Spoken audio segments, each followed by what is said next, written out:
with Poseidon, jealous that the Trojans worshipped Apollo and not him after they had both built the city's walls, would decide to join the Greeks.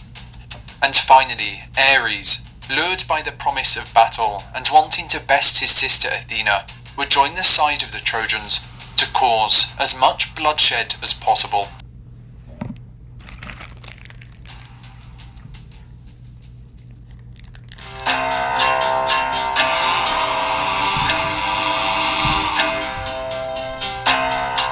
For 9 years, the Greeks would attack Troy, with wave after wave, failing to break the city's impenetrable walls. But with resources running short, Achilles would lead Greece's armies south, searching for supplies, gold, and women. They would first take the island of Lesbos, before landing on the shores of Asia Minor, pillaging all the towns and cities they came across as they made their way back to Troy. From the cities of Lyrnessus and Hippoplacia, the Greeks would take many beautiful women as slaves, with Briseis being awarded to Achilles and Chryseis given to Agamemnon, 2 women that would change the course of the war. Having taken Chryseis as a concubine, Agamemnon would fall deeply in love with her. However, her father, a priest of Apollo, was not happy with his daughter being taken as a slave, and so travelled to Agamemnon's camp. He offered the king gold and silver in exchange for his daughter, but Agamemnon refused the offer, taunting the old man by pointing at Chryseis chained to his bed.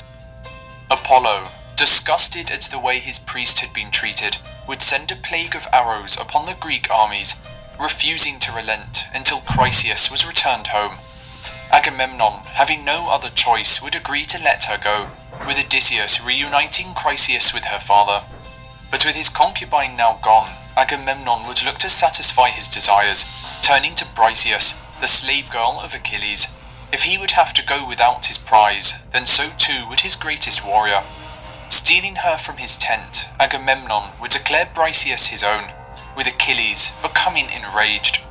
Demanding her return, Achilles would only be laughed at by the king, causing him to draw his sword in frustration. But as he did so, the goddess Athena would descend from the heavens, holding his arm in place and warning him against such an impulsive action. Heeding the god's advice, Achilles would put down his sword, refusing to serve a king that had treated him with such disrespect. Returning to his tent, the Greek armies would have to fight on without his assistance.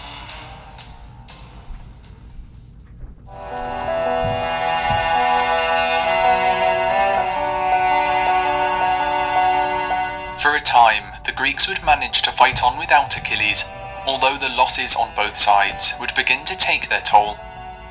But with Achilles now out of action, Hector would realise that this was his only opportunity to win the war, and so decided to bid his family farewell.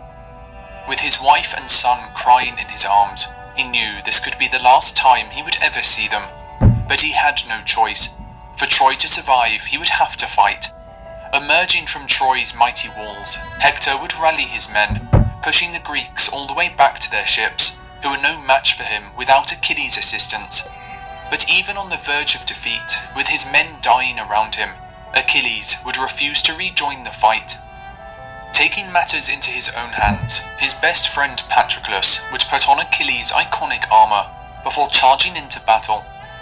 With it appearing that Achilles had rejoined the fight, fear swept through the Trojan forces, who began to flee back to the safety of the city's walls. Seeing his army crumbling before him, Hector would decide to make a final stand, turning to face Patroclus to save as many of his men as possible. Charging towards him, his sword in hand, he would take one swift blow, striking Patroclus dead.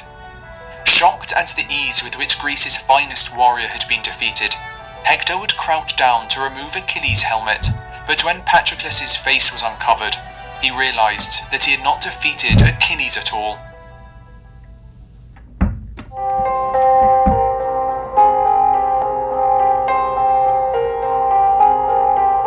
Seeing the death of Patroclus, the Greek armies would rush to claim his body, fighting off the Trojans as they went. Bringing him back to their camp, Achilles would be distraught when he saw his best friend laying dead before him. Contemplating ending his own life, Achilles could not hold back his anguish, with his mother Thetis coming to comfort him, Seeing her son in such distress, Thetis would go to Olympus and retrieve a new set of armour from the forge of Hephaestus, placing it on Achilles when she returned. With his new armour equipped, the grief Achilles had felt would now turn to revenge, with the destruction of Hector and Troy the only things on his mind. Seeing the real Achilles now charging towards him, Hector would begin to run in fear, with him being chased around Troy's walls 3 times before he was eventually caught. Unable to run any further, Hector decided to make a final stand and fight Achilles with honour. Charging at him, Hector would draw his sword, but as he took his final swing, it would miss, with him falling down to the floor. Realising the end was near, Hector would refuse to beg for his life, and instead would only request one thing: that Achilles treat his body with respect, so his family could properly mourn his passing. But still enraged at the death of Patroclus, Achilles would plunge his spear into Hector's neck, bringing a swift end to his life. Tying Hector's legs to the back of his chariot, Achilles would drag his corpse around the city, parading his body for all to see, while Hector's entire family watched from the walls above. It was a sight too much for Hector's father, King Priam, to bear. As nightfall came, Priam would approach Achilles in his camp, begging at his feet for his son's body to be returned. Moved by the king's words that reminded him of his own grief after the death of Patroclus, Achilles would give in and allow Priam to take Hector's body. Arriving back in Troy, the entire city would gather to see Priam's son, mourning for the loss of their great hero. But none would feel the pain more than Hector's wife Andromache and his son Astyanax, who clung on to his body as it passed through Troy's sombre streets.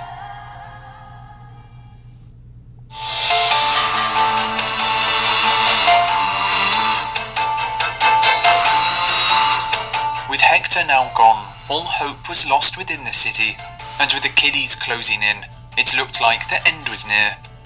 Slaughtering the Trojans one by one, he would make his way to the gates of Troy, but as he went to scale the city walls, he would feel a sharp and excruciating pain in his heel.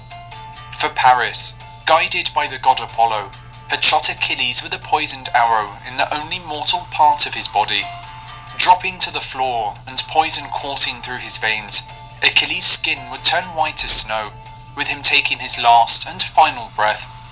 But Paris would not live long enough to enjoy his victory, for the Greeks, who had seen him shoot Achilles, would hunt him down and take their revenge. With their greatest heroes now gone, each side would fall into despair, especially the Greeks, who saw no way to penetrate Troy's great walls without the strength of Achilles. But there would be one Greek who did not give up hope, with Odysseus devising a cunning plan, a plan so genius that its story would echo throughout the ages. Constructing a giant wooden horse, Odysseus would hollow out the inside, making enough room for himself and a handful of Greece's best warriors to be hidden within. And so, when the next day dawned, the Trojans awoke to find a great horse outside their walls. Seeing the Greek camp dismantled and their ships sailing off into the horizon, a great cheer erupted throughout the city, celebrating that the war had finally come to an end. Mesmerized by its beauty and believing the horse to be a peace offering, the Trojans would decide to bring it within their walls. But there was one who was not fooled by the gift. Cassandra, claiming it was a trap, would urge the Trojans to burn the horse, but once again she was ignored, with the entire city laughing and ridiculing her. But that night, when all were asleep, Odysseus, Menelaus, Diomedes and Ajax would begin to pour out of the horse. Killing the guards, they would open Troy's gates from within, before signalling with fire for the rest of the Greek fleet to return. The Trojans would awake to their city ablaze, with the Greek warriors flooding through the streets, looting homes and slaughtering any remaining defenders. With his entire city burning before his eyes, Priam, the king of Troy, would meet his end, with Pyrrhus, the son of Achilles, plunging his dagger into the old man's defenceless body. Taking Astyanax from his mother's arms, he would throw the infant to its death from the city's walls, before taking his mother Andromache into slavery, where she would serve as his concubine. After 10 long years of war, Troy's famous walls had finally been breached. With its king now gone and its great heroes defeated, Troy would now lay at the mercy of the Greeks.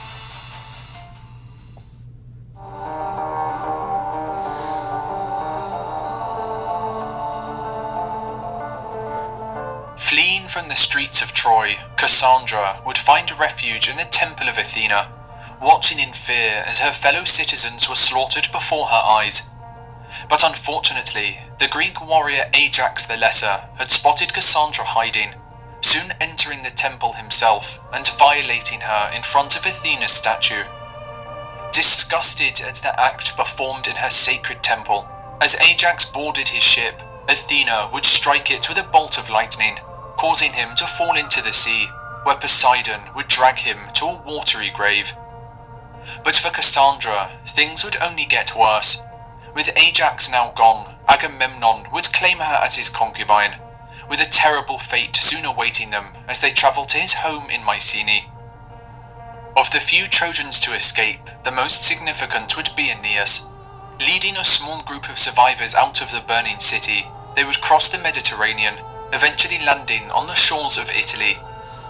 Beginning a new life, Aeneas and his followers would populate the land, with his descendants Romulus and Remus, founding a new city called Rome.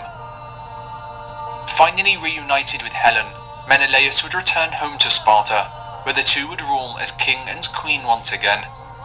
When their time came, they would pass on to the next world, where they would spend eternity on the Isle of the Blessed. Out of all the heroes to return from Troy, Agamemnon would face one of the worst fates of all, with his son Orestes suffering the terrible consequences of his father's actions. Returning home to Mycenae, Agamemnon would receive a hero's welcome as he entered the city, parading the wealth and women he had taken from Troy. He was most fond of Cassandra, the Trojan princess who was now his unwilling captive, keeping her at the front of the procession for all to see. However, Agamemnon's wife Clytemnestra was not pleased with her husband lying with another woman, with her grabbing an axe and butchering Cassandra that evening in a jealous rage. But Cassandra would not be the only one to feel Clytemnestra's wrath, having never forgiven Agamemnon for sacrificing their daughter Iphigenia to restore the winds. Clytemnestra would now take her revenge. Waiting until Agamemnon had fallen asleep, she would sneak into his bedchamber, plunging her dagger into his heart, with the king facing the same gruesome death he had inflicted upon their daughter. With her husband now dead, Clytemnestra would take the throne of Mycenae, but Agamemnon's murder would not be forgotten, for his son Orestes was keen to avenge the death of his father. Storming into the palace, Orestes would take his sword and thrust its blade into his mother's chest, with Clytemnestra taking her last and final breath. But as soon as he did so, Orestes would be overcome with a deep sense of regret. He had avenged his father, but in doing so had committed an unspeakable act, one that would live with him for the rest of his life. Looking up with tears in his eyes, Orestes would be shocked to see three terrifying creatures flying towards him. For the Furies, the three sisters of vengeance, had risen from the underworld to punish him for the murder of his mother, for it was their duty to haunt those who brought violence and death against their own family.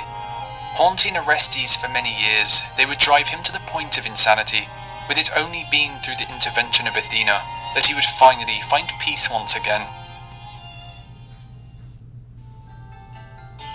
But there was one last hero who had not made it home from Troy, for Odysseus, the most cunning of the Greeks, would have to travel for 10 long years, where he would face the most terrifying creatures known to man. The Odyssey had just begun. Odysseus ruled over the Greek island of Ithaca, but had spent 10 long years fighting in Troy to retrieve the Spartan queen Helen.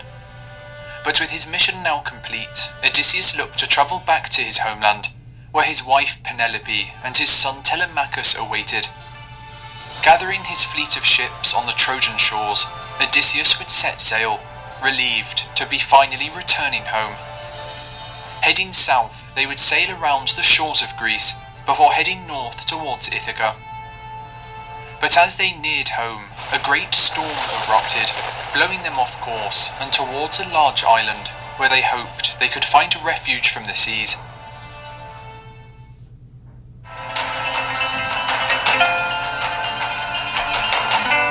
Stopping on the island, they would soon spot a shepherd's camp in the distance, with Odysseus hand-picking a small group of warriors to accompany him.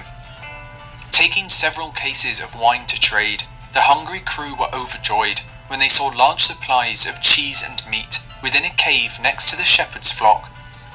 The warriors would help themselves to the supplies, but soon the cave's owner would return, the giant Cyclops Polyphemus, a son of Poseidon, who sealed the entrance with a giant boulder.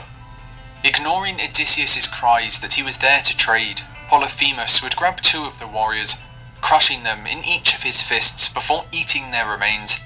He would then leave the cave, returning each morning and evening to feast on what remained of the terrified crew. Knowing the odds were stacked against him yet again, Odysseus would devise a cunning plan to escape. Realizing he couldn't overpower Polyphemus, he would offer the Cyclops the wine he had brought with him to help wash down the taste of his friends. With the Cyclops soon falling down drunk, he would ask for Odysseus's name so he could thank him for the gift. But instead of giving his true name, Odysseus would instead insist that he was called Nobody. Thanking Nobody, Polyphemus would soon fall asleep, where Odysseus would begin to sharpen a wooden stake he had found in the cave. Approaching the sleeping giant, he would plunge the stake deep into his eye, blinding the Cyclops, but making sure not to kill him, as the boulder blocking the cave's entrance would still have to be moved. Polyphemus would scream out in agony, a scream so loud that Cyclopses from across the island would rush to the cave. Calling out to Polyphemus, they would ask, "What's wrong? Who's killing you?"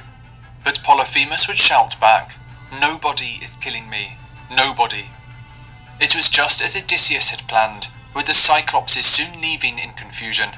But while Polyphemus was now blind, there was still no way for the men to move the giant boulder blocking the entrance, with Odysseus coming up with yet another plan.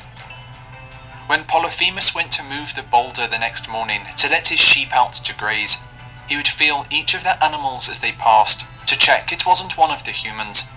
But Odysseus and his men would each tie themselves to the bottom of the sheep, allowing them to pass by undetected.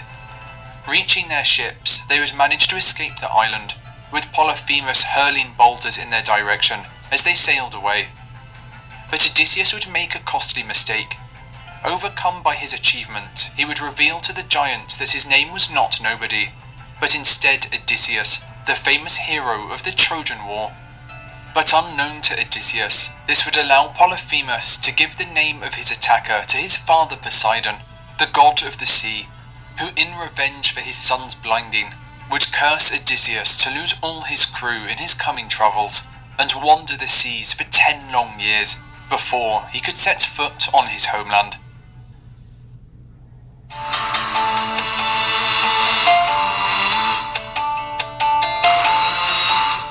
Unaware of the curse Poseidon had placed upon him, Odysseus and his crew would land on the floating island of Aeolia. After dining with his guests, King Aeolus, who ruled the island, would offer Odysseus a parting gift, a leather bag containing the power of the winds, which if used with great precision, could speed his journey home. Setting sail once more, Odysseus would make use of the winds, with his homeland of Ithaca soon in sight.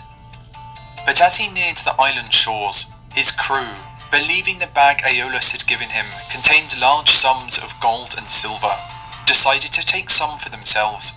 Opening the bag while Odysseus's back was turned, all the winds rushed out at once, blowing their ships back into the ocean, with all on board holding on for their lives. They would arrive at the island of Aeolia once again, but this time their arrival would not be met with the same generosity they had received before. For King Aeolus, knowing that only a curse from the gods could have brought Odysseus back to his island, would refuse to aid him any further, expelling him from the palace to avoid the wrath of the gods. Still unaware of Poseidon's curse, Odysseus would set sail once more, but just like his previous attempts to reach his homeland, this time would also hold misfortune.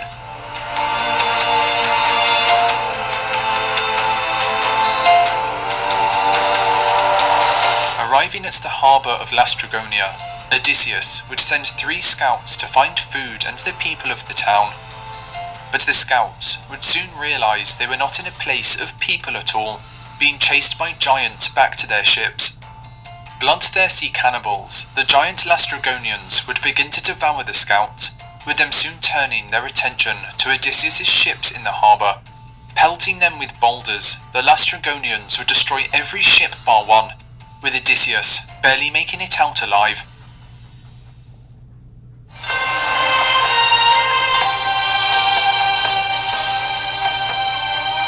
Tired and depleted, Odysseus' only remaining ship would soon arrive at the island of Aea, not knowing it was home to the beautiful witch Circe, daughter of the sun god Helios and sister of the infamous witch Medea. Splitting his men into two groups, Odysseus would stay by his ship and set up camp, while the others searched the island for food. They would soon arrive at the house of Circe, where docile wolves and lions quivered at her feet. Inviting the men to dine with her, she would serve them a large cup of barley, cheese and wine. But unknown to the men, there was one secret ingredient placed within. Having eaten the meal, the men would begin to fall asleep. But when they awoke, they were no longer in human form. Instead, they took the body of pigs. But one man, not having an appetite for food, had seen the events unfold, quickly running to Odysseus to tell him of the fate of his crew. Hearing the news, Odysseus immediately set off to rescue his men, but along the way he was stopped by the messenger god Hermes, who had come to aid him.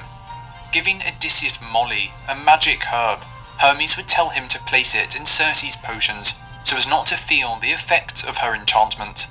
Taking the Molly, Odysseus would approach Circe and begin to dine with her, surprising the witch when he remained in human form.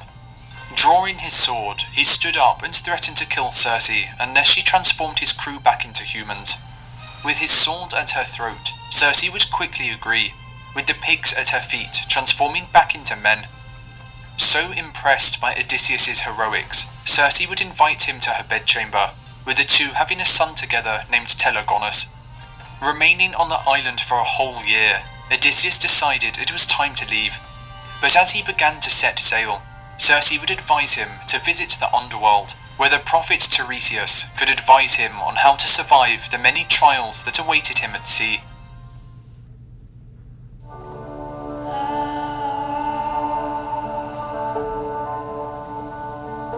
Following Circe's advice, Odysseus would travel west, to the edge of the world, where an entrance to the underworld was located.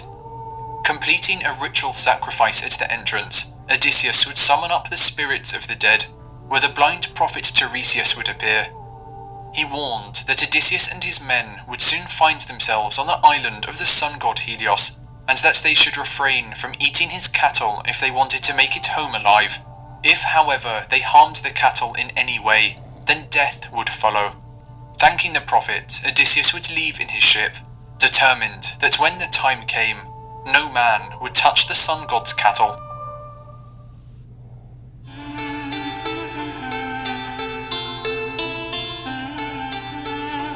But soon after setting sail, Odysseus and his men would begin to hear a beautiful melody.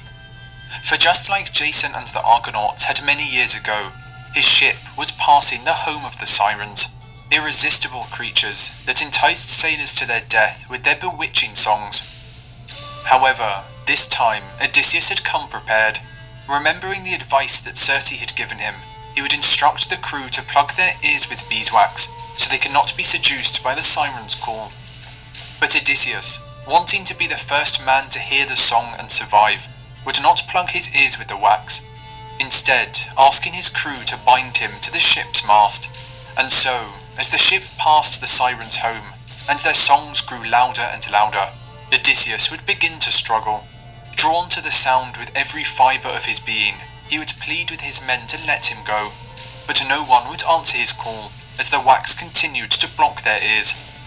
Eventually making it through safely, Odysseus would be set free, having been the first man to survive the siren's call.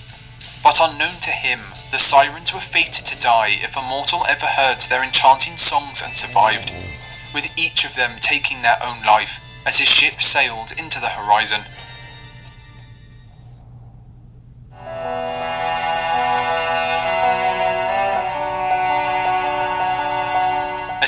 day dawned, Odysseus had a difficult decision to make. For Circe, using her magic, had warned him of the dangers that lay ahead when he came across a narrow pass. On each side would lay incredible danger, with the right home to Scylla, a giant six-headed sea monster, and the left home to Cabdurus, a whirlpool that consumed anything that came near. Heeding Circe's advice yet again, Odysseus would choose to head towards Scylla, for while the monster would take 6 of his men, it was a price he was willing to pay, as Cabdurus would take his entire ship. And so, with a heavy heart, he would direct his men towards the cliff face where Scylla lay in wait. As the ship passed, 6 heads would swoop down from above, each taking a sailor, who screamed as they were consumed by the beast. But with a great storm on the horizon, they had no time to mourn their companions, with them soon stopping on the island of Thrinacia.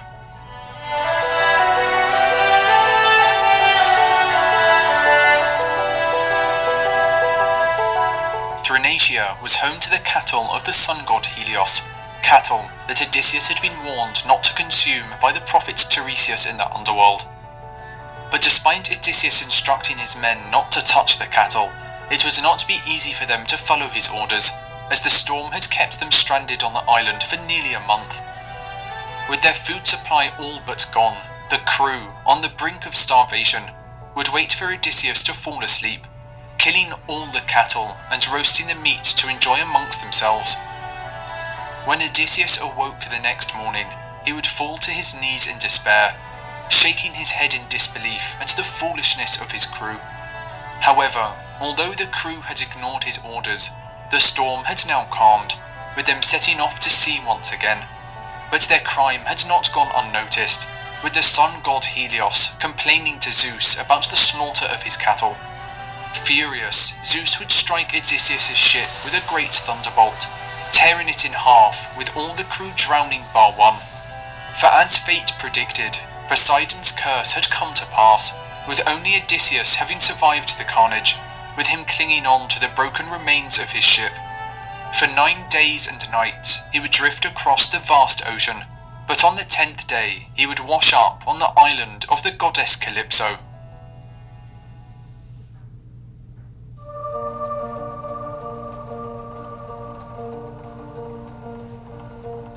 Upon rescuing Odysseus from the shore, Calypso, the daughter of the Titan Atlas, would fall in love with him, asking if he'd stay on the island with her forever, even offering to make him immortal.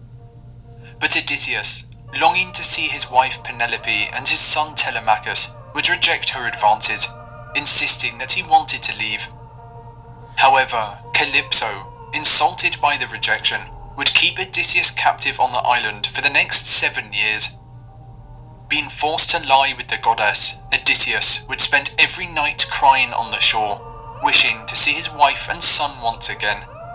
But high on Mount Olympus, the goddess Athena, having supported Odysseus since the Trojan War, would look down upon him with sadness in her eyes, until one day she could not stand by any longer. Begging Zeus to finally allow Odysseus to return home, Athena would make her case, with Zeus ordering Calypso to set him free. Reluctantly, Calypso would agree, helping Odysseus to build a raft to sail home. But as he was nearing his homeland, Poseidon would hear of Odysseus' escape, conjuring a storm to destroy his raft. Barely surviving, Odysseus would manage to swim to the island of Syria, where he would stumble onto the shore completely naked before falling asleep.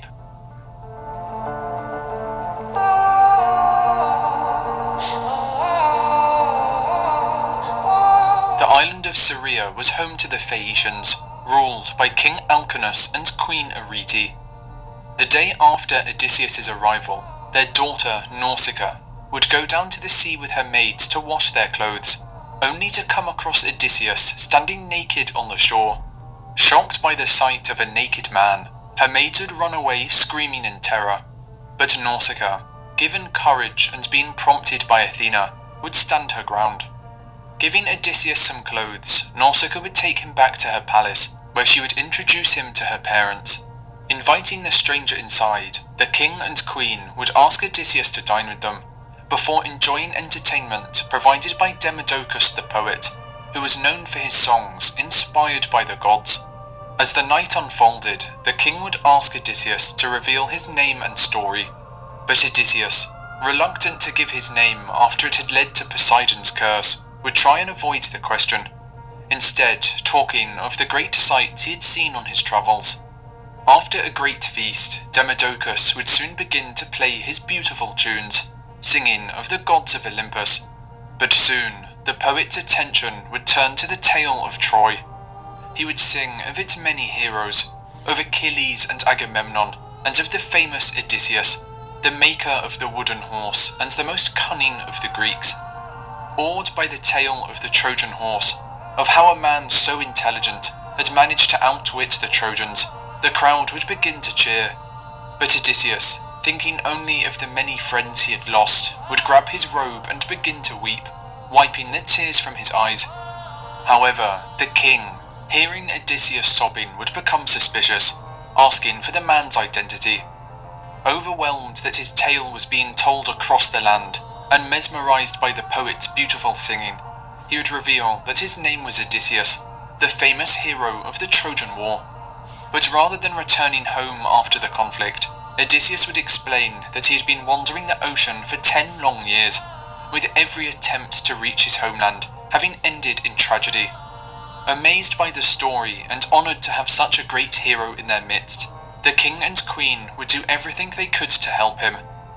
The next morning, Odysseus would awake to find a ship in the harbour, loaded with gold and silver, and a crew ready to take him home. Setting sail, Odysseus would thank the king and queen, with his eyes now set firmly upon his homeland.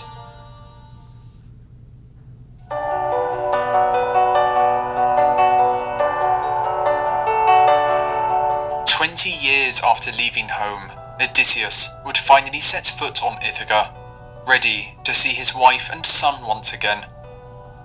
But Athena, knowing that his homeland was not as he had left it, would warn Odysseus of the dangers that waited in his palace. Transforming him into an old beggar, Athena made sure that Odysseus would enter his home in disguise, for his wife Penelope, having been alone for 20 years, was expected to remarry, with suitors from far and wide coming to win her hand. Over 100 of them now infested Odysseus's palace, eating his food and wearing his clothes, although through it all, Penelope had remained faithful, never giving up hope that her husband would return. Devising a cunning plan to avoid marriage, Penelope had stalled her many suitors for years, weaving a burial garment for Odysseus's father, promising that she would choose a new husband when it was finished. But every night, as the garment neared completion, she would secretly undo all her work, with the deception lasting for 3 years before it was uncovered, with her now being forced to choose a suitor. But unknown to Penelope, Odysseus would soon be by her side. Making his way to the palace, he would first stop at the house of his most loyal servant Eumaeus. Happy to see his king once again, Eumaeus would offer Odysseus food and wine, while pledging to help him reclaim his home. It would not be long before another would join them, for Odysseus's son Telemachus had just arrived home from his travels, after searching for his father for many months.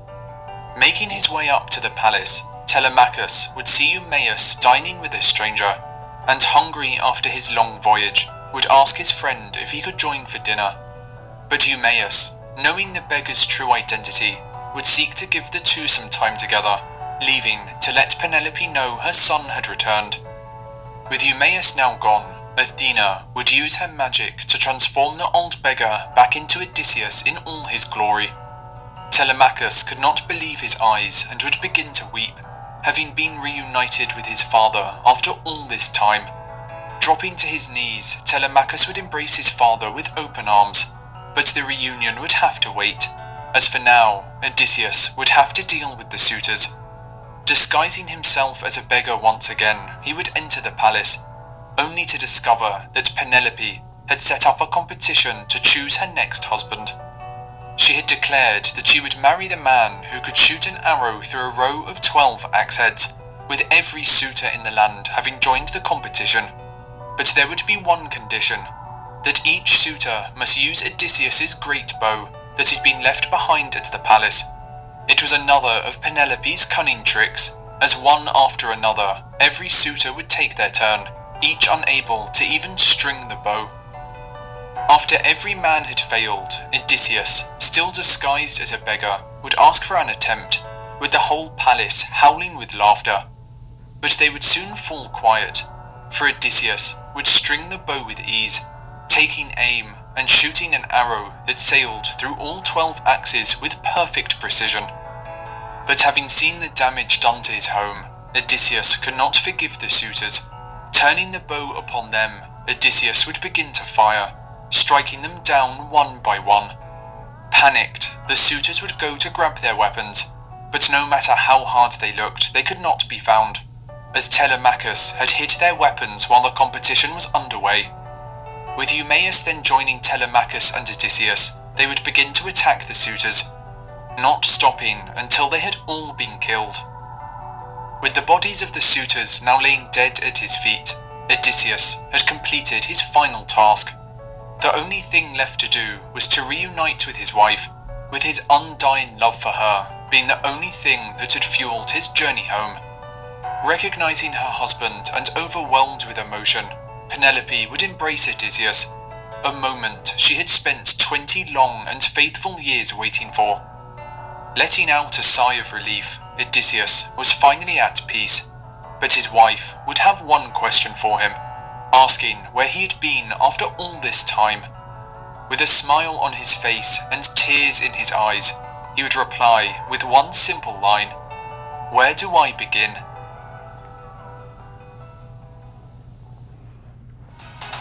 As Odysseus' story came to a close, so too would the Age of Heroes. Zeus's plan to separate the realms of the gods and men had been successful, and no longer would mythical beasts roam the land, and nor would demigods walk among mortals. The tales of these great heroes would now pass into myth and legend, their stories preserved by great poets such as Homer, stories that would be told again and again by each generation that came to pass. Zeus, having tried and failed to populate the world with humans of gold, silver and then bronze, as well as his own descendants, would now create a final race of men, this time of iron, the current age of man. Unlike those that came before them, this race of iron would be exposed to all the hardships of the world. They would know old age and poverty, starvation and war, with hard work needed to survive the many dangers that faced them. But as much as they would struggle, with the gods having retreated from the world, these men of iron would now truly be in charge of their own destiny, free to shape the land in any way they saw fit. They would found cities, learn to write, and would explore the world around them, with philosophy, art and music expressing their creativity. They would invent the printing press, discover gravity, harness the power of steam, and create light from the energy that now fueled their civilization. And one day, this race of iron would use their great talents to travel to the heavens themselves, where, just for a moment, they could see the place of their home from the perspective of the gods.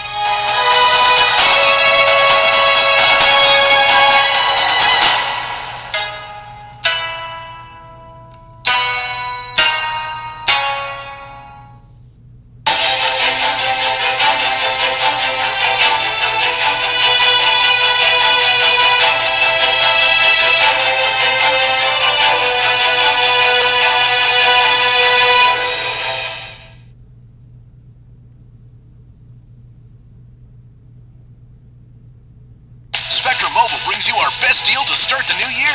Now you can get unlimited mobile for $15 per line. Switch now and save over $1,400 for the first year.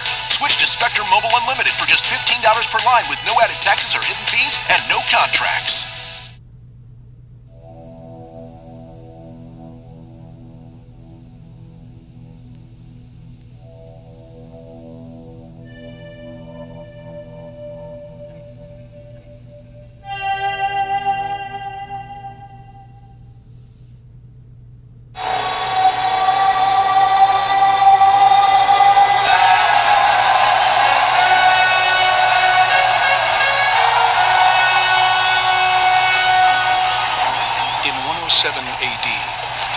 Trajan celebrates an extended series of games.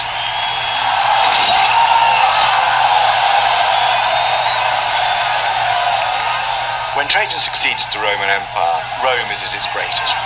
It's vast, it's successful, it's rich, and Trajan really personifies that, the energy, the success, and the sophistication of this extraordinary institution. Under his leadership, the Roman Empire reaches its greatest territorial extent, 2 million square miles. Stretching from Britannia in the west to Syria in the east. The 50 million subjects of Rome believe in a wide array of different religions and gods. But one underground spiritual movement in particular is gaining momentum. The number of Christians is growing, and what started as a very small movement based around Jerusalem has now spread across the empire. Dear Lord, protect our brother Ignatius from those who would do evil to him. Amen. Christians. When they see a few of their high priests eaten by lions, they'll turn to our gods.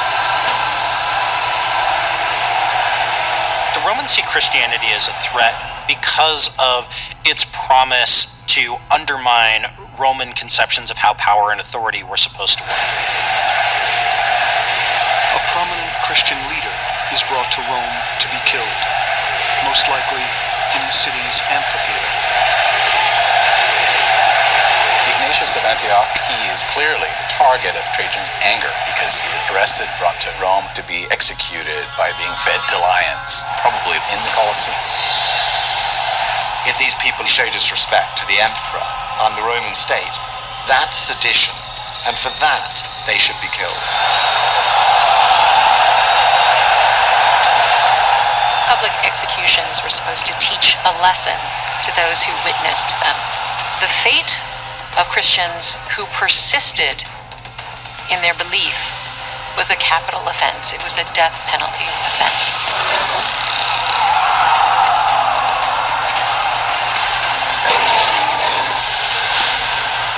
But this will be no ordinary execution. Ignatius is convinced that he's going to die violently. And this is okay with him because Ignatius wants to follow the model of Christ. Ignatius is willing to do this, to die, just like Jesus, to be martyred.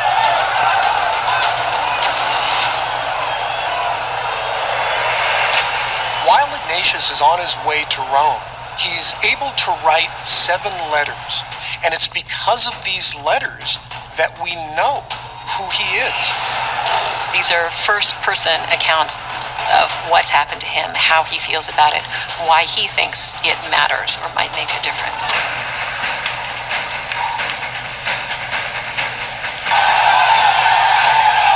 The cheers of the crowd above. Darkness and heat below. One couldn't think of a worse place to be. There would have been hundreds, if not 1,000 people, along with all of these animals, cramped together in the Hypogeum. You can imagine what this would have been like for Ignatius. Though I walk through the valley of the shadow of death, I will fear no evil. He's got to ask himself, is he going to die with grace? Or is he going to end up some grisly carcass on the Colosseum floor?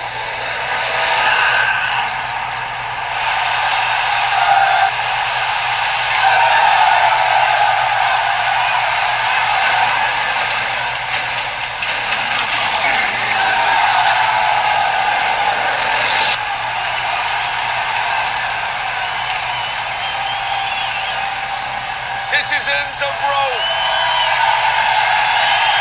marvel at the worst criminals as they experience the true power of the empire. The Roman judicial system was class-driven. were very, very high status, you would be allowed to do it in some way that was quick and easy and relatively painless. If, however, you were of lower class or you were a slave, then you were going to be killed fairly brutally.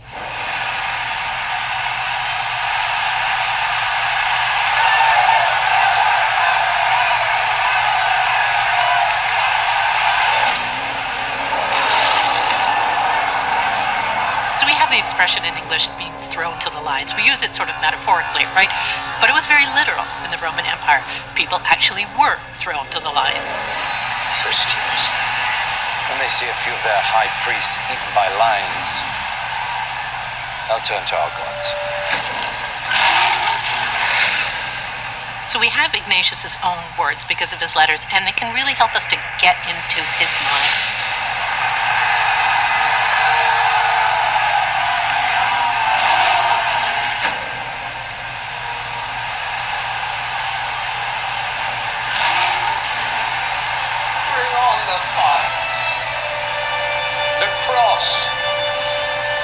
The hordes of wild beasts.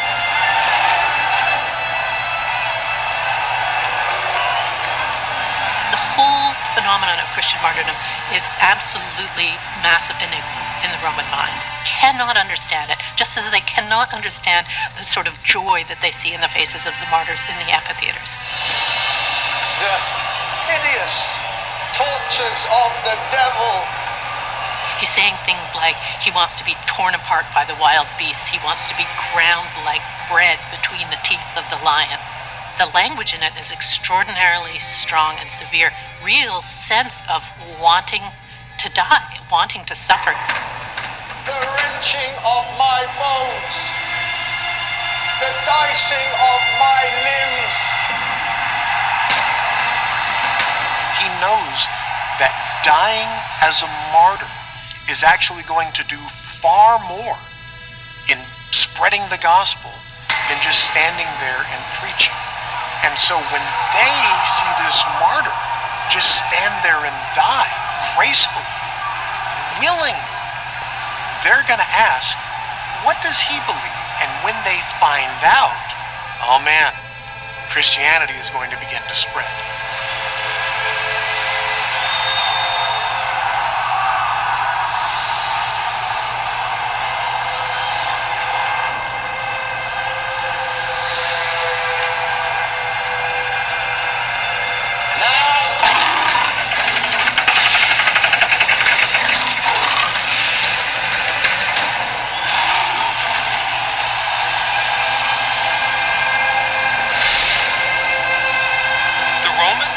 To make an example of Ignatius.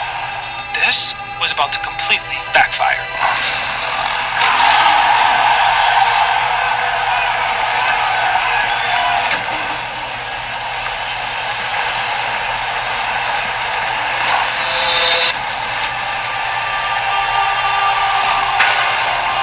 Stop touching me.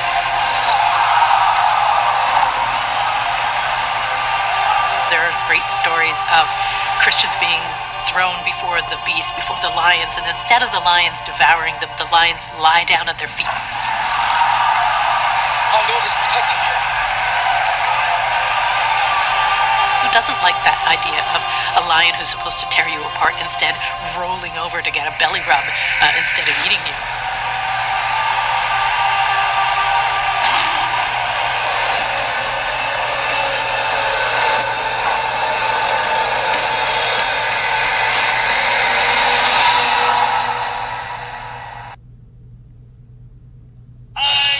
Have to be the center of attention, man. There's an authenticity involved in caring about oneself.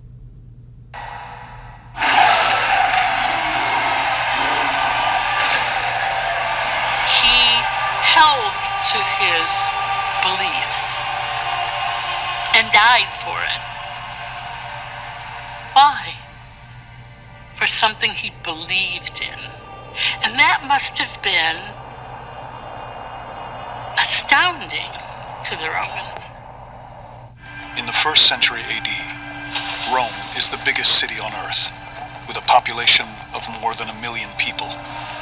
Now, after 8 years of construction, the largest amphitheater in the ancient world, has just opened. The Colosseum in Rome is one of the most iconic structures in the history of humanity. The new emperor, Titus, is a war hero who inherited the throne less than a year ago. The empire he now commands began with Rome's founding as a powerful city-state in 753 BC. It conquers the Italian peninsula, then ancient Greece, the seafarers of Carthage, the pharaohs of Egypt, and by 80 AD, most of Western Europe. To mark the Colosseum's opening, Titus lines up a fight to the death between two of the empire's best-known gladiators, Rome's champion Varus and the barbarian Priscus.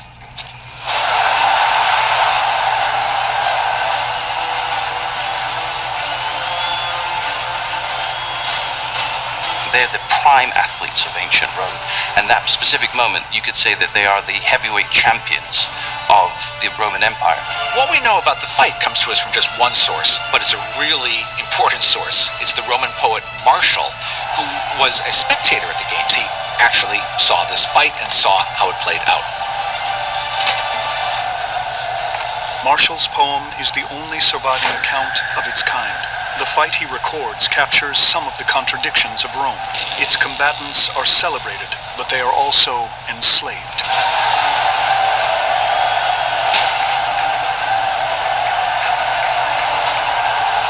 Can you imagine if you are a gladiator from Germany, and you look up at the imperial box, and there is Rome's emperor in the flesh with the power of life and death over you? Well, that must have been an overwhelming experience. The emperor's presence in the imperial box was absolutely key. The emperor could see everyone, and everyone could see him. The games are all about Roman emperors giving the people what they need, and it's always described as bread and circuses.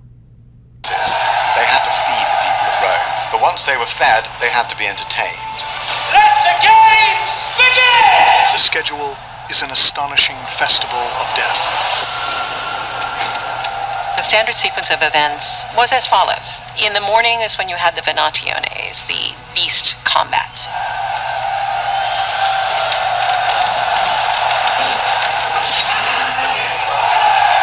At noon, the Meridiani. This is when the executions of criminals condemned to death took place in ways that were memorable. And in the afternoon is when you had the paired combats, the gladiators, the ones that entertained most of the people.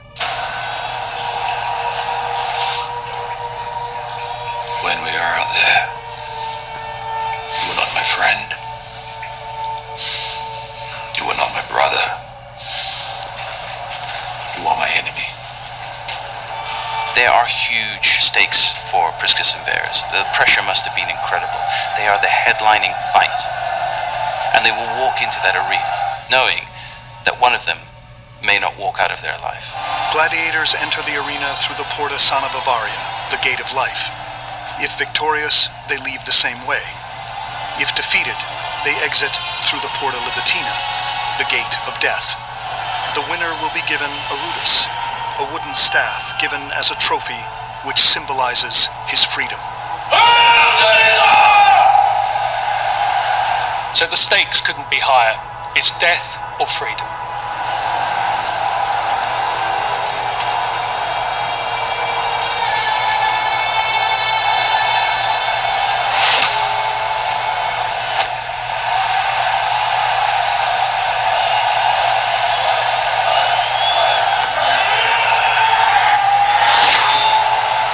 Imagine having a huge metal pot essentially on your head. You can't breathe. Your eyesight's limited. You're lifting a heavy shield. You've got 35 to 40 pounds of armor.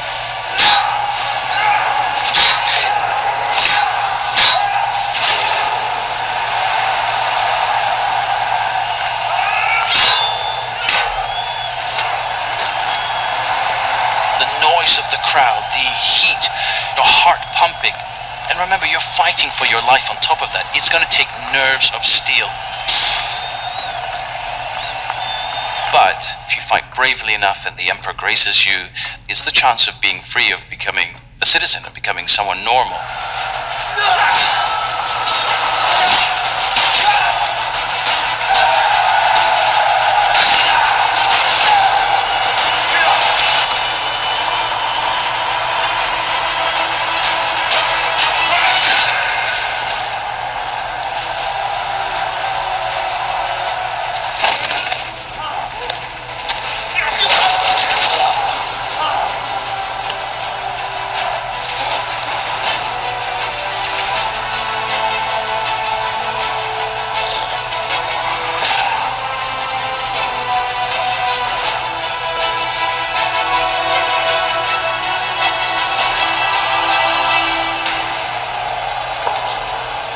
Battled to a brutal draw. Now each was dead on his feet, but Caesar was bound by the letter of his own law. The rules were clear. There had to be a winner, and only a raised finger could stop the bout. If the gladiator is wounded, if he's down on the sands, he can lift his finger and ask for missio, ask for survival.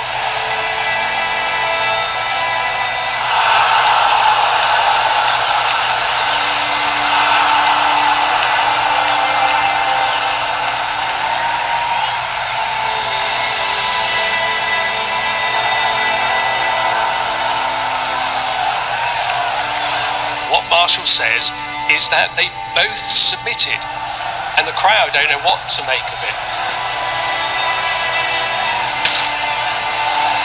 One star, one winner.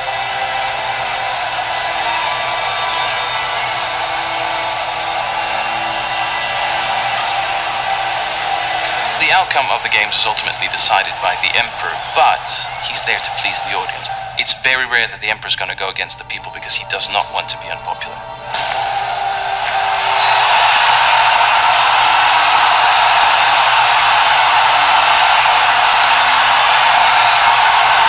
And the crowd, you can imagine, are going wild. Some of them will have been cheering for Priscus, some cheering for Verus. What's the emperor going to do? He might say, well, you've both submitted, you should both die. Ultimately, Titus is going to have to make a decision, but he cannot go against his word. There is only one staff. And that means there can only be one winner! Holding the rudis, this symbol of liberty, Titus is literally holding their life and death in his hands.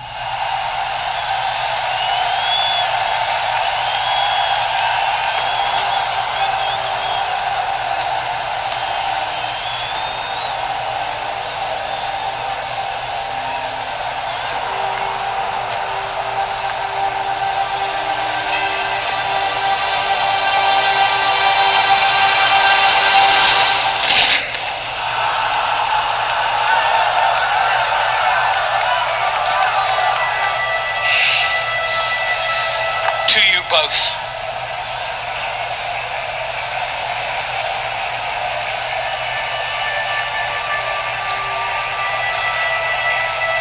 Champions of Rome!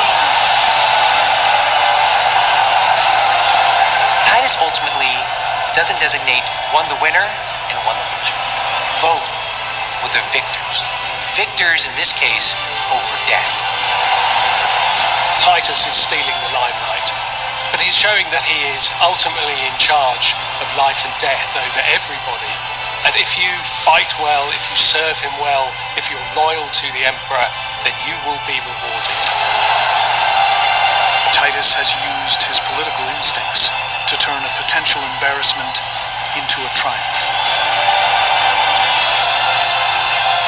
It's a culmination of power, of control, of distraction. It's everything really that the Colosseum stood for. Imagine what it must feel like for Priscus and Verus. Overwhelming relief, pride, joy, and they will have been conscious that they're going to be remembered forever. And here we are still talking about them.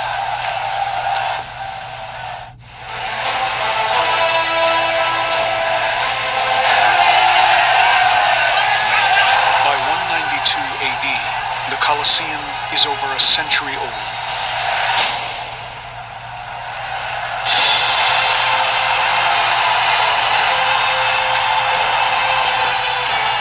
Emperor Commodus has a surprise. He's the headline bout, fighting as a gladiator.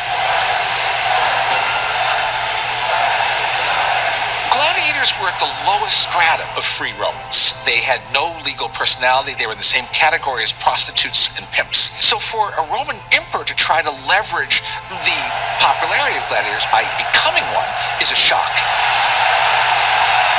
For Commodus, the Colosseum would become an obsession, a place that would play a pivotal role in his rise and fall. After inheriting a vast and powerful empire from his father, the great Marcus Aurelius, Commodus is at odds with the ruling class of Rome, the Senate. The senators remain the most powerful body of people, the very embodiment of the elite of Rome. The Senate would always be the rallying place of opposition. The Roman elite was ashamed of Commodus's actions. They felt that to fight as a gladiator was to willingly debase himself. This was the tipping point in an already fractured relationship between the two most powerful forces in Rome, the emperor and the Senate.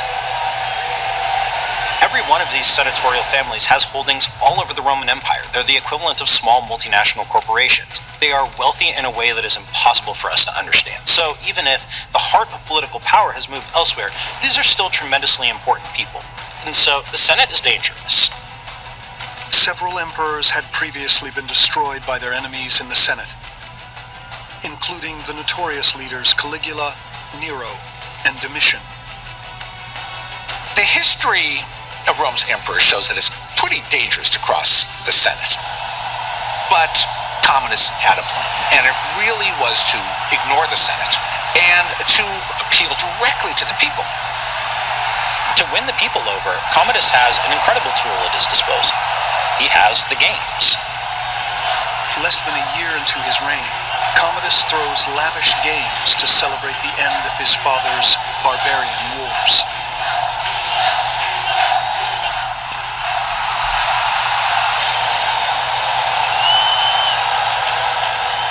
Because it was such an important event, the imperial family, such as his sister Lucilla, would be there. And of course the Senate themselves, so they would have been witness to this event.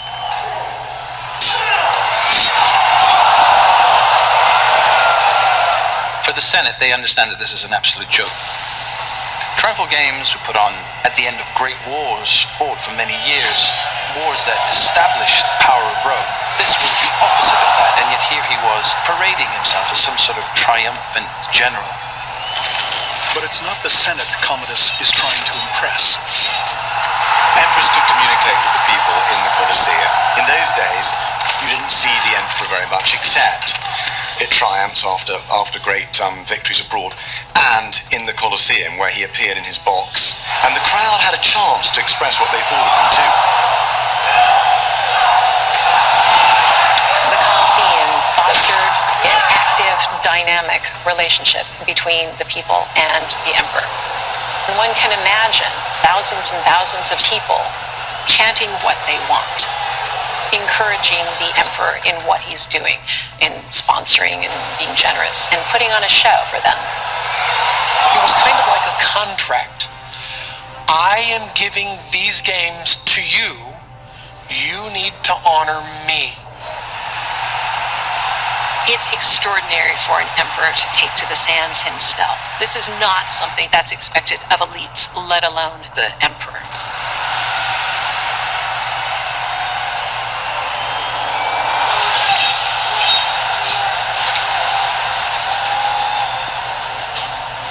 Gladiators use their bodies to please the masses. So, they are like prostitutes. They are like actors.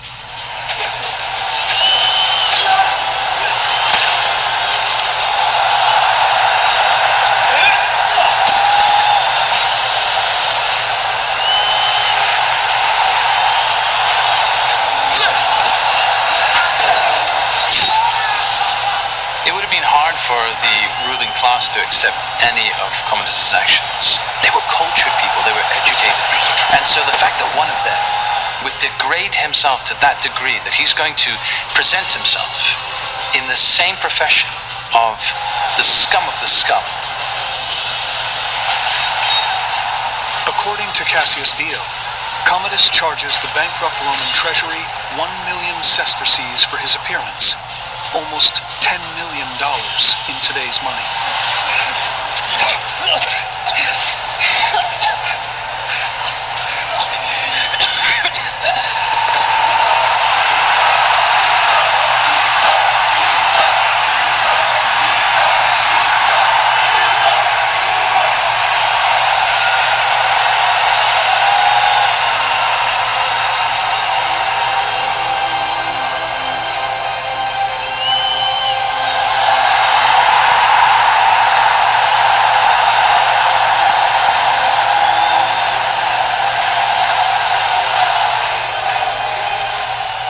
After the games, Commodus embarks on a still grander project. He intends to rebuild Rome with himself at the center.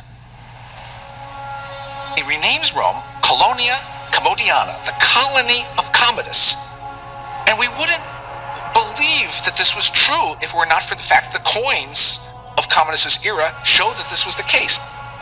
He really did name it after himself. Commodus goes into overdrive. The Romans are going to be called Commodiani.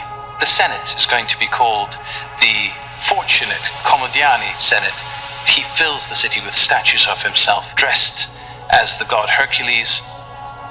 One was a giant figure of an archer, looking very much like the emperor himself, with an arrow aimed right at the front door of the Roman Senate.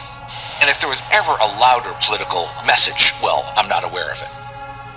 That could not be tolerated, even by Commodus's world-weary contemporaries. When Commodus announces yet another games with himself as the star, the Senate know they must act.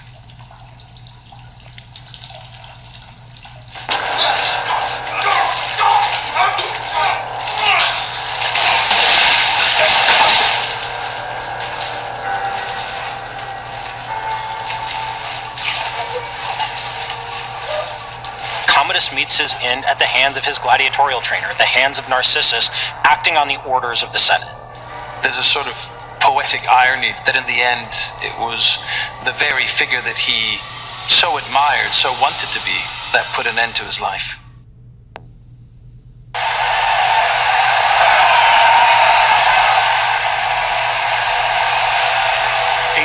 AD, the opening day of a new series of games that Emperor Domitian promises will be dazzling.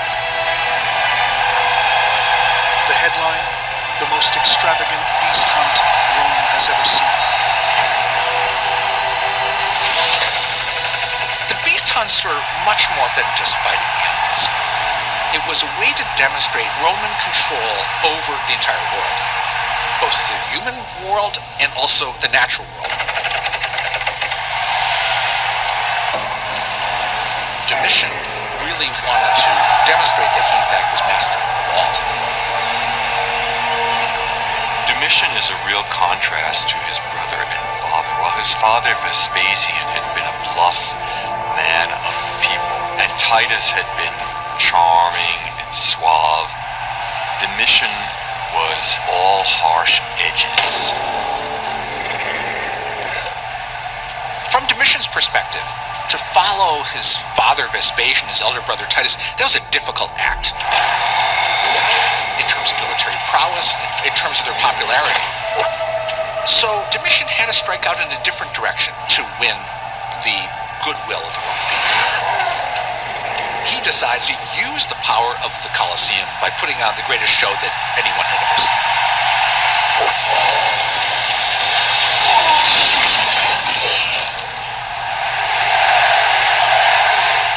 At the center of this deadly spectacle, one man, a famed beastmaster, or bestiarius, charged with facing 20 wild beasts, one after the other. Most of them weren't successful long enough for us to learn their name. But there was one beastmaster that the poet Martial mentions. His name is Harpophorus. To have caught the attention of a poet of Marshall's caliber, the fight must have been incredible. Beastmasters were enslaved people, and so therefore they were also a display of Roman domination over the people subjected by the Roman Empire. These games will be bigger, bolder, and better than anything Rome has ever witnessed. The Emperor has requested one Beastmaster to be the main event of the morning opening. A fight with 20 beasts, one after another. The man Rome demands is Carpophorus. There was rivalry between opposing Beastmasters. After all, there was glory, fame, and potential freedom at stake. We have evidence of this in cursed tablets that were found in the amphitheater in Carthage. The cursed tablets contain spells and magical symbols that were meant to evoke the help of demons to harm rival Beastmasters. Kill, destroy, and wound Gallicus at his hour in the ring of the amphitheater. It's a very cutthroat industry, and obviously everybody's vying for that one spot. It's a very narcissistic sport. And what we know is that they really hated each other at certain moments, or entreating the gods to do nasty things to other beast hunters. Bind Gallicus, the son of Prima. Let the bear crush him and wound him.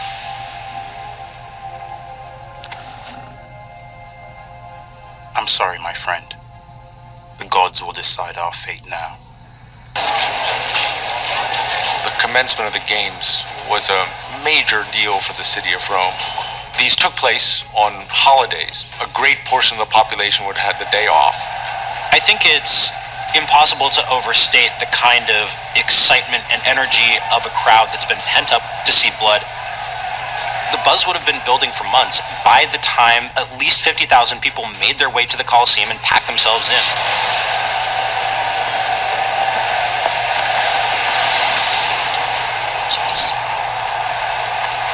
You can imagine for someone like Carpophorus beneath the floor of the amphitheater and waiting for his turn to go up and fight these 20 beasts. This is an opportunity of a lifetime.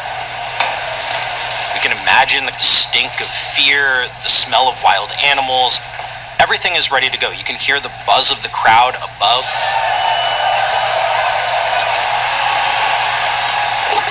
There's almost like a religious aspect to the lion. He's this revered animal, much as the eagle was to the Romans. He's the top predator. He's the top of the food chain. And that, for the Romans, is a representation of Rome.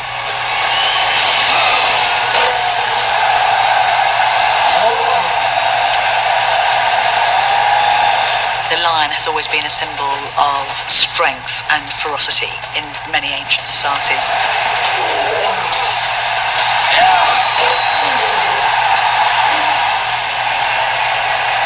They appeared in the palaces of Babylonian kings and in the court of Alexander the Great. But what the Romans do is they import lions in their thousands. So this is the Romans, as ever, trying to go one step further than the civilization that went before them. So they're saying, it's not just that we can kill lions, it's that we can mass slaughter the most ferocious and powerful creature that Mother Nature has to offer.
for Carpophoros.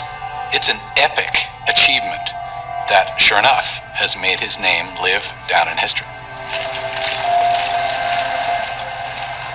Perhaps by his victory and accomplishments, Carpophoros actually challenged the very foundations of Roman society. Here was an enslaved person who actually elevated himself as a hero and, in victory, became a symbol to the Roman people of success. It's 83 AD, just 3 years after the Colosseum's triumphant opening.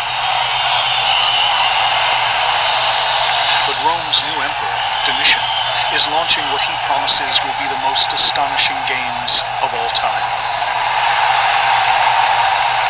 Giving successful games was a fundamental part of being a successful emperor. His predecessors had built the Colosseum. He wanted to do them one better. He's got to prove himself to the people of Rome, to the empire, that he is worthy of the mantle. He plans a surprise, ordering a major renovation to the Colosseum, digging a vast labyrinth beneath the arena floor. It's called a hypogeum, and through its sophisticated engineering, animals, humans, and scenery will suddenly appear before the spectators. It's going to add another layer of visual complexity to the Colosseum. So rather than people walking out of doors and walking slowly into the middle of the Colosseum, they're going to appear up through the floor as if by magic. To engineer this complex hypogeum beneath the arena, Domitian relies on a skilled master builder, Hatarius. The job of creating a subterranean aspect for the Colosseum, well, that was a task for an engineering genius. Hatarius and his team would undoubtedly have been under a lot of pressure not to screw up, to make sure that on game day, everything came off according to plan. Especially the complex special effects machinery designed to dazzle the crowd. In order to lift huge cages from the hypogeum to the floor of the Colosseum, the special effects man underneath the Colosseum turned huge capstans in order to make sure that both the people, the animals, and the scenery arrived instantly in the spot that they were needed for the show. But there's a problem. Hatarius's machinery isn't working. Now, he needs to find a solution. No good idea came from an exhausted mind. Get some sleep. If I don't think of something, Father, I'll be sleeping forever soon enough. I can't help you. You left me behind years ago with your forces and multipliers. What is it?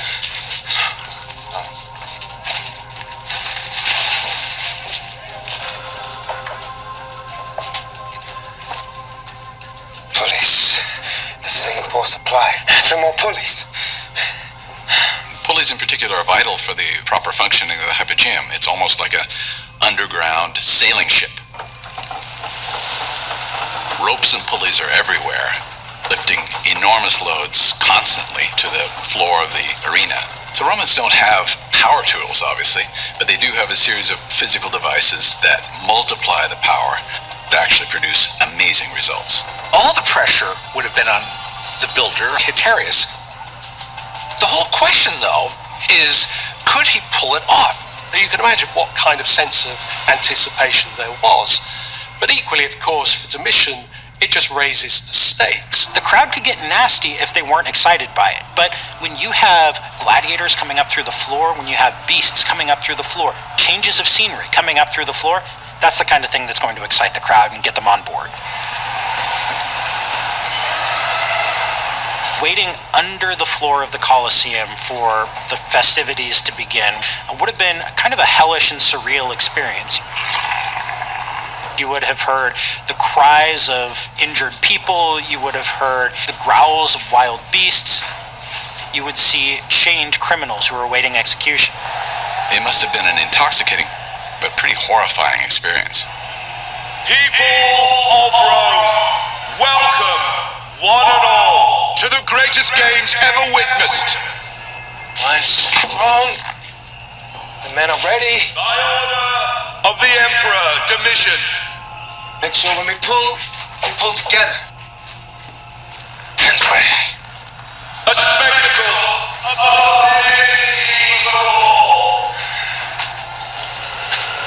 Let the games begin!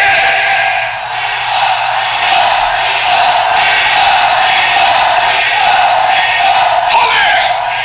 Pull it! Pull it!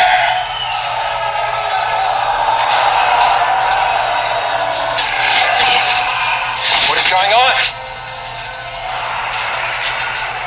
This can't be.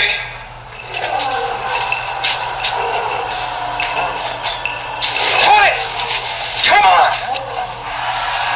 It was a crucible of tension.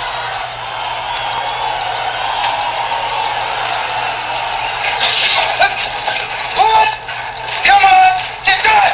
Now pull! Come on! Pull! Go!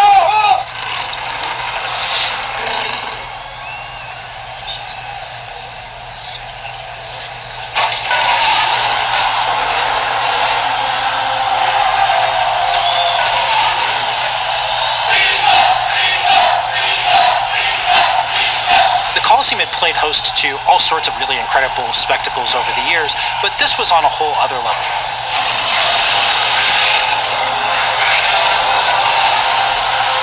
The idea of wild beasts, beastmasters, appearing up through the floor, nobody had ever seen anything like that. One of the amazing things that the poet Marshall describes was the incredible special effects in the Colosseum that were made possible because of the hypogeum. He says, a cliff crawled, a woods ran forward, a wonder to behold. Unexpected things can pop up from the stadium floor at any moment. And something that you couldn't see anywhere else in the Empire.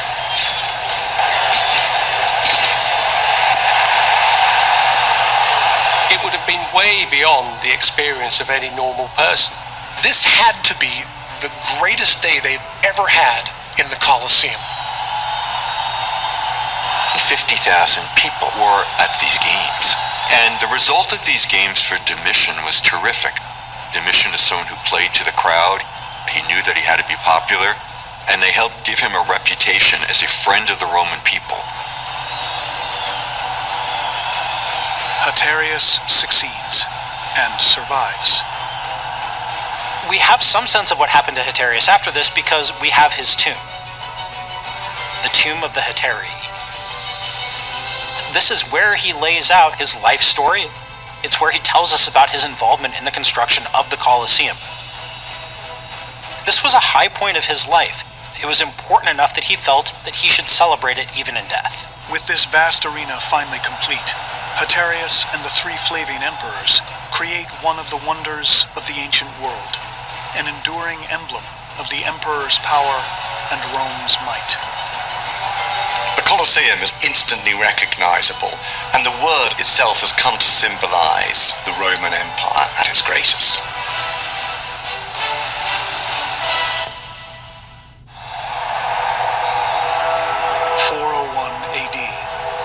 It's now more than 300 years since the inaugural games were held at the Colosseum. Both Rome and the arena have changed.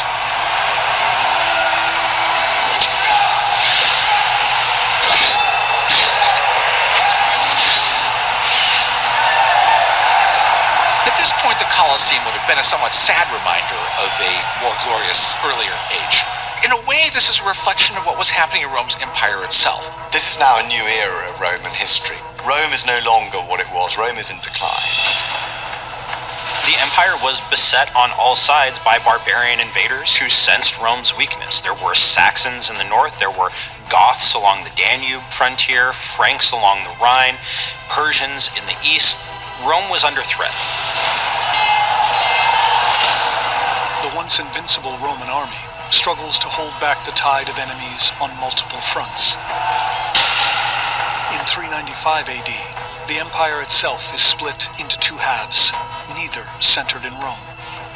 It was simply too big for any one person to handle. So each half of the Roman Empire is ruled by one of the sons of Theodosius, the last man to rule a united Roman Empire. The 16-year-old Arcadius rules from Constantinople in the east, and the 15-year-old Honorius rules from Milan in the west. They are very young. They're very inexperienced, and they're clearly not up to the job. Neither of them ever visits Rome. This means that the city that is the ideological and spiritual heart of the empire is something of a backwater. But one man wants to revive Rome by holding the most lavish games seen in the Colosseum for many years. His name is Symmachus. This is a man who was highly literate, who produced a lot of writing over his lifetime, and so we have a good record of who he was. Through the letters that have survived, which have been collated by his son Memmius, who was devoted to his father, we get a real window into the life of this man who was desperately trying to preserve ancient Rome. Symmachus is a leader of the Senate, and in the absence of the emperor in Rome, he's one of the most powerful people in the city. Symmachus, in many ways, is a throwback, someone who is bound by tradition. He wants to maintain the old order and the reverence for the old gods. But there's a new god on the rise. By the end of the 4th century CE, we think possibly as many as 50% of the population had become Christian. Even both Roman emperors are now Christian. For Symmachus and his supporters, hosting games in the arena provides the perfect opportunity to push back at this new religion. Symmachus and people like him would have seen the Colosseum and the games within them as absolutely essential to Roman life, to the greatness of Rome as a city. The simple idea of staging games was an unsettling one to Christian senators, but it wasn't necessarily something that they absolutely thought could not happen.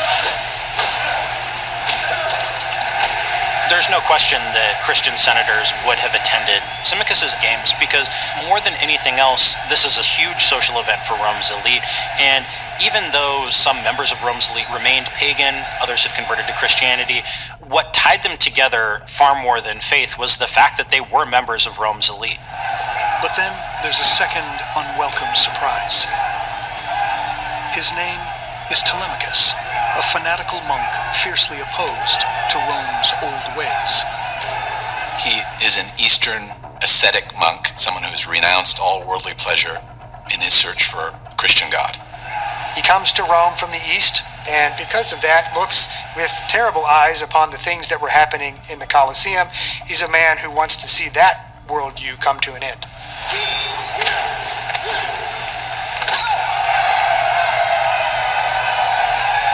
He's the exact opposite of a Roman pleasure seeker. In the name of the one true God! He was on a collision course with the powers that be in Rome, and his beliefs are at complete odds with pagan beliefs. In the name of the one true God!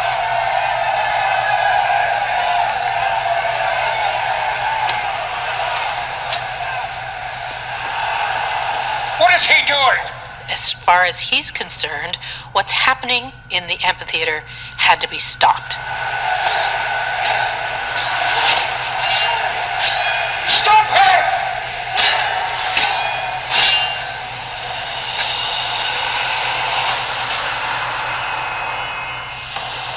He wants to end these games. In the name of our true God, stop!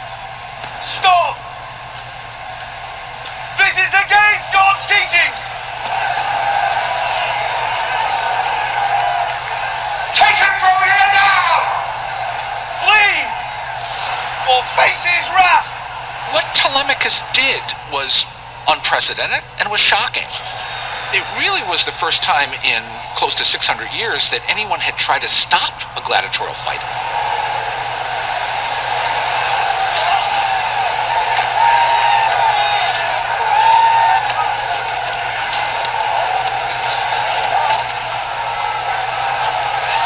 At any event where there's going to be bloodshed, the crowd has an expectation of violence. The bloodshed pulled the crowd in and kind of enraptured them. The people of Rome were always capable of exploding into violence.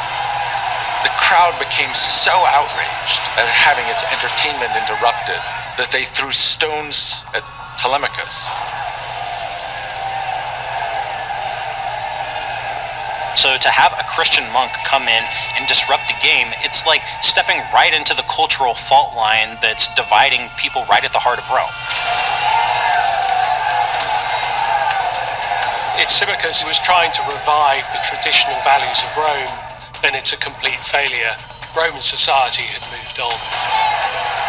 Word of Telemachus' death in the Colosseum reaches the emperor in Milan. Horrified by the violence, he orders a total ban on gladiatorial combat throughout the empire. Things were never going to be the same. Nobody was ever going to spend the amount of money that Symmachus did. Nobody was ever going to go back in time and make Rome the center of the universe again.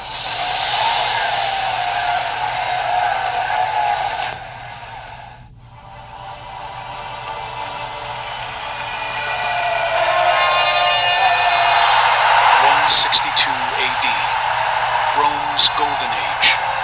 The empire of the mid-2nd century, it's at its pinnacle in terms of its territorial expanse and its wealth. It's an empire that is leading the world in science, in culture, in philosophy, and in medicine. Rome is really the cultural center of the universe in this moment. Authors, doctors, architects, philosophers flock to the city because they are enticed by Rome itself. Among those entranced by Rome is Galen of Pergamon, a brilliant medical scientist whose works are still studied today. Galen is probably the single most influential figure in the history of medicine.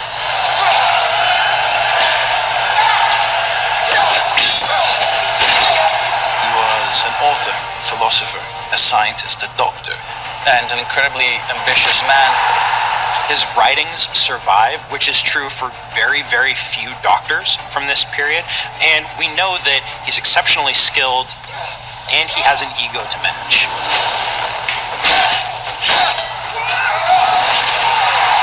Galen comes to the Colosseum to catch the eye of Emperor Marcus Aurelius, one of the empire's great minds.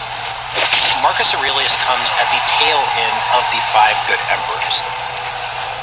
Marcus Aurelius was an intellectual and was very much engaged in philosophical reflection. And in fact, his nickname is sometimes the Philosopher King. He was an extraordinary character. He'd been chosen as a very young man and trained to be emperor. And for once, they got it absolutely right. But Marcus Aurelius does not rule alone. For the first time in Roman history, 2 emperors govern side by side. Marcus Aurelius' adopted brother Lucius Verus, they were almost opposites. They reigned together perfectly because they were 2 sides of a coin. There's no greater example of how absolutely opposite these men were as to their attitude to the Colosseum and to the games. Someone like Marcus, who was so intellectual, so philosophical, for him, the endless and pointless bloodshed made no sense. Lucius, on the other hand, absolutely lives for them. Yes, it's a vulgar sport, it's a vulgar vice to have, but he adores it. A surgeon like Galen plays a crucial role in keeping gladiators alive, but he wants more. Galen was such an ambitious and driven individual that he wanted to become the world's greatest doctor. He already thought of himself as such. He just wanted people to acknowledge it. By all accounts, the plague was a horrible, horrible disease. I mean, in addition to the expected diarrhea and vomiting and fevers, what happened to the skin was really disconcerting. Scabs would form and then fall off, leaving horrible lesions. It was devastating in its effects. People didn't seem to have any previous immunity and killed a large percentage of the people that it infected. No one is spared, including emperors. Not you too. It's nothing. There's a doctor I met once. He cured Eudamus when no one else could. He claims to have an antidote to any poison. You want to bring him here? To this? I cannot simply watch you die.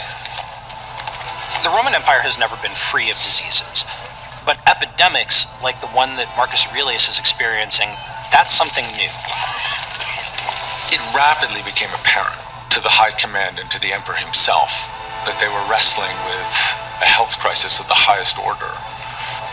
Marcus Aurelius reacted by summoning Galen from Rome.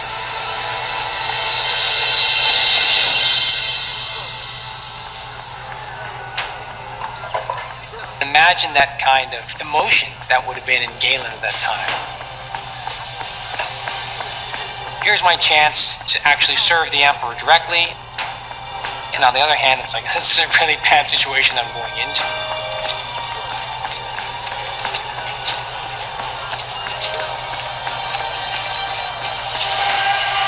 The situation that Galen found when he reached Aquileia was more severe than anything he could have imagined.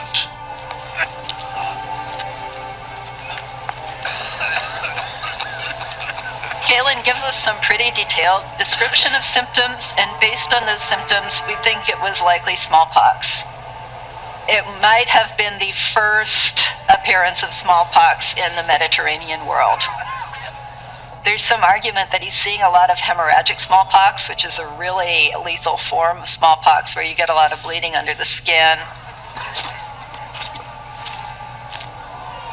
This crisis comes, in many ways, for the Empire, but in a very different and essential way for Galen, the defining challenge of his life.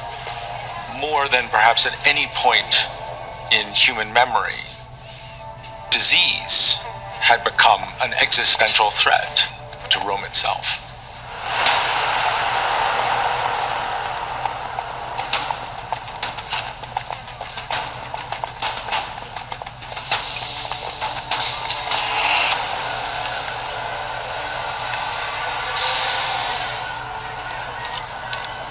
The winter that he spent at Aquileia was very difficult for him. It's rare for him to express despair or a feeling of being overwhelmed, but that is exactly what he does. He treated hundreds of plague victims, and he says that the whole population struggled to survive that winter of plague in 168.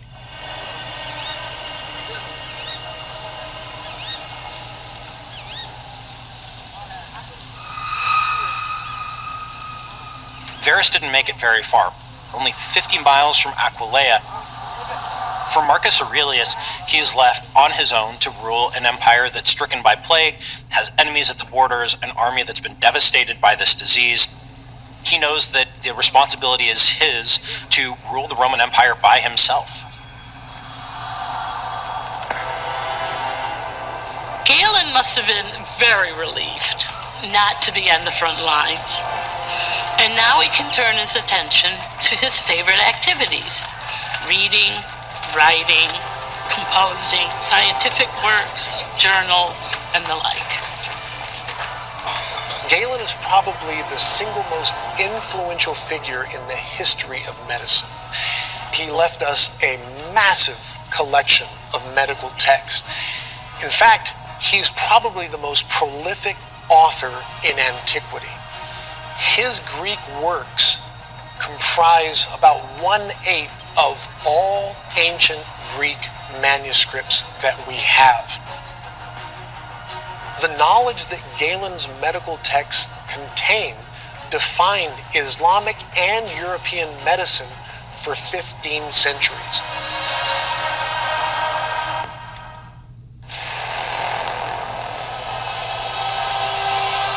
It's 107 AD. The Colosseum has been open for 27 years and stands as the ultimate symbol of Roman values.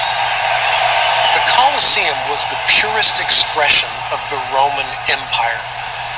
Put simply, it was the symbol of how to live as a Roman and how to die as a Roman, with strength, with courage, and with honor.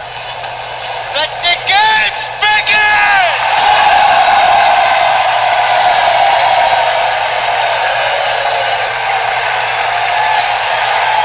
But now, controversial new fighters are stepping into the arena. Women.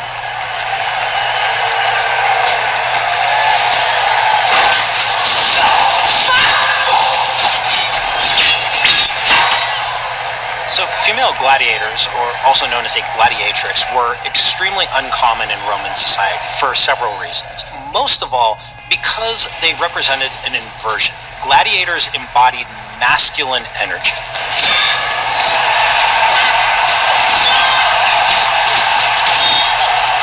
This twist on gladiatorial combat is supported by Emperor Trajan, who came to power 9 years earlier, in 98 AD. Trajan was an amazing character. He was a tough general. He was incredibly successful. He was unpretentious. He was immensely popular. He was really chosen as the ideal emperor from the beginning. Trajan had an interesting self-image. Best emperor, that was his self-image, the best. And he saw himself as Rome's emperor par excellence. He took all the best qualities of his predecessors, but also expanded Rome's empire to an unprecedented level. During his 19-year reign, Trajan pushes the boundary of Rome to its greatest ever extent, winning Arabia, Armenia, Mesopotamia, and Dacia, which is modern-day Romania. By the end of Trajan's rule, the empire will stretch across 2 million square miles. His victories bring hundreds of thousands of prisoners of war to Rome, including female fighters from Dacia. They provide the perfect opportunity for fresh entertainment. Trajan might have looked at a female gladiator as yet another sign of his greatness and his ability to bring ever new and more exotic spectacle to the people of Rome. Politics is partly show business. The audiences in the Colosseum expected more and more forbidden, fascinating things. A fighting woman was the ultimate new delicacy to please the jaded appetites of the Roman crowd. But one gladiatrix is different, Mevia.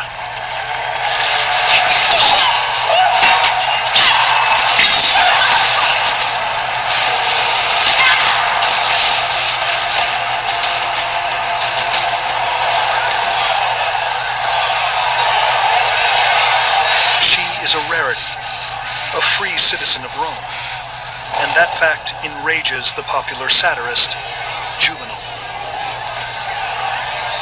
Juvenal expresses a real social anxiety.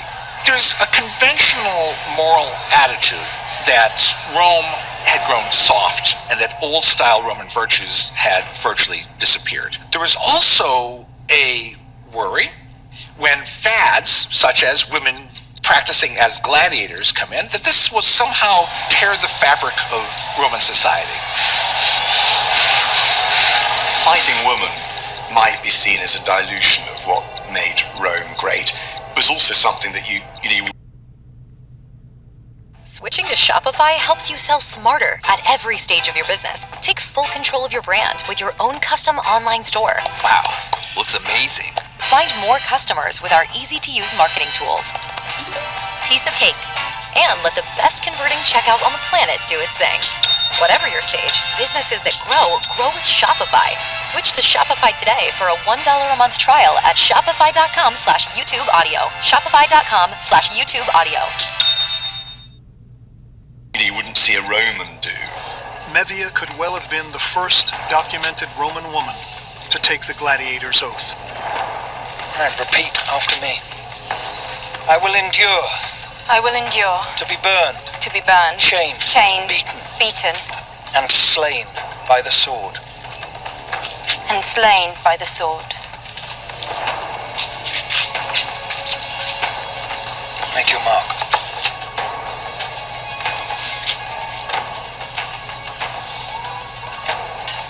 You understand this contract means?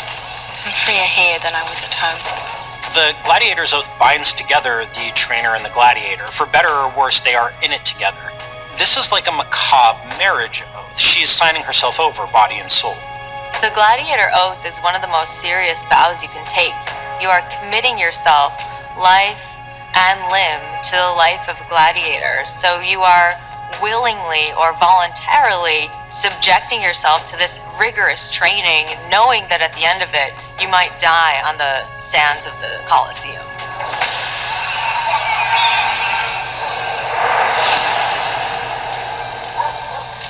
Maybe willingly going into a ludus It means that she's turning her back on her family. There's no way out for her. Her family probably would have disowned her because it would have been an embarrassment, a stain on the family's history. She would never have been able to go back to them. She would never have been able to get married or have the life that her parents had expected for her. All gladiatorial combat was a fight to the death, because if someone did not surrender and basically indicate that they had given up, the fight would continue until someone was killed.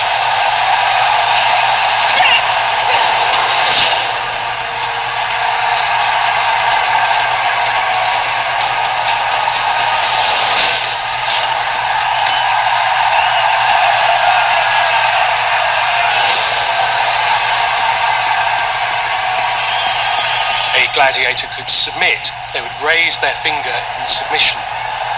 The emperor would turn to the crowd and ask for their opinion about what he should do, whether the submitting gladiator should be allowed to live or whether he should be killed.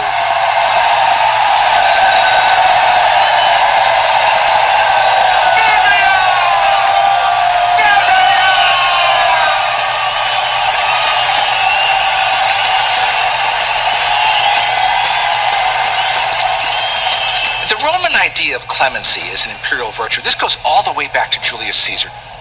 But when we see it being activated, there's a positive side, but there's also a sinister side. And it's a way of the emperor signaling that I'm in total control.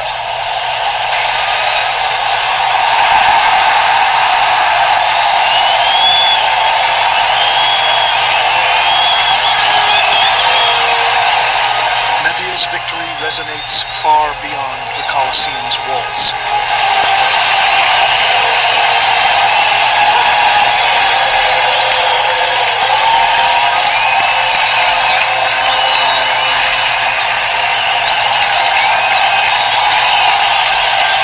But after her documented appearance in the arena, little is known about her. To have earned a place in Juvenal's writings, it's possible that she dominated female gladiatorial combat throughout Trajan's reign.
4.5 billion-year-old planet, still evolving. As continents shift and clash, volcanoes erupt, and glaciers grow and recede, the Earth's crust is carved in numerous and fascinating ways, leaving a trail of geological mysteries behind. In this episode, an investigation into California's San Andreas Fault, the greatest fault line on Earth. 800 miles long, this ugly scar on the landscape has spawned earthquake after earthquake. But for now, it waits quietly, deep under our cities, building up stress to strike once again. The San Andreas Fault is one of the most dangerous geological features on Earth.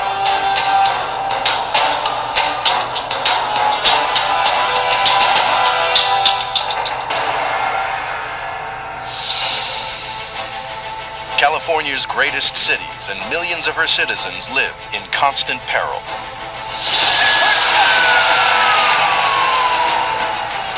Since records began, there have been 13 large earthquakes along the San Andreas Fault. The water lines have ruptured. There is no water coming out of the fire hydrant. And now, America's geologists, her rock detectives, are warning of a potential disaster. The major damage has been done. In the fall of 2008, more than 300 scientists calculated what a major earthquake would do to Southern California. We've been conducting a special study of a magnitude 7.8 earthquake on the southern San Andreas Fault, large enough to potentially damage tall buildings. Fire will be very significant. The definitive scientific report presented to politicians was codenamed Shakeout. It forecast thousands of deaths and billions of dollars of damage in the city of Los Angeles, which makes it crucial to investigate the most important question: when will the next big earthquake hit the San Andreas Fault?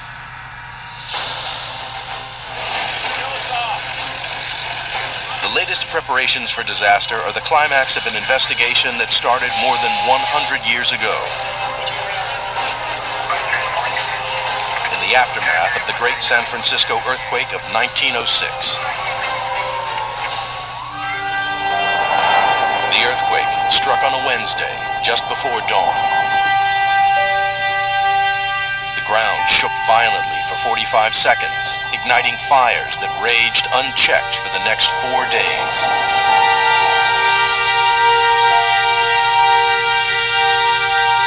"28,000 buildings, a tenth of the entire city, were destroyed, and more than 3,000 people, 1 in every 100 of the population, were killed. With a magnitude of 7.8, it's in the top 20 of North America's strongest ever earthquakes. The scale of the Great San Francisco earthquake shocked the nation. But no one understood what had made the city shake.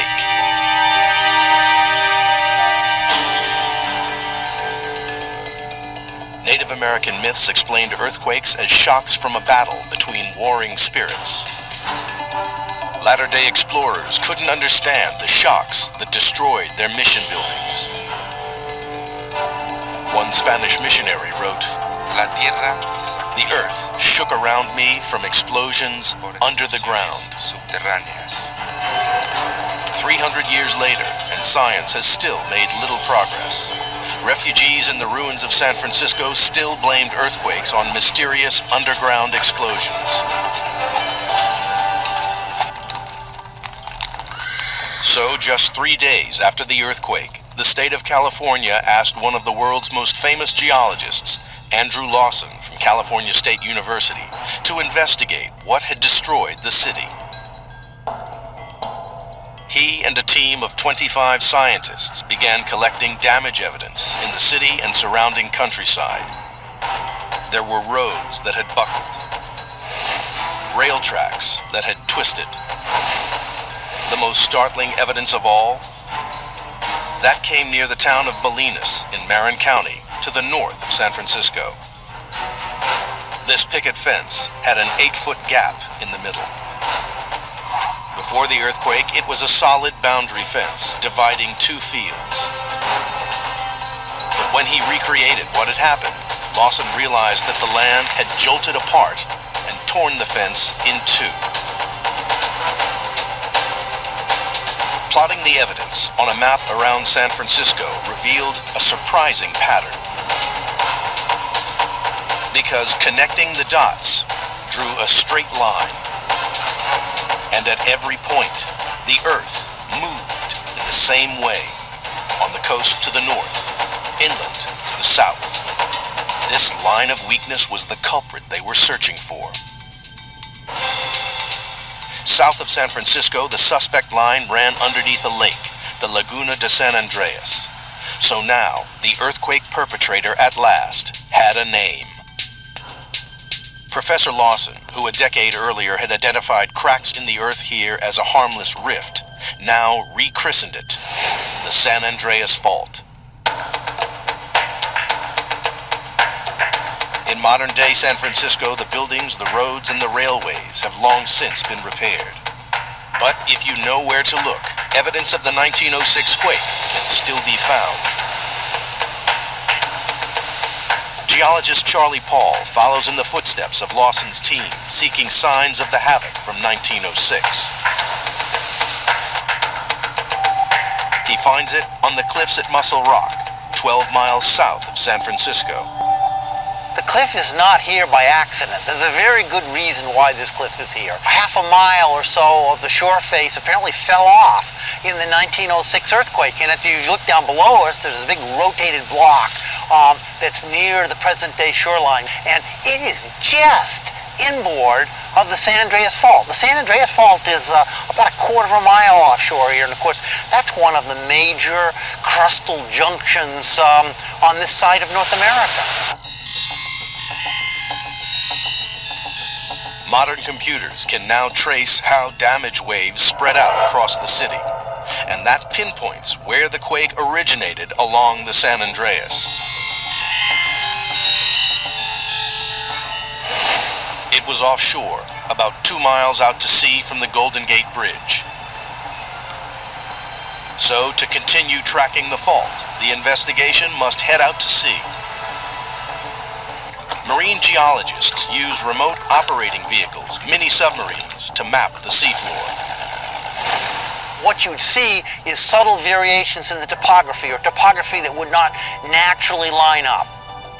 So there might be a line on the ocean floor that is higher or lower on one side, and you can use various techniques to determine that this actually is a fault instead of some other process. Running south across the seabed, the San Andreas finally runs out of ocean and hits the land. This broken line of rocks, stretching in from the sea, marks where the San Andreas hits land 12 miles south of San Francisco. We're here at Muscle Rock, and we're essentially standing on the San Andreas Fault right now. And if there was an earthquake, I don't know what would happen right here, but I wouldn't want to be here. This Pacific coastline, where cliffs crumble slowly into the sea, is the boundary between 2 of the Earth's massive continental plates. Separated by the San Andreas Fault, 2 vast separate blocks of the Earth's crust lie directly alongside each other. Here, the continent of North America lies slightly on top of the adjacent section of crust which holds the Pacific Ocean.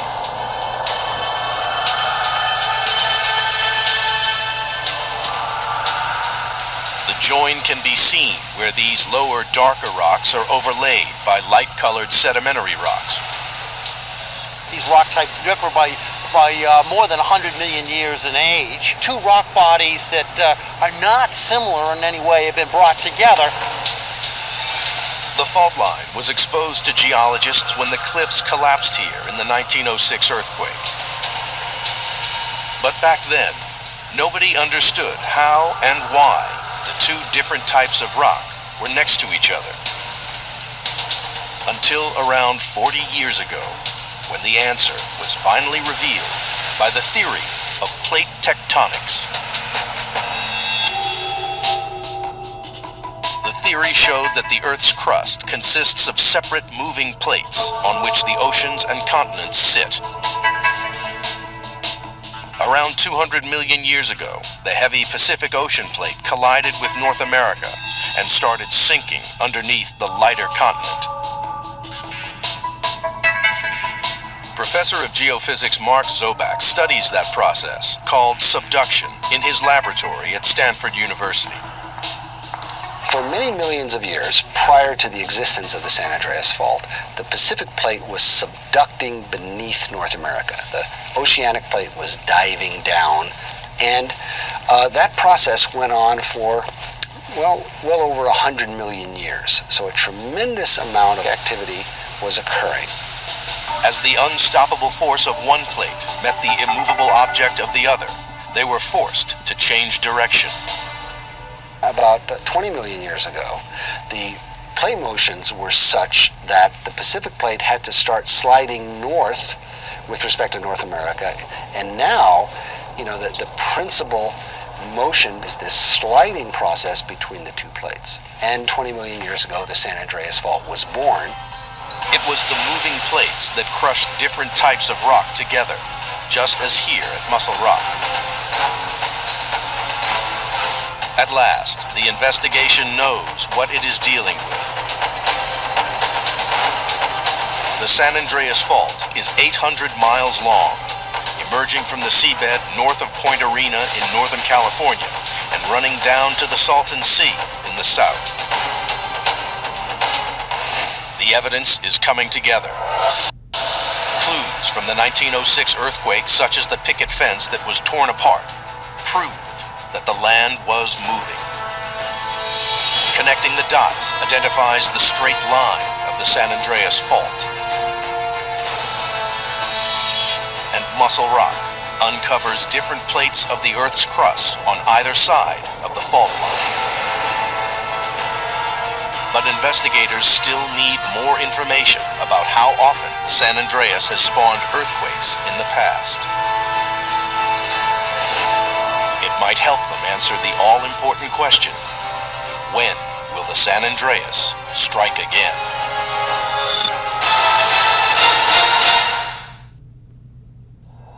To discover when the San Andreas Fault will strike again, the investigation needs to know about ancient earthquakes that have struck along the fault line. But there's an immediate problem. So here in California, it's a particular challenge. Some of the earliest written records were from the missions and from the early explorers, so only dating back into the 18th century here. Other parts of the world, we have an earthquake history going back millennia. The investigation moves 350 miles south of San Francisco to a desert where the San Andreas may have been active for thousands of years. There's crucial evidence here about earthquakes from ancient times. This creek used to flow straight across the San Andreas Fault here, but several earthquakes formed a natural dam where the San Andreas Fault wedges up here in front of me. That created a small pond, and now we're looking at the dry sediments of that pond that record the history of earthquakes, and that tells us quite a great deal about the past behavior of the San Andreas Fault. Some of the clues are so small that Hudnut's detective work gets him down and dusty among tiny cracks inside the fault. Sometimes we can find out about the past behavior of the San Andreas Fault by looking at the tiniest details. At the bottom of this small ancient pond, mud sediments collected above a fine line of pebbles. Then, an earthquake shifted the land upwards on one side of the vertical fault line. So this layer was originally flat, and then, in a subsequent earthquake, it was broken like this along this tiny fracture strand of the San Andreas Fault. But finding proof that this is the site of an ancient earthquake is only part of the story. Hudnut needs to know how long ago it happened. The bare rock layers are no help in dating his find, but just above the fracture line of the rocks, he has found the evidence he needs. Here, a bush was burned by a prehistoric wildfire, and that remnant of carbon is why you see this black stain on the side of the trench wall. The key to unlocking the age of the rocks is carbon-14, known as radiocarbon. Its molecular structure means that carbon-14 is a more unstable isotope than other forms of carbon. It's absorbed by growing plants, then radioactively decays at a known rate after the plant dies. So measuring carbon-14 in vegetation burned in a wildfire reveals how long ago those plants died and dates the rock in which the carbon is found. And through this, we can reconstruct the evidence of the past earthquakes. Radiocarbon dating has proved that earthquakes have been happening along the line of the San Andreas for thousands of years. The particular small earthquake investigated by Hudnut, for example, is around 3,500 years old. It happened at a time when the last woolly mammoths were dying out in North America. The investigation moves to an even more remote desert spot, the Carrizo Plain, 160 miles north of Los Angeles. Here lies a dried-up riverbed, which takes an unusual course. Coming down off the hills, the creek bed takes a sudden, sharp turn to its right. A few hundred feet later, it makes an equally odd 90-degree turn to the left. The creek crossed the line of the San Andreas Fault, but early geologists were mystified. Why did it bend in this way? The scientific pioneers were limited to studies on the ground.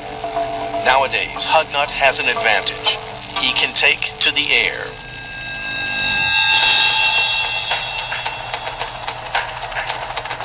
The San Andreas Fault, where it cuts through the Carrizo Plain, it almost looks like a scar, and it was caused by repeated earthquakes in the past. Along the long line of hills marking the course of the San Andreas, Hudnut spots the puzzling bends that he's seeking.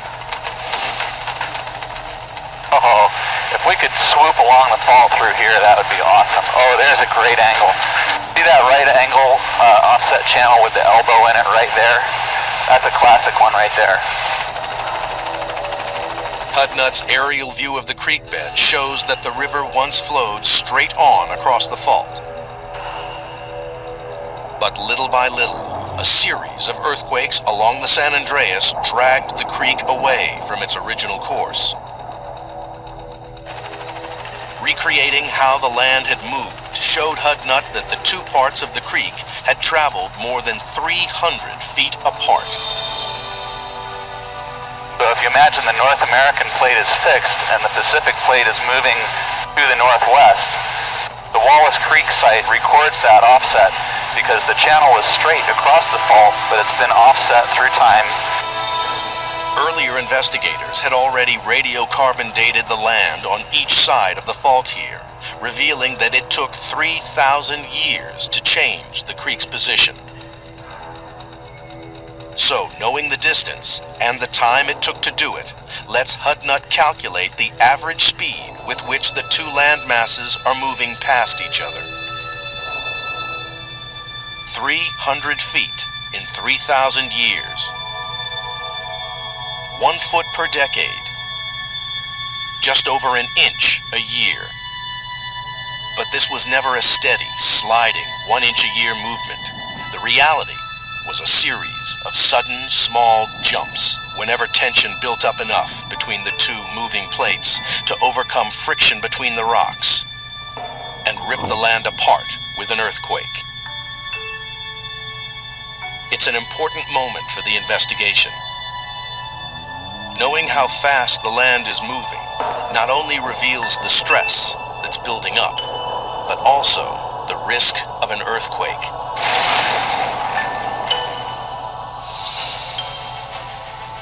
The San Andreas Fault is giving up its secrets.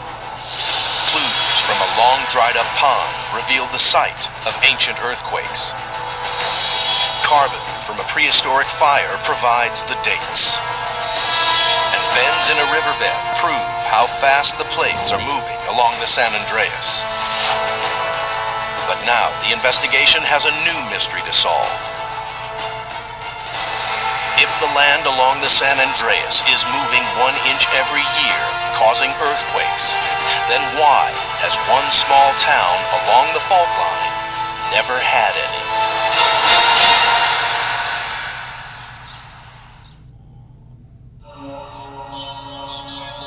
The investigation has discovered how fast the land is stretching and straining along each side of the San Andreas Fault, which should help establish when that ever-increasing stress will snap the land apart in the next major earthquake. But there's a problem. One part of the fault line just doesn't fit the pattern. The small town of Hollister is unique along the San Andreas Fault system. It's never had an earthquake, and the investigation is going to find out why.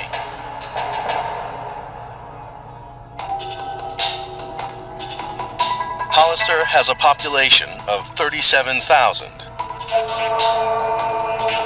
And nothing here is quite the way it should be. There are plenty of clues suggesting that the land must be moving here.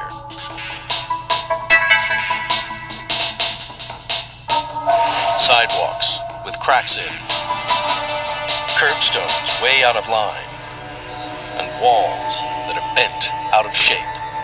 Walking through Hollister, we can see anything that man has built that was laid out in a straight line may have a jog in it. Every year it changes a little bit, and it's a progressive thing. The clues add up to one clear conclusion. Even without any earthquakes, the earth in this town in the heart of the San Andreas system still slides imperceptibly slowly and effortlessly along. In one sense, the damage that you see here associated with the creeping is clearly sort of under control. But as a geologist, if you start playing that out for tens of thousands or hundreds of thousands or millions of years, the consequences of that become enormous. For many years, the creeping ground that moved without earthquakes remained an unsolved mystery. But then, the investigation moved 100 miles south to another small community where the land also creeps along. The village of Parkfield has a population of just 37 people and a bridge which spans right across the San Andreas Fault. The bridge separates the Pacific Plate on one side from the North American Plate on the other. And the bridge railings have started to bend. I'm right now on the Pacific Plate on the west side of the San Andreas Fault. And, you know, the San Andreas comes off the flank of that hill and right across that field, right under the bridge, and then right over by the corner of that building or that fence post, and then on off to Middle Mountain. The movement here around the bridge is strikingly similar to the slow creeping ground of Hollister. But there is one important difference here in Parkfield. Every couple of decades or so, this village does have earthquakes. They're just little tremors, but they're big enough to be recorded on earthquake monitoring seismographs.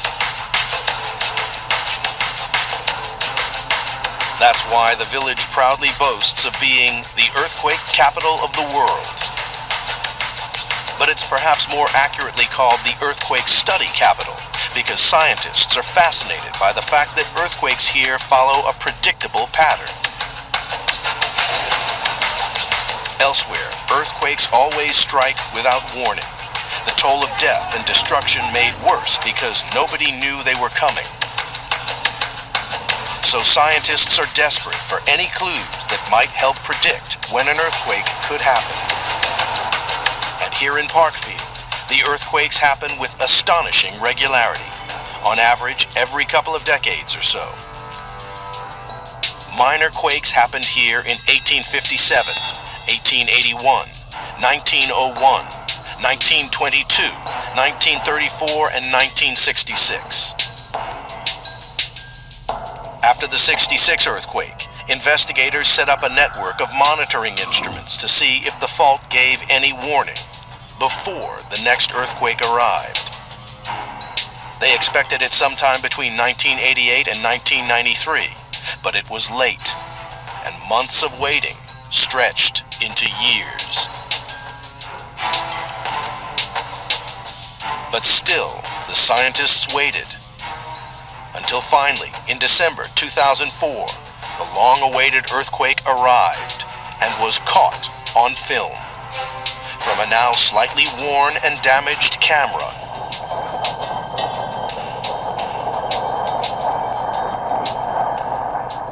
The earthquake movie may not have seemed that impressive, but the instruments collected a mass of information. The data didn't, after all, help with earthquake prediction, but it did pinpoint where the earthquake started underground, which told investigators where to look next. Deep down under the Parkfield countryside. Starting slightly to one side of the fault, the aim was to angle in and stab into the very heart of the San Andreas. After 3 years of drilling, long cores of rock were extracted from the exact spot where the earthquake occurred. This was the first time that team leader geologist Mark Zoback had ever seen rocks from the center of the San Andreas. What we're looking at here are cores from the active San Andreas Fault from a depth of about 2 miles. So for the earth science community, these are like moon rocks. As we were trying to exhume these cores, we had a great deal of drilling difficulty. The San Andreas Fault was literally fighting back. After 9 weeks of attempting to recover the cores, in the middle of a huge lightning storm, almost a scene directly out of Hollywood, with the thunder and lightning, these cores came to the surface. And so it was a tremendous feeling of satisfaction. The lightning and thunder just made it that much more dramatic. And we're all wearing gloves. We didn't want any oil from our fingers to affect the core.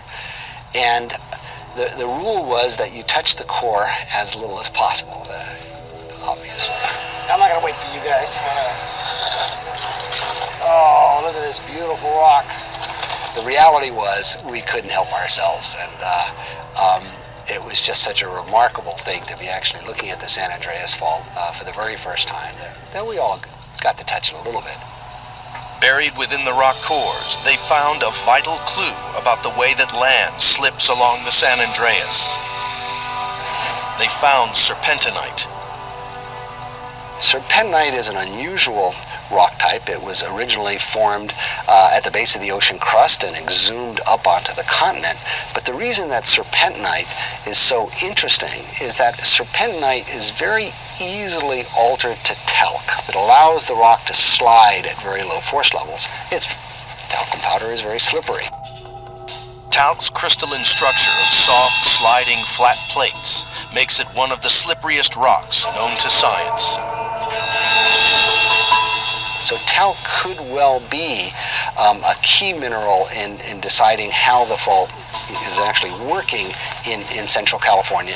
We see that the secret of the slipping San Andreas Fault is actually the rocks themselves. The talc explains the tiny earthquakes of Parkfield.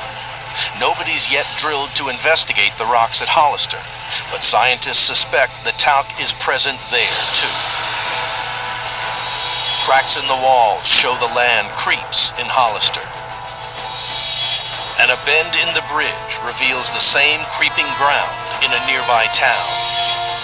Rock cores extracted from the fault contain serpentinite, leading investigators to the softest and slipperiest mineral, talc, which lubricates some parts of the fault. The investigation is having success, but one crucial question remains to be answered. What will the San Andreas Fault do next?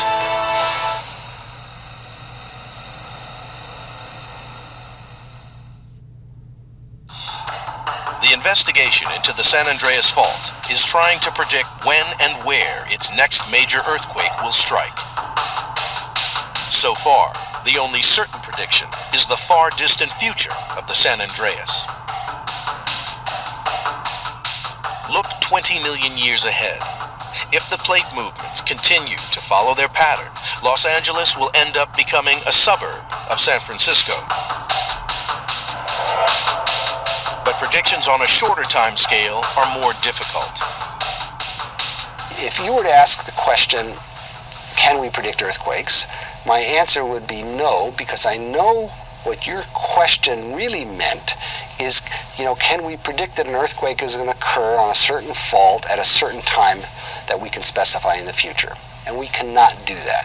But there are many things we can predict. We can predict which faults are likely to produce the big earthquakes. We can predict how big the earthquakes are likely to be. And we can even predict the probability of the earthquake occurrence over some period of several decades. Predictions are most crucial where the San Andreas runs to the south of LA. Here in the Coachella Valley Desert, geological evidence of earthquakes stretches back 1,500 years and more.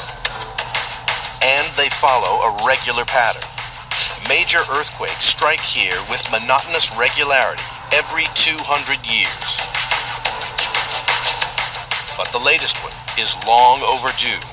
There hasn't been an earthquake here for more than 300 years.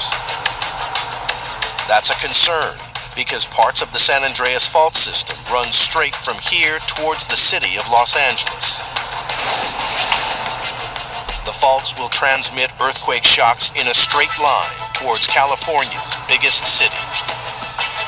Geologist Yuri Fialko regularly monitors how the ground moves on either side of the fault line. He lines up his GPS equipment precisely over a series of metal pegs fixed into the ground.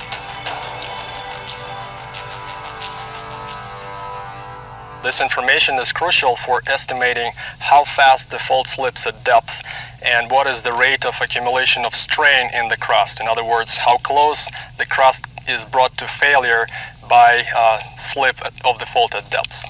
The repeated ultra-precise measurements reveal that land here, on the surface, hardly moves at all. This is a problem, because deep underground, the stresses and strains are still building up. The fault is moving at depths at a fairly high speed, and this deformation is growing and growing and growing with time. Miles underground, the deep fault is moving at more than an inch a year, which tells Fialko that in the centuries since the last quake, the surface should have shifted 300 inches, 25 feet or more. But it hasn't.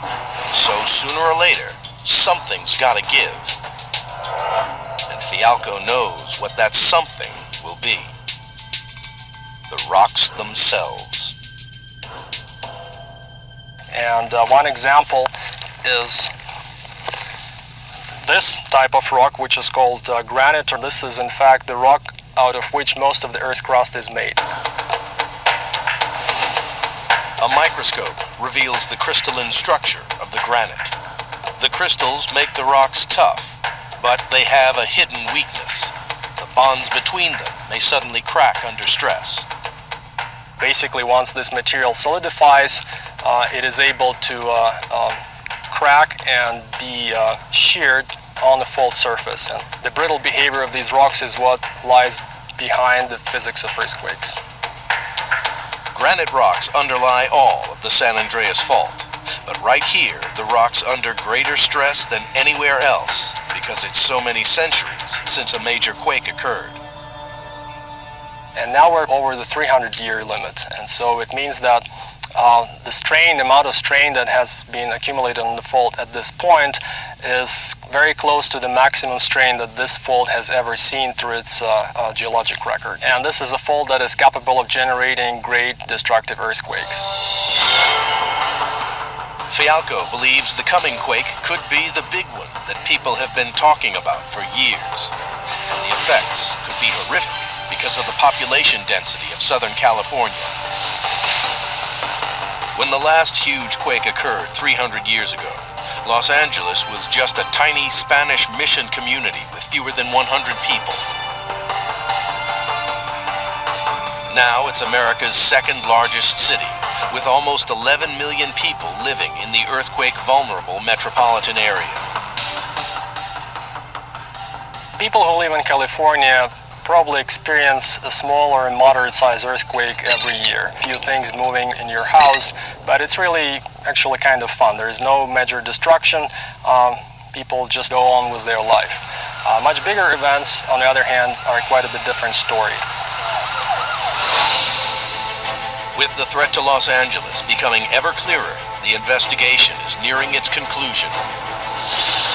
Data from repeated GPS measurements in the desert reveal evidence that stress is building up, while examination of the rocks of the crust show they may not take the strain for much longer.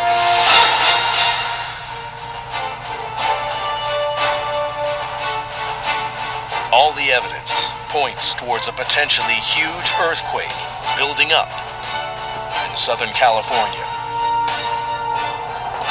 And new experiments suggest the coming quake could be far worse than anyone had ever imagined.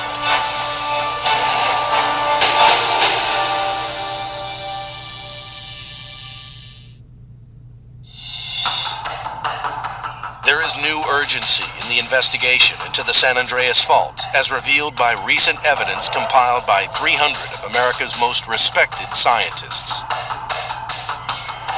They warn that Los Angeles will be devastated if a major quake strikes along the southern section of the fault line. While there hasn't been a major quake for hundreds of years, even small ones can still be deadly, like the Northridge earthquake, which struck this LA suburb in 1994.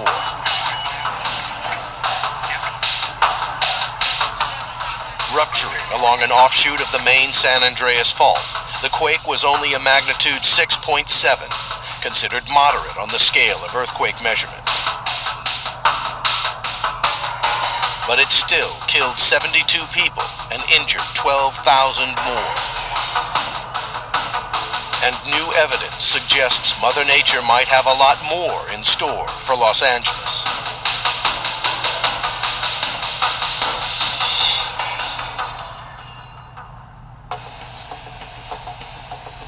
Scientists have long known that earthquakes generate several distinct sets of waves. They travel at different speeds, each spreading damage and destruction out from the epicenter. Modern city buildings in earthquake-prone areas like California are engineered to cope with such waves. Now, new research by geophysicist Professor Aris Razakis suggests that the San Andreas may offer a new and even more deadly threat. Razakis researches how earthquakes rupture along straight-line faults, just like the San Andreas, where it approaches Los Angeles. He creates his own mini-earthquakes, representing the San Andreas Fault by a hairline crack in a thick, transparent block. This special material shows up internal stress lines when it's lit by a laser. And the earthquake is triggered by a tiny explosion. 3, 2, 1, 0. The load has dropped, and the explosion was big enough that we even have a crack. An ultra-high-speed camera capturing 10 million frames a second reveals a startling and newly discovered phenomenon. This frozen picture reveals stress lines speeding along the mini San Andreas in the milliseconds after the explosion. The cone to the left of this frame is a previously unrecognized type of shockwave racing along the rupture line from the earthquake's center. On a microscopic scale, it looks and moves exactly like the sonic boom produced when a supersonic aircraft such as Concorde breaks the sound barrier. Because we also see Mach cones, lines that are emitted from the rupture tips as from the tips of moving aeroplanes. And just like a sonic boom, it can be dangerous. In the same sense that we hear the sonic boom from the Concorde, you're going to feel the sonic boom from the rupture. The danger comes because many high-rises just aren't built to cope with extra stress from this newly discovered type of shockwave. So if you are an old building, for example, you will take one wave, you will accumulate some damage, and very soon after that you will get very strong ground shaking because of other types of waves coming also. The high-speed ruptures that Razakis calls super shear happen where faults run in a straight line, which might help explain a 100-year-old mystery surrounding the Great San Francisco Quake, the natural disaster which launched the entire San Andreas investigation. The overwhelming damage in San Francisco has long seemed surprisingly out of proportion to the 7.8 magnitude of the quake. And there's a particularly straight section of the San Andreas approaching San Francisco. So many scientists now believe that the damage was greater than expected because the 1906 quake had traveled at super shear speed.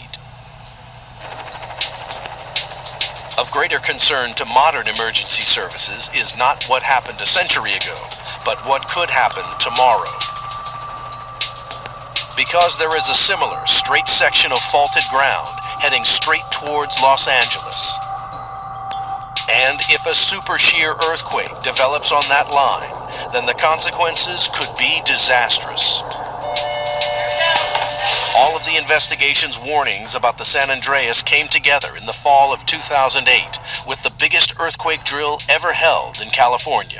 If this earthquake would have happened in reality, there would have been buildings coming down. We know that there would be no water now in certain areas. So that's what this exercise is all about. But what are the real chances of Los Angeles soon being hit by a massive earthquake? Frighteningly, the best scientific consensus now warns that there's a 99% chance of a major quake in Southern California within the next 30 years. To better understand the threat to LA, the geologists produced their study jointly with experts in charge of the city's disaster planning. And none of them doubt that the big quake is coming. It really isn't even a question of if anymore. The shaking is going to be severe for 2 to 3 minutes. And then it's going to stop. And then you're going to have that moment of silence that often happens before you start hearing the car alarms and all those other sounds that you have in a disaster like this. The study estimates that a major earthquake in the LA metro area would cause 2,000 deaths, 50,000 injuries, and $200 billion of damage. You're going to have conflagrations developing. Tens of blocks will be on fire. The water lines have ruptured. There is no water coming out of the fire hydrant. That's the kind of nightmare scenario that we're looking at.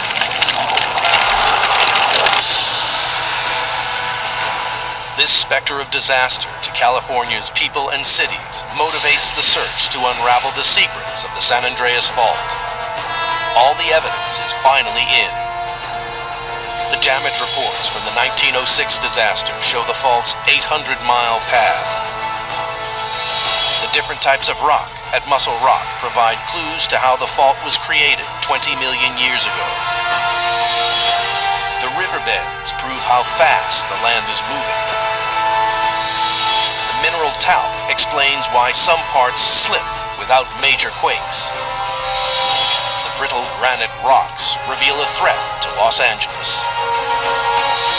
And recent lab experiments uncover new and more dangerous earthquake shock waves. But one goal has eluded the rock detectives who study the greatest fault line on Earth. When will the sleeping San Andreas come to life once again? It could be any time. The only certainty is that nothing is certain in the ever-evolving story of how the Earth was made.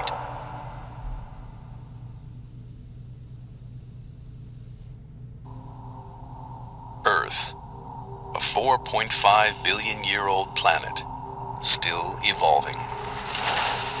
As continents shift and clash, volcanoes erupt, and glaciers grow and recede. The Earth's crust is carved in numerous and fascinating ways, leaving a trail of geological mysteries behind. In this episode, the Marianas Trench, the deepest point on Earth, is explored. Its sheer walls cut 7 miles into the Pacific Ocean. The mystery of what created this deep, dark chasm takes science detectives on some of the most dangerous dives ever attempted. Deep into the abyss. Scouring the ocean floor, scientists uncover a strange undersea world of fiery mountains, bizarre mud volcanoes, and the largest geological structure on Earth. Discoveries from this unique underwater world will revolutionize our understanding of the powerful forces that shape not just the trench, but the Earth itself.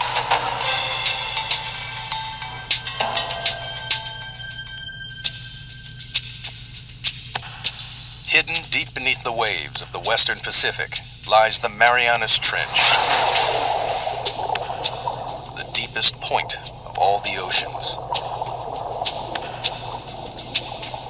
The first step on the journey of what created this mysterious scar in the Earth's crust and how it continues to mold the planet takes us back to 1872, when a British research vessel, HMS Challenger, set out on the first ever mission to map the ocean floor. Throughout most of recorded history, men had just assumed that beyond a certain level the sea was pretty flat, pretty dead, fairly lifeless. They weren't expecting to find anything very interesting. For 4 years, the Challenger crisscrossed the oceans, covering 70,000 miles, a third of the distance to the moon. The crew plumbed the depths every 140 miles, using a total of 249 miles of rope and hundreds of pounds of lead weight. It was tedious, backbreaking work, but at the time it was the only way to measure the depth of the ocean floor.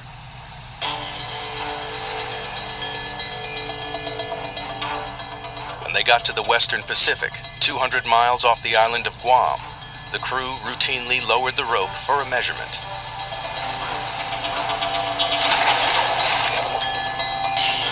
But the weight kept on dropping and dropping. It's a big surprise. Nobody thought the ocean was this deep.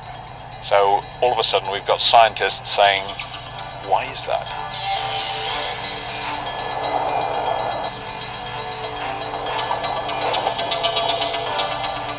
Eventually, the weight struck the bottom at 4,475 fathoms, nearly 5 miles beneath the ocean's surface. The scientists would be going, wow, we found something, and what does it mean?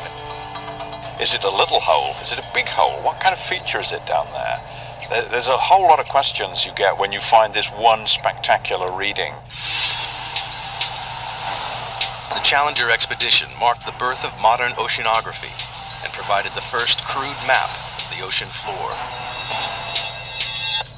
It showed how the ocean floor gently slopes away from the land and then plummets thousands of feet into vast flat plains. But the Western Pacific is different. It drops off again into the 5-mile deep hole, a hole that blew right out of the water the long-held belief that the sea floor was flat and featureless. And it spawned a mystery, because nobody could understand how this strange underwater feature came about. It would be 75 years before any answers emerged. It took a revolutionary new technology, sonar, to push the investigation forward to the next crucial stage.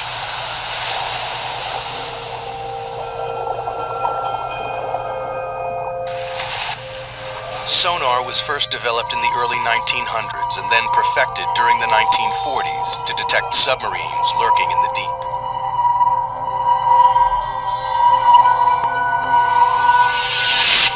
The system works by by pumping sound waves through the water. The waves bounce off solid objects and are reflected back to a detector. By measuring the time it takes for the sound waves to bounce back, scientists realized they could build a remarkably accurate picture of the world beneath the waves. The world's major navies spend a lot of time and effort developing submarine hunting technology. Then the hydrographers discover that you can use this to chart the bottom of the sea, and it's an awful lot cheaper and easier than using large numbers of sailors pulling on ropes. In 1951, a British Navy research ship returned to the deep hole found by the Challenger expedition. But this time, they were armed with sophisticated new sonar equipment. And the results were amazing. Detailed sonar maps revealed that the deep hole in the Pacific Ocean floor isn't a hole at all, but part of a massive trench, 30 times deeper than the Empire State Building is high. It runs twice the length of California, 1,500 miles from the southeast of Guam to the northwest of the Mariana Islands. People were probably astounded by what they were seeing because clearly the ocean floor had enormous changes in relief, was very mountainous in some places, had great deeps in other places. To a geologist, this would be extremely exciting. Even within the trench itself, there are remarkable variations. At its southern end lies the greatest surprise of all. The seafloor drops down another 2 miles to its lowest point, a staggering 7 miles beneath the waves. Scientists had discovered the deepest part of the oceans. Even today, it is the lowest known point on the planet. They named this part of the trench the Challenger Deep, in honor of the ship that discovered it. To get a sense of just how deep trenches are, if we take the height of Mount Everest, we would still have about a mile of water above us before we get to the ocean's surface. But how the Marianas Trench was formed remained a mystery. Investigators decided the best way to find the answer was to dive to the bottom of the trench, to see for themselves the lowest point on the planet, the Challenger Deep. But they faced a major problem. At the bottom of the trench, they would have to contend with pressure 1,000 times stronger than at the surface. That's the equivalent of being squeezed on all sides by the weight of 50 jumbo jets. To demonstrate the effects of such pressure, scientists use a dummy head. Today what we're going to do is actually put one of these styrofoam wig heads in the pressure chamber and expose it to the pressure we would see in the Marianas Trench. That's about 16,000 psi.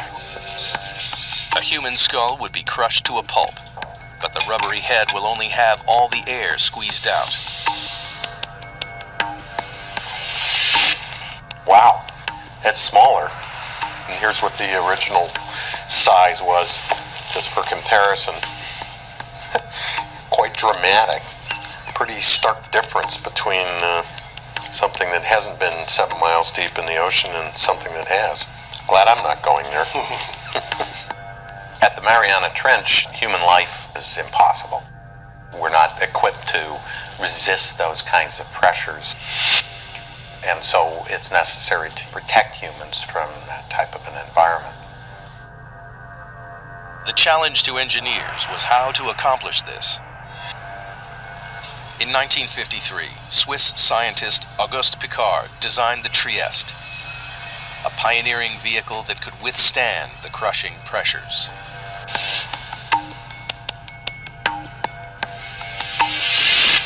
The submersible was dominated by a 50-foot-long hull, filled with light aviation gasoline and lead weights to control buoyancy. Slung underneath it was a tiny 6-foot spherical cabin with 5-inch thick steel walls.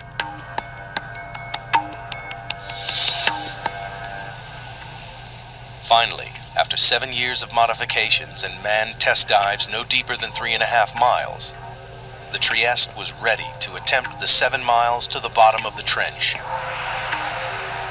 The commander of this perilous undertaking was U.S. Navy Lieutenant and deep-sea explorer Don Walsh. I know the astronauts that go through this all the time. Why do you have to be there? Why can't we just put up a robot to do things? You've got to be there because that's what we do. Only a few officers and scientists knew about the risky mission, which was launched in January 1960 from the western Pacific island of Guam. Guam, in those days, was kind of a backwater.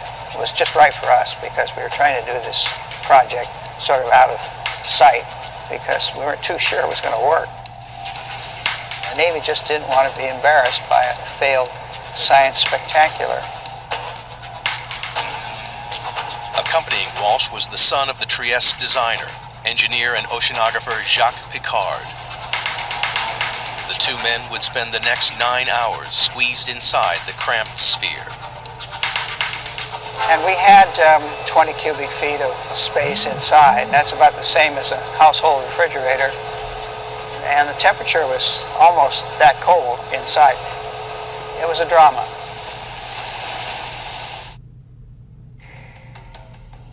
The Marianas Trench is one of the most remote, inhospitable places on Earth. In January 1960, two deep-sea explorers, Don Walsh and Jacques Piccard, plunged into its depths on board the submersible, the Trieste.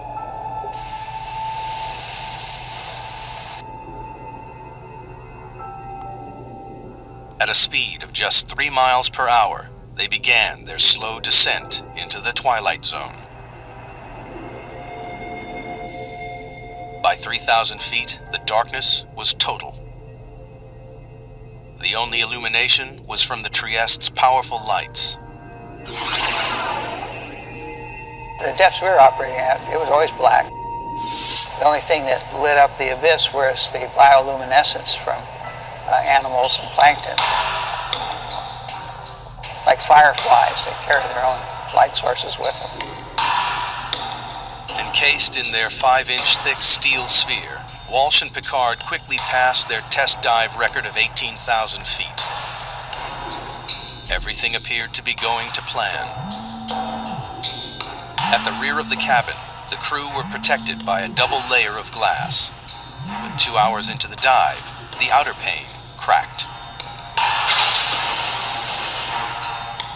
We had a great big bang. We didn't know what it was. We were about 20,000 feet. And we looked around and checked everything. Every square inch of their tiny life-supporting capsule was fighting back 8 tons of pressure. With the outer pane broken, the only thing between the men and instant death was a single pane of glass. If the inner window had cracked, we would have been instantly dead, maybe even before we knew it. But incredibly, the inner pane remained watertight. Walsh and Piccard decided to continue the descent. After a tense, claustrophobic 4 hours and 48 minutes, they approached the bottom of the trench, only to be startled by movement on the sea floor. Just before we landed, we saw a flatfish, about 1 foot long, and that's a bottom-dwelling fish, so if you see one, there are others. Nobody expected to see life at these crushing depths, but it meant the explorers had reached their goal. The very bottom of the Marianas Trench. The depth gauge, with a reading of 35,800 feet, nearly 7 miles below the surface, confirmed the sonar findings.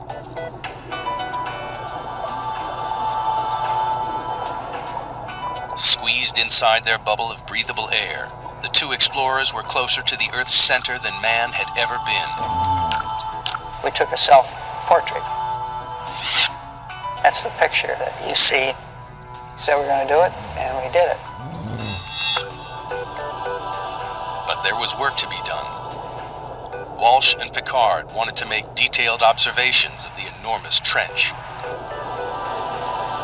Unfortunately, the Trieste stirred up a cloud of fine, powdery sediment from the sea floor that obscured their view. It's like being in a bowl of milk at that point. So, realizing we weren't going to see anything, we decided to go on back up to the surface. Off the island of Guam, the Trieste surfaces after a descent into the Marianas Trench. After 9 grueling hours underwater, Walsh and Piccard returned to the surface on January 23, 1960, and officially entered the record books for the deepest dive of all time. To this day, their extraordinary feat has never been repeated. The mission was a success, but the mystery remained. Geologists still didn't understand what could have formed the immense trench. And if they couldn't find the answer inside the trench, they would have to look elsewhere. Perhaps there was something somewhere on the ocean floor that might explain the trench's origins. Throughout the 50s and 60s, a team of geologists led by Princeton's Harry Hess compiled sonar data from all of the world's oceans. It was as though they had pulled out a giant plug to drain away all the water and expose the ocean floor. Their maps revealed that the Marianas Trench is just a tiny fraction of a network of enormous underwater canyons stretching right around the planet. But that wasn't all. Running parallel to the trench, on the other side of the Pacific, the map showed a giant underwater mountain range, the East Pacific Ridge.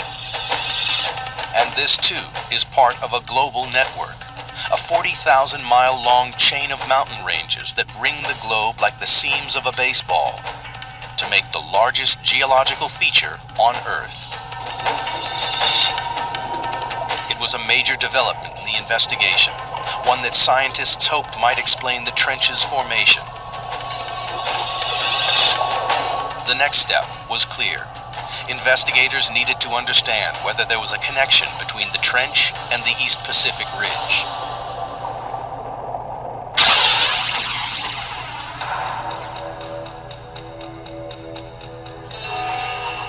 The breakthrough came from the unlikeliest of sources. During the Cold War, the U.S. built a vast network of underground seismometers to pick up atomic bomb testing around the world. Inadvertently, the seismometers also detected naturally occurring earthquakes. When geologists plotted these on a map, a pattern emerged. The earthquakes were clustered along the ocean's ridges and trenches. It was a discovery that transformed our understanding of the Earth. Geologists realized the friction that causes earthquakes comes from movements that must be occurring deep beneath the ridges and trenches.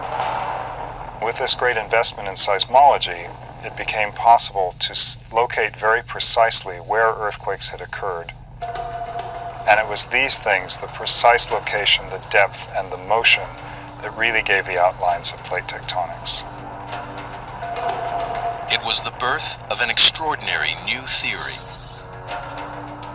The solid layer of rock, the crust on which the land and ocean sits, is broken up into a series of vast slabs that geologists call tectonic plates.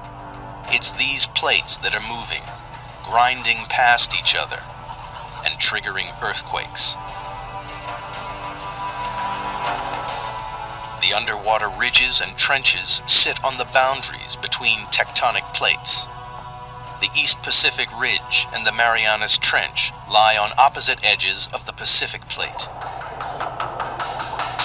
The journey to discover what formed the Marianas Trench is accumulating additional evidence. The Trieste dived to the bottom of the trench and confirmed that it is the deepest point on the planet. Sonar maps then revealed the East Pacific Ocean ridge running parallel to the trench. To solve the mystery of the Marianas Trench, investigators needed to find out exactly what was happening at the East Pacific Ridge, and that meant exploring these vast mountains, 8,000 feet underwater.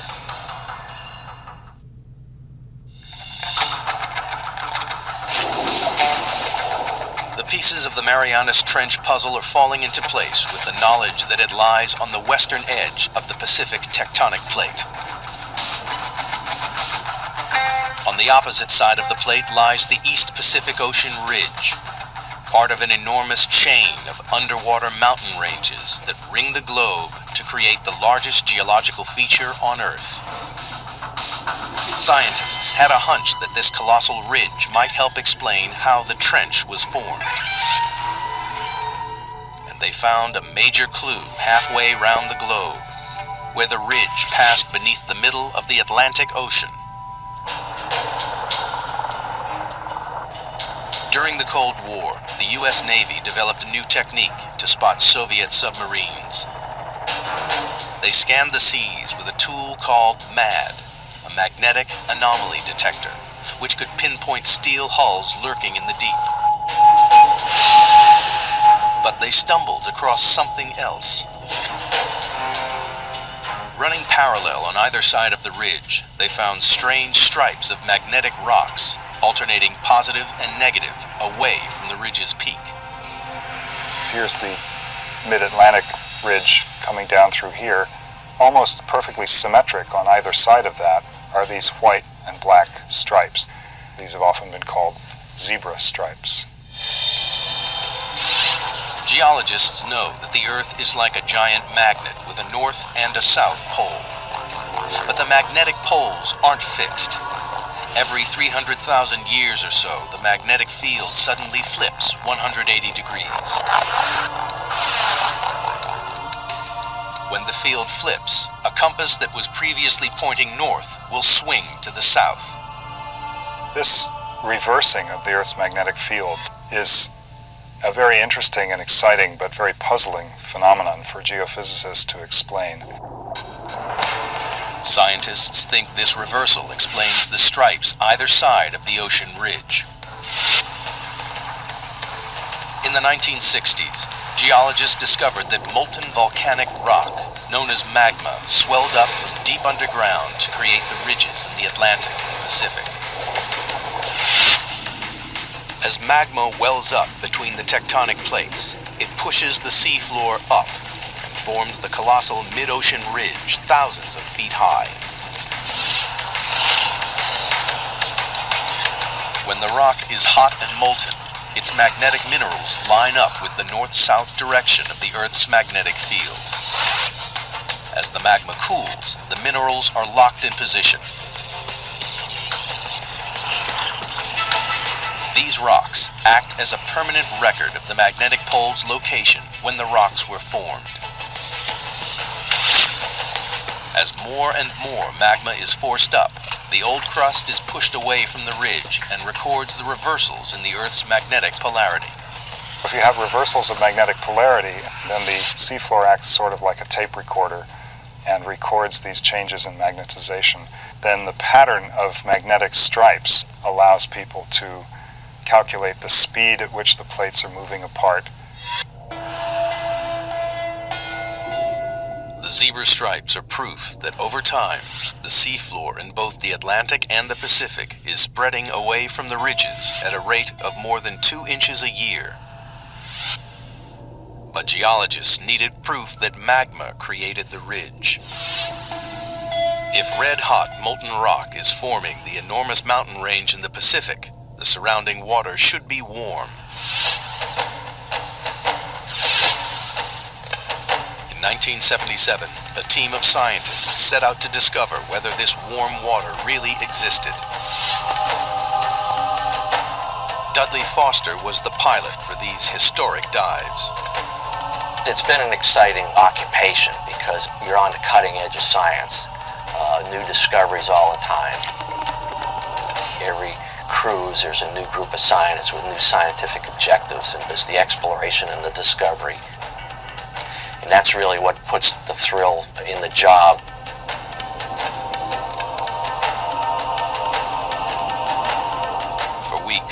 crew scanned the undersea mountains without success. And then they hit the jackpot. A bizarre pillar of rock, spewing hot, toxic gas. And we saw the water was sort of shimmering, sort of like bubbling in a glass teapot or something. We stuck the temperature probe in there and measured 38, 39 degrees Fahrenheit, which was really amazing because the ocean's a huge heat sink. So to see something warm like that was kind of startling. In these pillars of rock, the expedition had found the heat from the magma surging up from deep inside the Earth. It wasn't warming the water evenly along the ridge. It was channeled up through strange hydrothermal vents. When you make these discoveries, you don't know how significant they are. The true significance of them maybe takes several years to appreciate. And this was one of those times. For the investigation into the Marianas Trench, these vents are a decisive piece of evidence. They confirm that magma is continually creating new crust at the Pacific Ocean ridge. And magnetic zebra stripes prove that old crust is pushed away from the ridge towards the other side of the Pacific Plate, towards the Marianas Trench. But this presents scientists with a puzzle. If new crust is being created at the ocean ridge, and the Earth isn't expanding, then the old crust must be disappearing somewhere else. The reason that there's not getting bigger with seafloor spreading is because the same amount of seafloor is being destroyed in the Pacific. Something in the Pacific Ocean is devouring the seafloor, and all the evidence points to the Marianas Trench.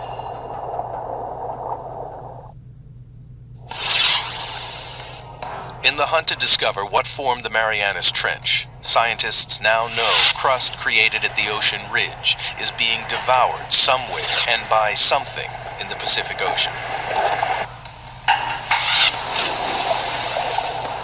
They suspect the Marianas Trench is involved. But the proof would come not from the trench, but from these. The Mariana Islands, a chain of volcanoes that break through the ocean's surface 200 miles west of the trench. Scientists noticed the island chain mirrors the trench's exact shape. This led them to think the trench was responsible for the island's creation. If you see pictures of the Marianas Trench, it's curved, and the line of volcanoes that it generates is curved exactly parallel to it. Geologists believe that the trench formed the volcanoes via a process called subduction. Subduction occurs where two tectonic plates collide. As they grind past each other, the heavier plate is pushed beneath the lighter plate. The descending plate is forced down into the Earth's intensely hot interior called the mantle.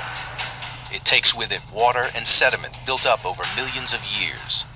Volcanoes form above subduction zones not because the Earth is hotter there, but because this is where we're taking the water that once was in the ocean.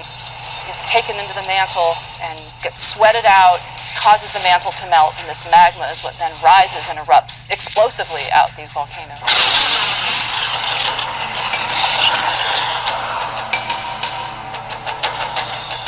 The water in the sediment forces magma to swirl up and push through the plate above. When it breaks the surface, it creates volcanoes, like the volcanoes that form the Mariana Islands.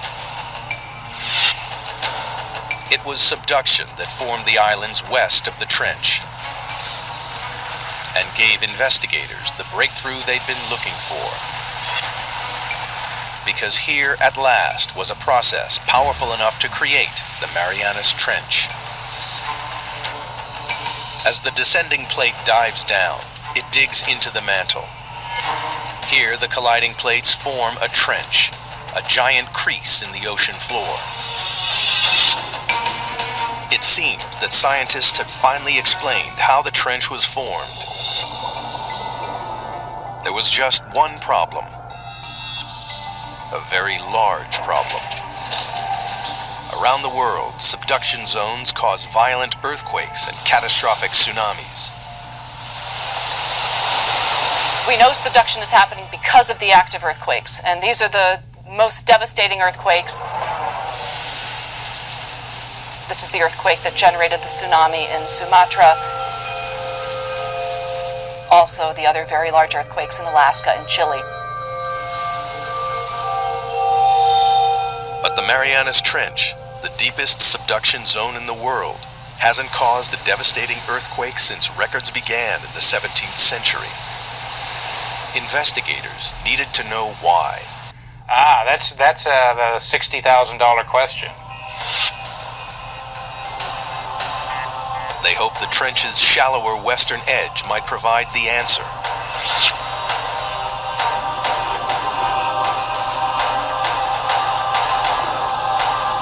Here they found an intriguing chain of underwater hills 2 miles below the surface of the sea.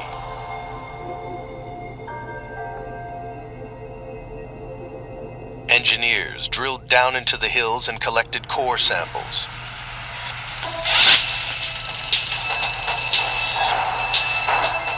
And when the scientists analyzed the samples, they discovered the hills were actually volcanoes. And they spewed out not lava, but mud. The fine powdery mud is made up of a soft type of rock that has been ground up in the subduction zone. It seemed this soft rock might explain why there have been no major earthquakes at the Marianas Trench. Everybody has a sense of what a volcano is, but not all volcanoes erupt igneous rocks. There's some volcanoes that erupt mud, and a certain kind of unusual kind of mud in the Marianas is made out of serpentine. And serpentine is a very weak rock, and it can be scratched with a knife or something like that. Investigators realized the grinding plates crush the soft rock to form a lubricating mud that prevents large earthquakes. Then the mud bubbles up to the ocean floor, where it forms the strange mud volcanoes found along the trench's western edge. Other parts of the world, like the Andes or maybe Indonesia, you've got 2 plates that are grinding together, and one of the plates is quite strong. And it takes a big earthquake to rupture that plate interface.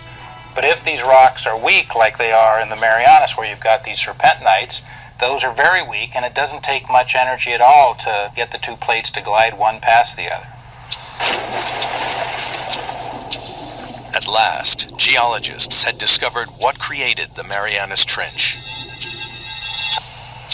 50 million years ago, the Pacific Plate slipped under the edge of the Philippine Plate.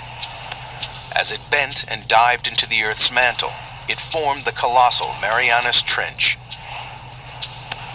And the plate is still moving. Like a giant conveyor belt, the Earth's crust travels slowly across the Pacific Plate, from its birthplace in the East Pacific Ridge to its graveyard 10,000 miles away in the Marianas Trench. Today, the Pacific Plate's movement can be tracked in real time.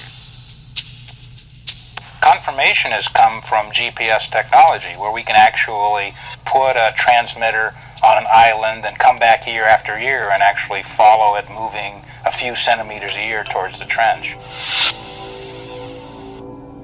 It's devouring the crust at a rate of 3 inches a year, about as fast as a human fingernail grows. Every 4 million years, it swallows an area the size of the United States. By consuming the crust created at the Pacific Ocean Ridge, the ravenous Marianas Trench is the world's largest recycling plant.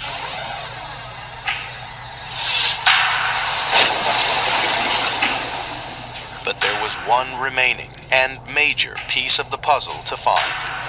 Scientists still didn't know why it is the deepest trench on Earth. They suspected the age of the seafloor at the bottom of the trench may provide the answer. It turns out there's a really strong relationship between the age of the seafloor and its depth in the water. In 1999, a team of deep sea drillers returned to the trench to collect core samples.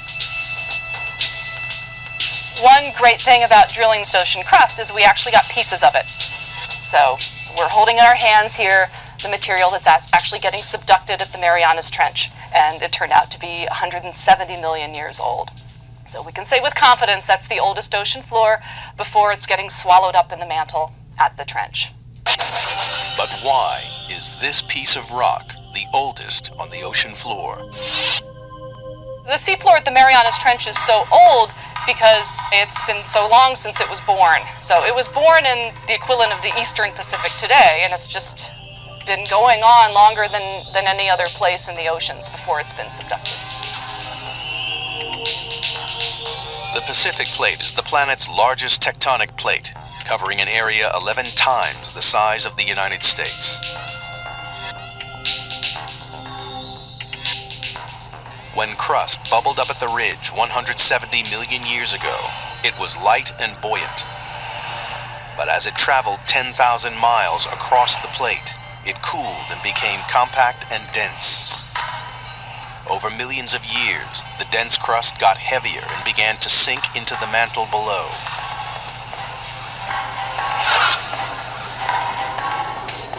Scientists realized that because the crust at the Marianas Trench is the oldest ocean crust, it's also the heaviest and so has sunk deeper into the mantle than any other area of ocean crust. Here at last was the explanation for the trench's extraordinary depth. The picture of the Marianas Trench is almost complete.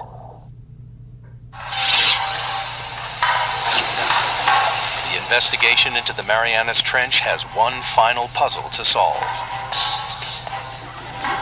At the trench's southern end, the sea floor plummets a further 10,000 feet into a 7-mile deep chasm called the Challenger Deep. It's the lowest point on the planet. But so far, scientists have been unable to explain why this one section of the trench is so deep. Now, they believe the shape of the descending tectonic plate may hold the answer. The Challenger Deep, in addition, is a little bit deeper because of some peculiarities relating to how the slab that's going down is behaving. A narrow slab of crust has torn away from the Pacific Plate's descending edge. Well, it's basically got to do with how the slab pushes the mantle out of the way. Where you have a narrow slab, like you have at the Challenger Deep, it can sink almost vertically because the mantle that it's trying to displace can move around out of the way. Investigators have finally unraveled the mysteries of the Marianas Trench. And in the process, they've made a discovery with implications that stretch far beyond the trench itself.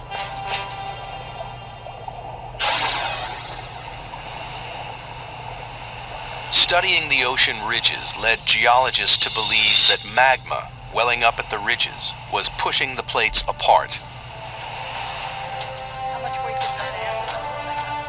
But the exploration of the Marianas Trench has changed this idea forever.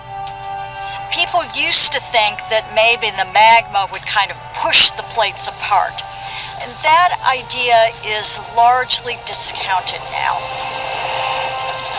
As the ocean crust travels from the Pacific Ocean ridge to the trench, it changes from a buoyant, red-hot magma into a colder, denser, and heavier crust. The plate's leading edge becomes so heavy that it drags the rest of the plate along behind it. The heavy, cold plates at the trenches are sinking down into the mantle and pulling the plates apart at the ridges, and the magma just passively fills in the gaps. The investigation into the Marianas Trench has revolutionized our understanding of how the Earth's plates move. we now know, a worldwide network of subduction zones drag tectonic plates around the globe, powering the movement of continents over millions of years, and moving the very Earth we stand on. The plates that are moving fastest on the Earth are the ones that have all the trenches.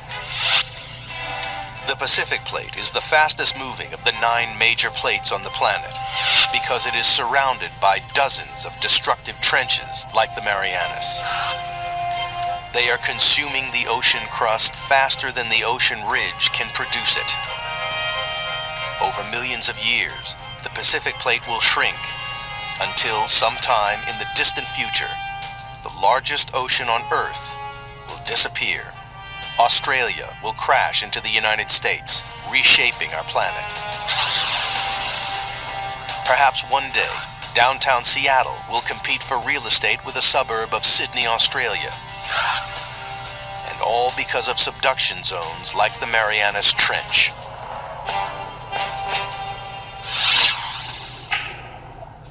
But for all its significance, man has only ever dived to the bottom of the trench once. There are no immediate plans to return. Imagine asking someone, what is the flora and fauna of California? And saying that someone spent 10 minutes there, picked up 2 ants, come back, and said they've sampled California. That's probably how well we know the Marianas Trench. To date, less than 5% of the world's oceans have been explored. But only by returning to the ocean's very deepest reaches will we fully comprehend the incredible forces that recycle and rebuild our world. The way I like to think of it is that ocean exploration leads to new research questions. And if we don't have exploration, we don't even know the right questions to ask. It is now known what a geological wonder the Marianas Trench is. Since this deep chasm in the Earth's crust was first discovered with a length of rope and a lump of lead more than a century ago, evidence has piled up. A record-breaking dive to the lowest point on Earth. Giant undersea mountain ranges with bizarre magnetic zebra stripes.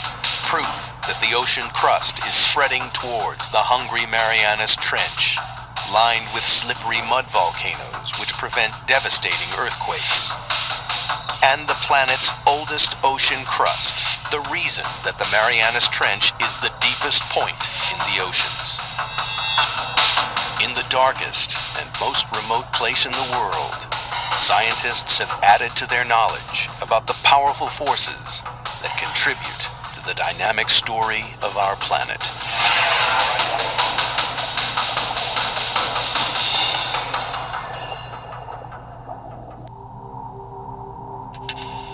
Earth, a 4.5 billion year old planet, still evolving as continents shift and clash, volcanoes erupt, and glaciers grow and recede. The Earth's crust is carved in numerous and fascinating ways, leaving a trail of geological mysteries behind. In this episode, Krakatoa, one of the deadliest volcanoes in the world. More than 100 years ago, it erupted with such devastating fury that it wiped itself off the face of the Earth. In the process, it sent out the loudest sound in recorded history and killed more than 36,000 people. And now, this deadly volcanic beast is back. Geologists investigate one of the world's fastest growing volcanoes to hunt for clues that will tell them if and when Krakatoa will explode once again with the same cataclysmic force. As they prise apart the rocks, the answers they find will be another piece of the puzzle of how the Earth was made.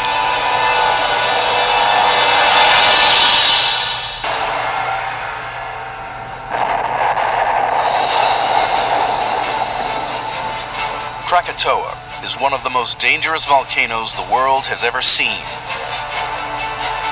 When it exploded apart in 1883, the blast was heard over nearly 10% of the Earth's surface. It was a worldwide clarion call announcing the awesome power of volcanoes. The site of this monstrous eruption lies between the Indonesian islands of Java and Sumatra, in a channel known as the Sunda Straits.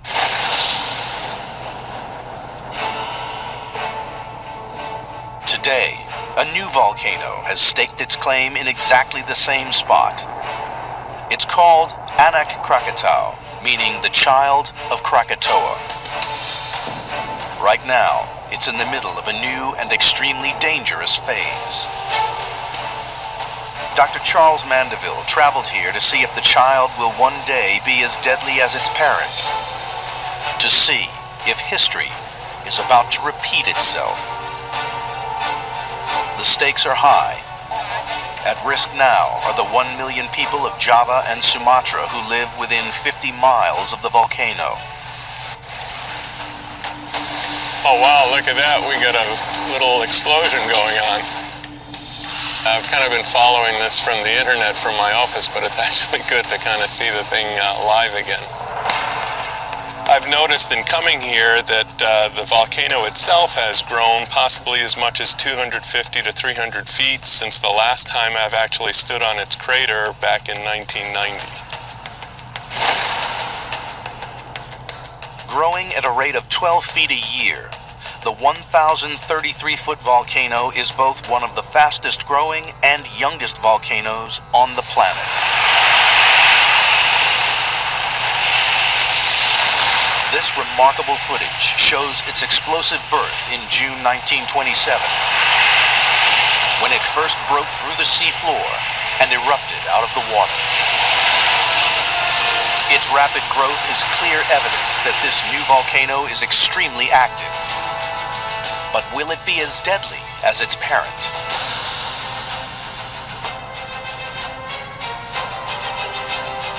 These eruptions are always accompanied by a series of ground-shaking tremors.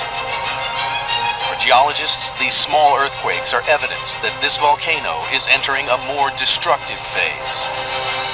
Seismographs have been buried deep on Anak's slopes to record this underground activity. But these small quakes are not the only sign of a dangerously active volcano. A more subtle clue is right beneath Mandeville's feet. Black sand beaches are very common in volcanic areas. The minerals and the glass fragments that comprise the ash that the volcano erupts is typically dark charcoal gray colored, and usually these materials don't stand up to weathering over long protracted periods of geologic time, but you find them in relatively fresh, pristine form when you're near an active volcano. Anak Krakatau is rarely completely quiet. But the level of activity in 2008 shows that the volcano has become unusually violent. To discover just how much of a threat it could pose in the near future, volcano detectives must turn to their history books to learn what made its parent, Krakatoa, so destructive. This is a story that has fascinated geologists for over a century. What got me switched onto volcanology was the 1883 eruption. I learned about this at school, and I remember thinking how incredible that an island could just blow itself into oblivion. You know, what was going on? What was that all about? What was special? You know, how does that happen, and could it happen again elsewhere on Earth? Before it exploded in 1883, Krakatoa was an uninhabited island with 3 jagged peaks, covered in lush vegetation. It was part of the Dutch East Indies, a thriving, bustling hub of international trade. Indonesia's wealth of minerals and spices attracted many Western traders, journalists, and geologists. Their reports provide first-hand accounts of what happened before and during Krakatoa's deadly and shocking eruption. there had been no hint of volcanic activity in anyone's memory. No one had a clue that Krakatoa was about to blow. Beneath its green and placid surface, Krakatoa was a time bomb waiting to explode. So the first idea the locals sort of got that anything strange was happening on their island would have been in May 1883. Earthquakes, earth tremors.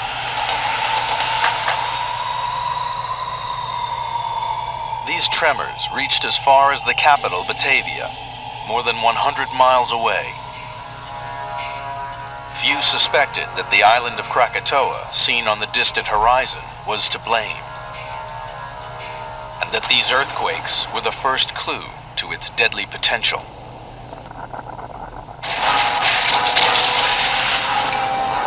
Then, on May 20th, 1883, Krakatoa announced that it was no mere island.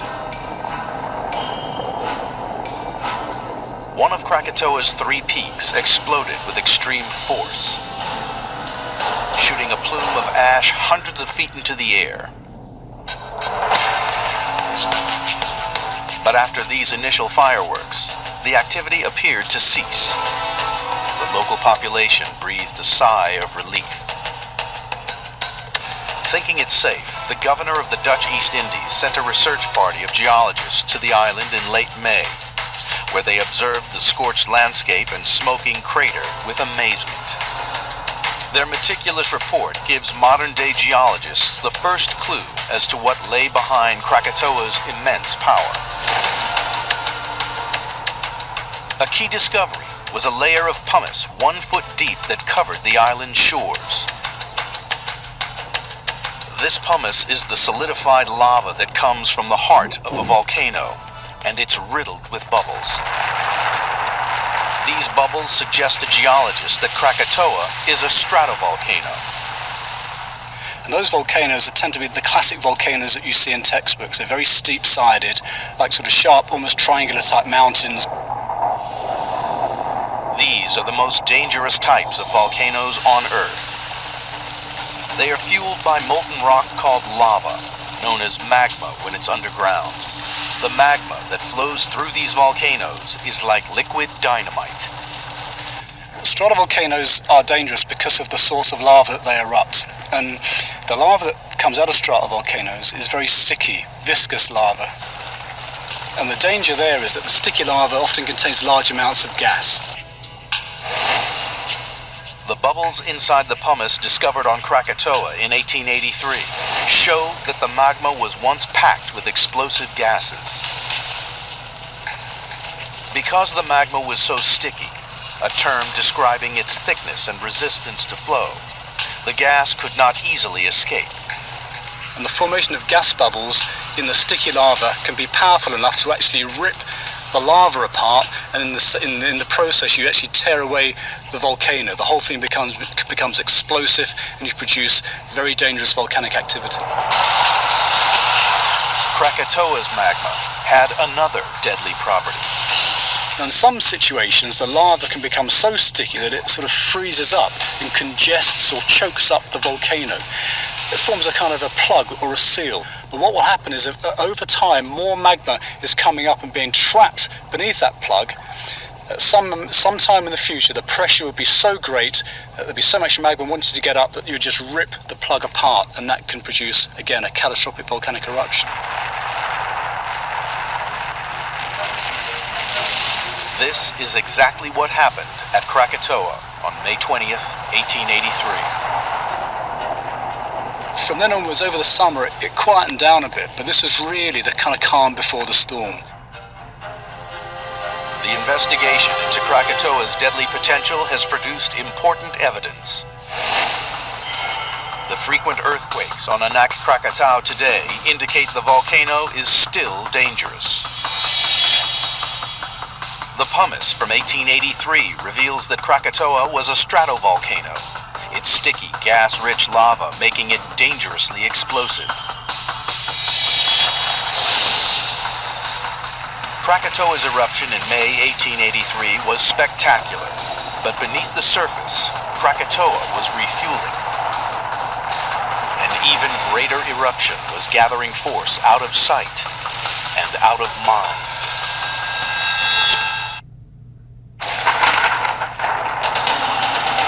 Anak Krakatau is one of the fastest growing volcanoes in the world. Geologists are investigating its threat to the region. They have turned to the past to uncover what made its parents so deadly. In 1883, exactly 100 days after Krakatoa first blew, the volcano showed its true power. This final phase of eruptions began at 1 on the afternoon of August 26th.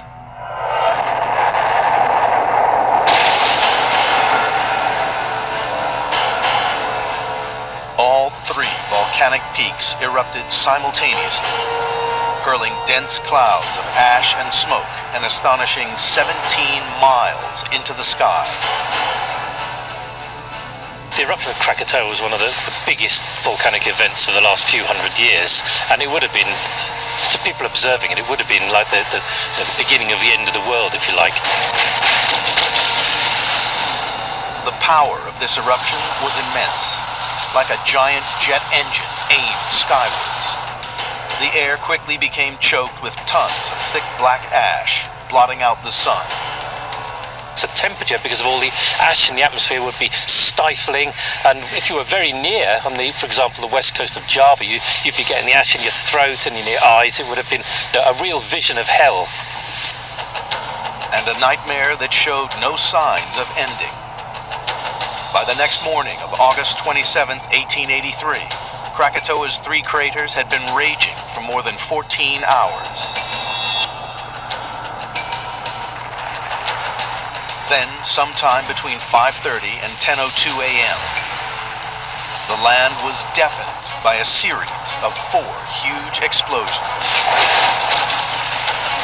The noise was so loud it could be heard over 2,000 miles away in the Australian desert near Perth. The third was the loudest recorded noise in history, the equivalent to 200 megatons of TNT. 13,000 times the size of the bomb that destroyed Hiroshima.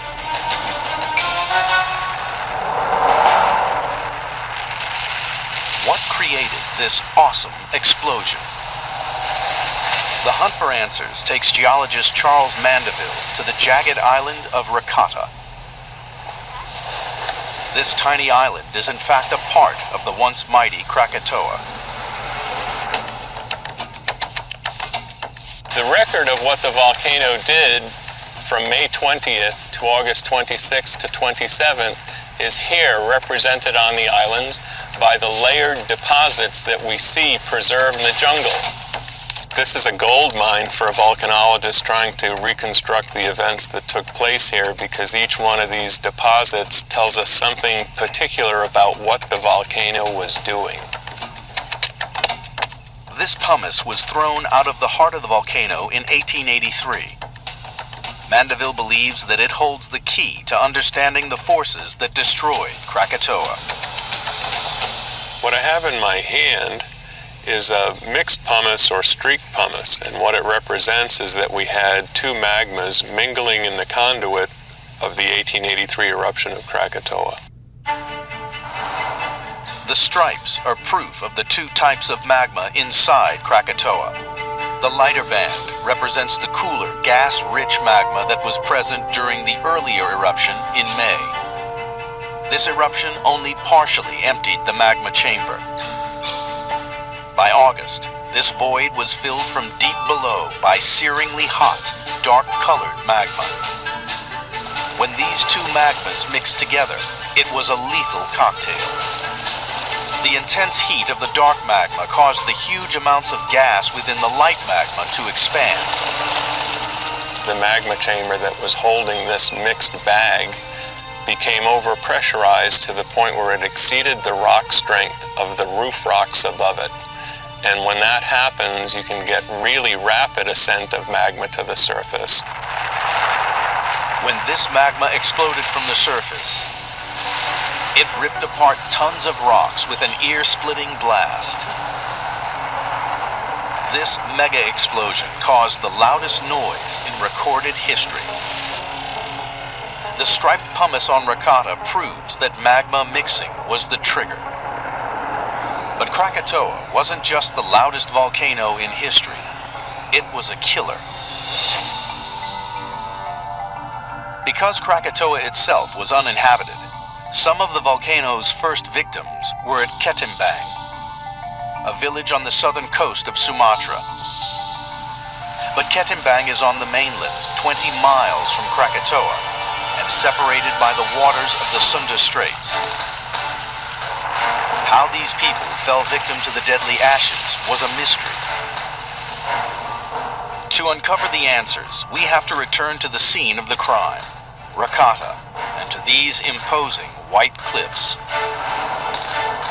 They may seem part of an ancient landscape, but these 200-foot white cliffs were laid down in a matter of hours. They are what's left of a raging torrent of hot gas and rocks, a terrifying force of nature known as a pyroclastic flow.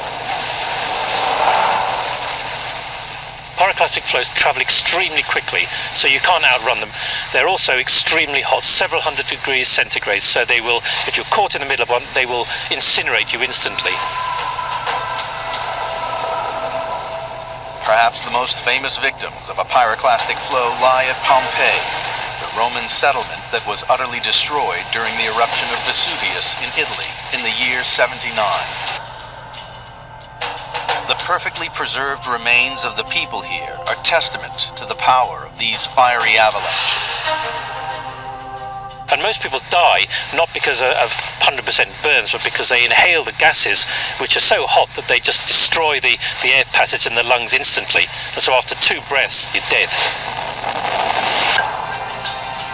The sheer size of the cliffs at Rakata have led geologists to estimate that the pyroclastic flows thrown out by Krakatoa were an amazing 2,800 feet high. But the victims of this deadly torrent were on the other side of the Sunda Straits. What happened next was truly astonishing. Pyroclastic flows are ground hugging. In other words, they follow the ground surface as they go down, but they also have an upper part which is very rich in gas, so it's low density. Now when a pyroclastic flow hits the sea, the dense bit carries on down onto the ocean bed, but the gas rich but still very hot bit goes hurtling across, scooting across the top of the water. There's virtually no friction between the gas and the water, so it can travel a very long distance. Over 2,000 people at Ketimbang perished from the burning debris that could not just walk on water but run at amazing speeds of up to 200 miles per hour across 20 miles of open sea. The investigation into the Krakatoa volcano has pinpointed the extraordinary force that ripped the island apart. Striped pumice is proof that magma mixing created the vast explosion. 200-foot cliffs on the island of Rakata are evidence of vast pyroclastic flows, big enough to cross the ocean and claim the volcano's first victims. But contemporary reports show that most of Krakatoa's victims were not killed by these deadly avalanches, but by a very different force of nature.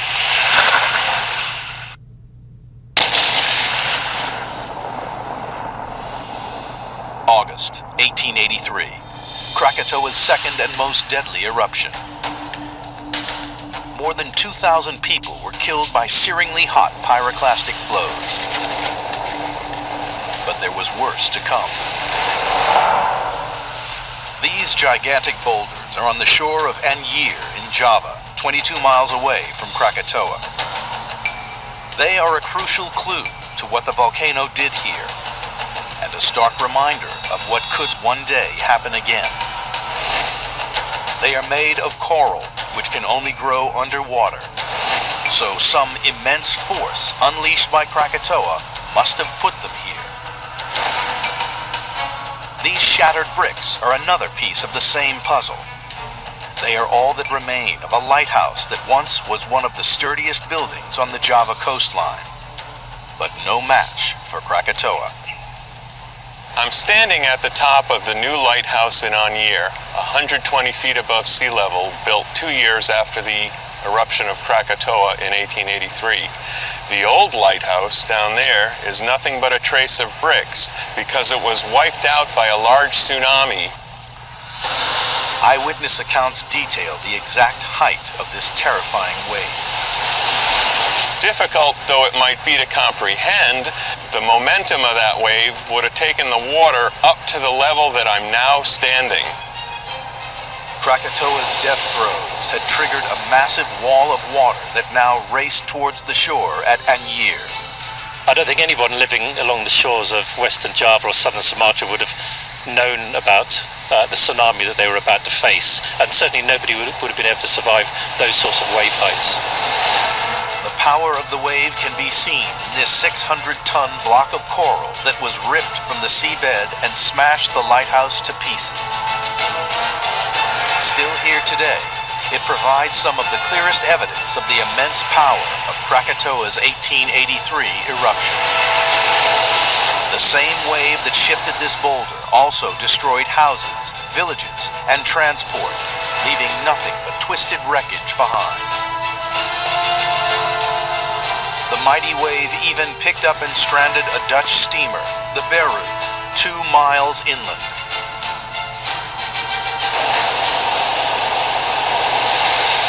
This immense tsunami claimed the lives of more than 34,000 people.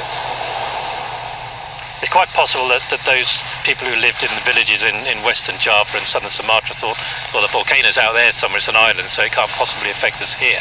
But of course, the eruption itself triggered the tsunami, which meant that the water adjacent to the volcano was being displaced right across to where they lived.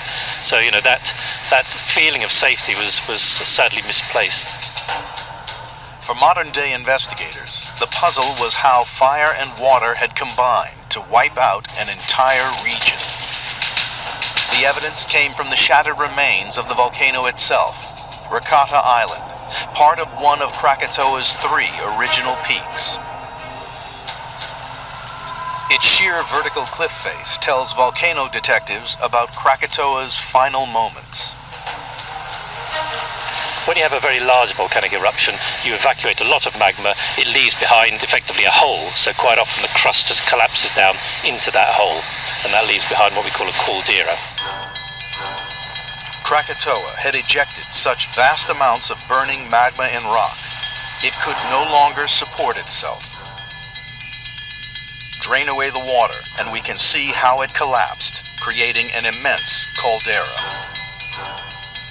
So this cliff behind me marks the edge of the 1883 caldera. Under the boat, this water depth is about 40 times as deep as most of the area around us. The scale of this collapse is pretty big. It formed a caldera that's about 3 miles in the north-south direction by about 5 miles in the east-west direction. This immense collapse has only occurred once in recorded human history. The combined weight and power of Krakatoa's awesome pyroclastic flows and this huge collapse was more than enough to trigger the tsunami. The riddle of just what had caused Krakatoa's tremendous tsunamis had finally been solved. When the smoke had cleared and the waters receded from the most devastating eruption in recorded history, the island of Krakatoa had vanished. In total, Krakatoa had killed 36,417 men, women, and children. It was, without doubt, one of the most dangerous volcanoes in history. But while investigating the 1883 eruption, scientists discovered ancient lava flows hidden in the jungle and on the seabed. This deadly volcano had struck before. But when scientists dated the lava flows, they hit a problem. Radiocarbon dating was only able to place the eruption to between the 1st and 13th centuries, a spread of 1,200 years. scientists needed more information in order to try and shed light on a new Krakatoa threat and help the hundreds of thousands of people living in the area.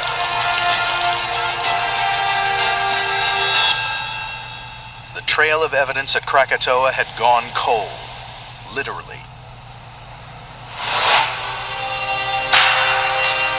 Because thousands of miles away from the sweltering heat of Indonesia, in the frozen wastes of the Antarctic, scientists recently discovered a critical clue to Krakatoa's explosive past. Well, ice cores are cylinders of ice that we drill from the ice caps in Greenland and Antarctica. You can look at things like volcanoes. Any material coming from surrounding oceans make its way to Antarctica, where we can detect it in the ice. You might imagine that we see the dust and the ash from a volcano, but in fact very little of that from the big Indonesian-type volcanoes ever makes it to Antarctica. So what we do see is sulfuric acid. Big volcanoes spew out a lot of sulfur dioxide into the atmosphere, which is oxidized into the sulfuric acid, which we then measure in the ice. The sulfuric acid cannot be seen in the ice cores with the naked eye, but can only be detected back at the British Antarctic Survey's lab, where the cores are kept at a continuous minus 13 degrees Fahrenheit. So this is a piece of core from Antarctica. This is a piece from James Ross Island. It's about 10,000 years old, this ice. What we're doing now is measuring the volcanic signals, and what we see is very, very distinct, clear electrical pulses that come from the sulfuric acid from the volcanoes. So very quickly we can see all the volcano signals throughout the whole core. One of the strongest signals found in the ice cores is from the 1883 eruption of Krakatoa. What we can see from the 1883 eruption, we can't see the ash, but we can see a very large peak in sulfuric acid. In fact, it's one of the biggest peaks we've got in the last 1,000 years. It's such a big peak, in fact, that we use it to date the ice cores because it's like a reference horizon we can see there. Each ice core is like a diary of the Earth's climate. Each layer of ice represents 1 year. In the same way that we can count tree rings, scientists can count back each layer of ice to determine the exact date of any eruption. Counting back from the 1883 signal, there is a huge spike in the sulfuric acid levels in the year 535. This is clear evidence of an enormous eruption during the dying days of the Roman Empire, an eruption far greater than Krakatoa's in 1883. We are now beginning to come to the conclusion that yes, there was a large volcanic eruption in 535. In fact, it looks one of the biggest ones on the record in terms of how much sulfuric acid it put into the atmosphere. The ice cores tell us a lot about this mystery volcano. Its eruption was so enormous that its impact was global. Its date falls exactly in the middle of the time span of the lava flows around Rakata. Could it be Krakatoa? The clues seem to fit. If they are the same eruption, this is evidence that Krakatoa has a far more deadly past. And potentially a far more deadly future. Can we tell whether it's come from Krakatoa? That's more difficult. We can see it in Antarctica and we can see it in Greenland, so that tells us it was probably somewhere mid-latitude, so somewhere round about the equator maybe. So it's a possibility, but we cannot really pin it down at the moment. Despite this uncertainty, there is no doubt of Krakatoa's capacity for destruction. The steep cliffs at Rakata show that Krakatoa collapsed to form an enormous caldera, triggering a deadly tsunami. And yet ice cores from Antarctica suggest that Krakatoa may have exploded before, with even more force than 1883. To discover what originally created not only 1883 Krakatoa, but also the current Anak Krakatau, scientists will have to travel even further back in time, some 2 million years.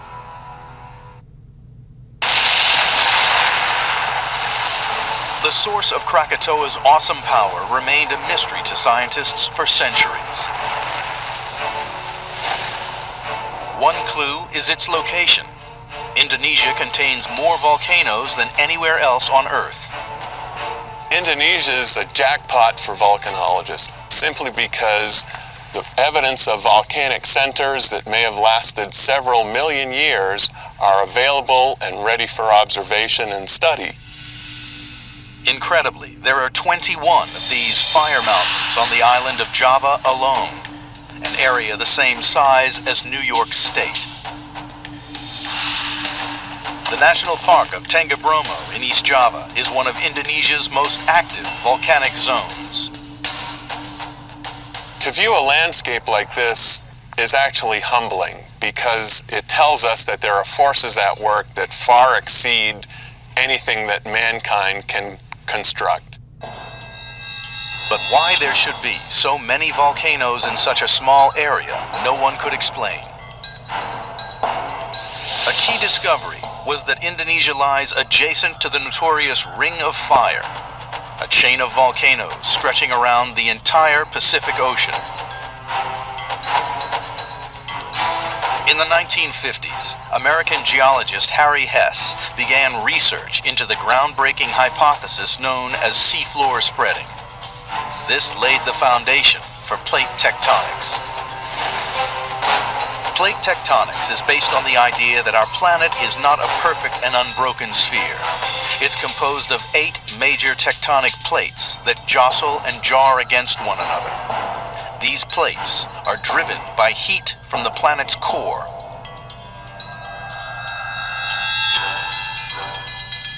Here in Indonesia, the plates collide faster than almost anywhere else on Earth.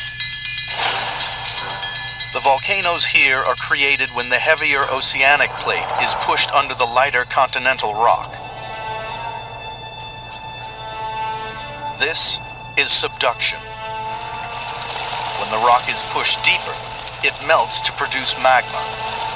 Over thousands of years, it builds up into a vast magma chamber many miles beneath the surface of the Earth.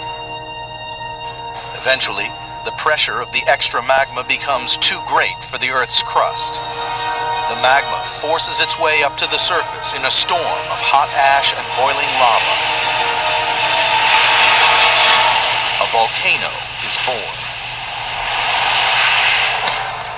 In the case of Indonesia, this is a nation constructed almost entirely from volcanoes. Most of Indonesia is in fact composed of volcanoes that initiated from somewhere down below sea level, rose up to sea level, and then grew as islands and amalgamated to form bigger land masses that now comprise the Indonesian nation. Using the theory of plate tectonics, scientists can rewind the clock. 45 million years ago, the Australian plate started to move north rapidly. The island chain of Indonesia began to emerge from the ocean at the point where the two plates collided. Vast numbers of volcanoes exploded as the Australian plate was pushed deep into the bowels of the Earth. Krakatoa was a product of these same forces. And it was 2 million years ago, as our early human ancestors were taking their first tentative steps, that the volcano was created. So the fact that under the Sunda Straits of Indonesia you have all these processes taking place 70 and 80 miles down below the surface made it inevitable that a volcano like Krakatoa came into existence, but also had a catastrophic eruption. What made Krakatoa so much more dangerous than hundreds of other volcanoes in Indonesia only became clear in 1988. Scientists discovered that large clusters of earthquakes were taking place beneath the Sunda Straits. Earthquakes are common along plate boundaries, but this amount was off the charts. This major clue would enable scientists to finally identify the killer factor in Krakatoa.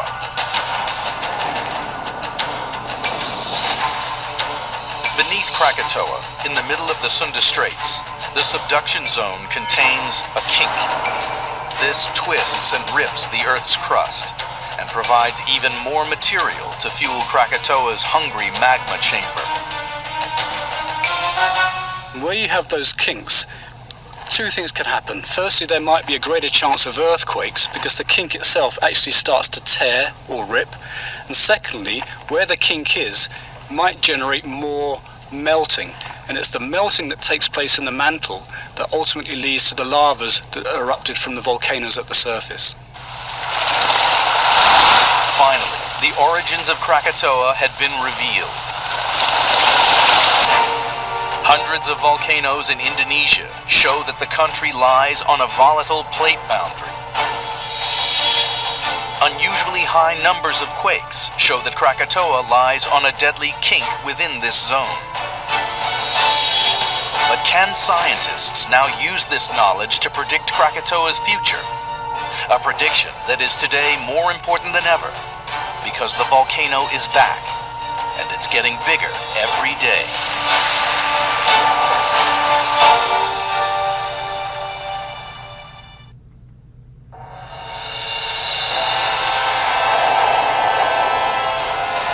Today, these shattered islands are all that remain of the cataclysmic 1883 Krakatoa eruption. But a deeper understanding of this event is now more important than ever, because out in the straits, a new threat is growing. Krakatoa is back, in the form of Anak Krakatau, Indonesian for Child of Krakatoa. And that child is now an angry teenager.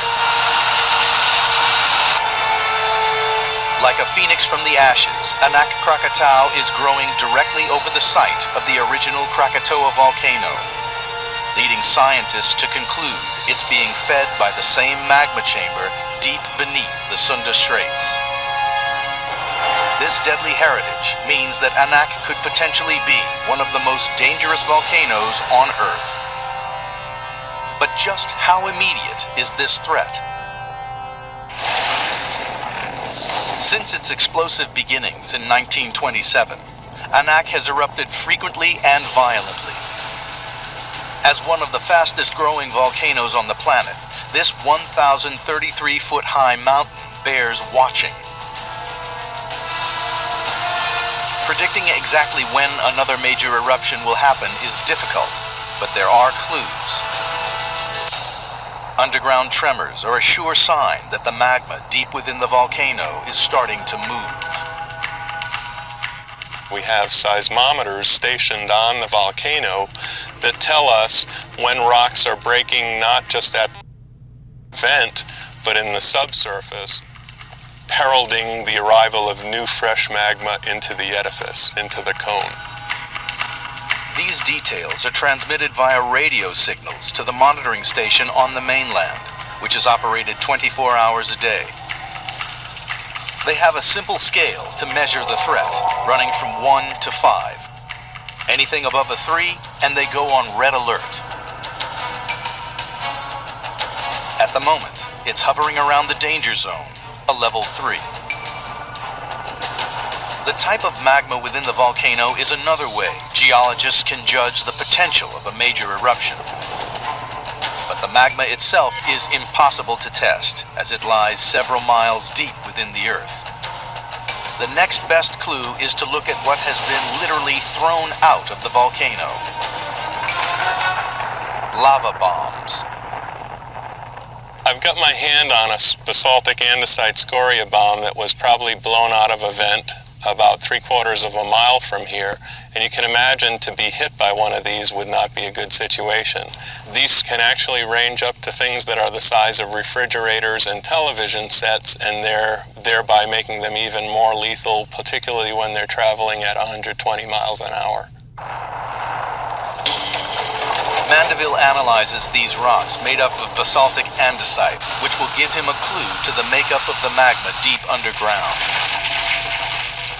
Part of what this composition tells me is the composition of magmas being erupted at Anak are unlike what was typically erupted at the 1883 eruption of Krakatoa, which was much more silica-rich and much lighter in color, typically light beige to almost white.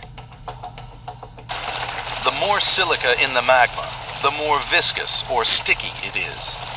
And that's what contributed to Krakatoa's explosive eruption in 1883.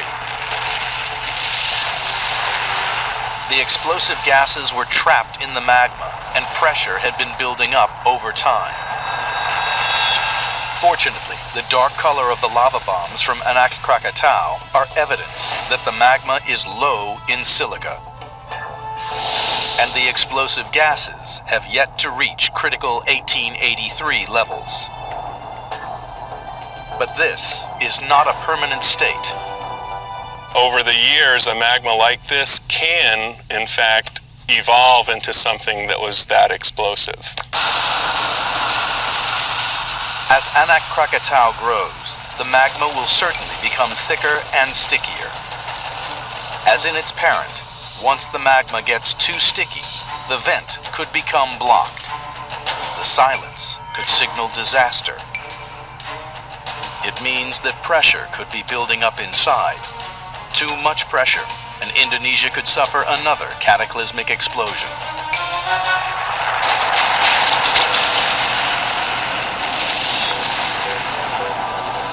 More than 100 years of investigation into Krakatoa has helped unlock the secrets of its past, and provided scientists with strong evidence that Anak Krakatau is following in its footsteps.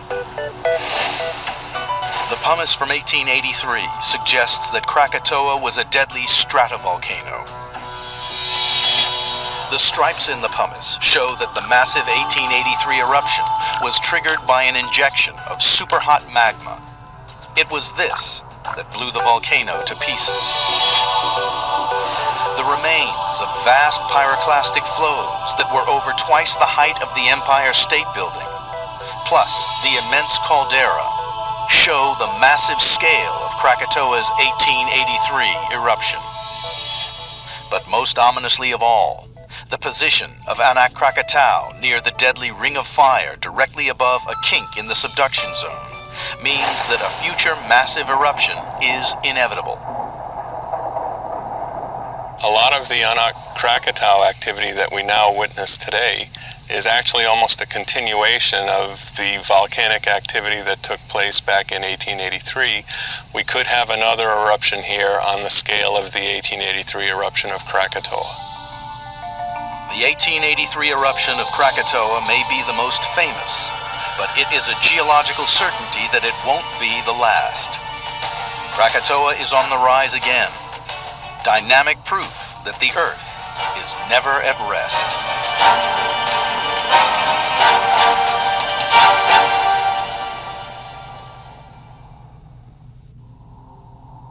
Earth, a 4.5 billion-year-old planet, still evolving. As continents shift and clash, volcanoes erupt, and glaciers grow and recede, the Earth's crust is carved in numerous and fascinating ways, leaving a trail of geological mysteries behind. In this episode, the 450 million-year-old geological history of New York City is explored. A metropolis pockmarked with strange rocks, haunted by footprints of ancient giant reptiles, and lined with a vast curtain of solidified lava. Scientists investigate the evidence for fiery volcanoes, massive floods, and ice sheets 4 times as high as the Empire State Building. The clues to understanding New York City's geological past provides a window into the formation of the Earth itself.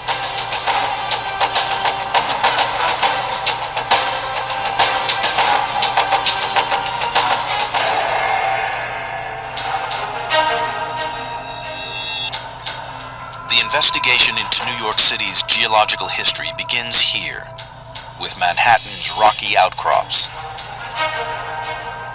These rocks are clues to how the land was made, and how its geology helped it become a dense, thriving, pulsating city.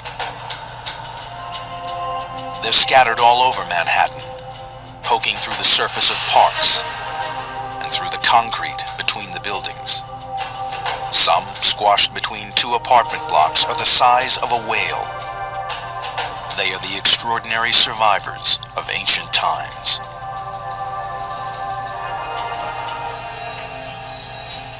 Most importantly, they are the surface tips of the bedrock in which Manhattan's buildings are anchored.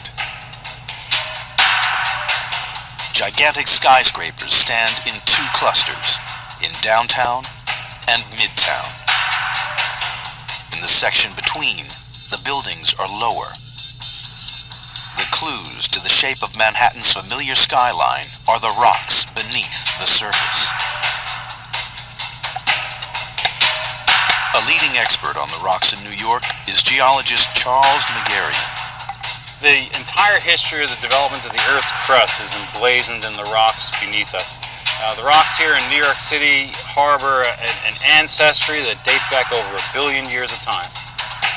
Megarian is searching for evidence to show how the city's bedrock was made. At Inwood Hill Park in Upper Manhattan, he's found an extremely hard piece of the bedrock known as Manhattan schist. To the untrained eye, it's just a piece of rock. But to Megarian, this is his first clue. The rocks that we're looking at right here are rocks of the Manhattan Schist Formation. And these rocks are very severely deformed. And the structures here in this rock is a structure that comes up like this, bends around, and comes back down on itself as such.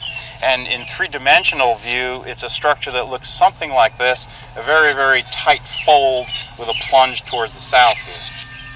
These are rocks that were very, very strongly deformed over protracted periods of time. And it's the same bedrock that occurs over much of New York City.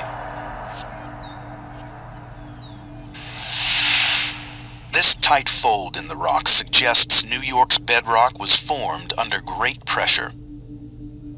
To confirm this hunch, Megarian takes a sample to the lab for detailed analysis. Radiometric dating proves this rock is about 450 million years old. But the rock has even greater secrets to tell.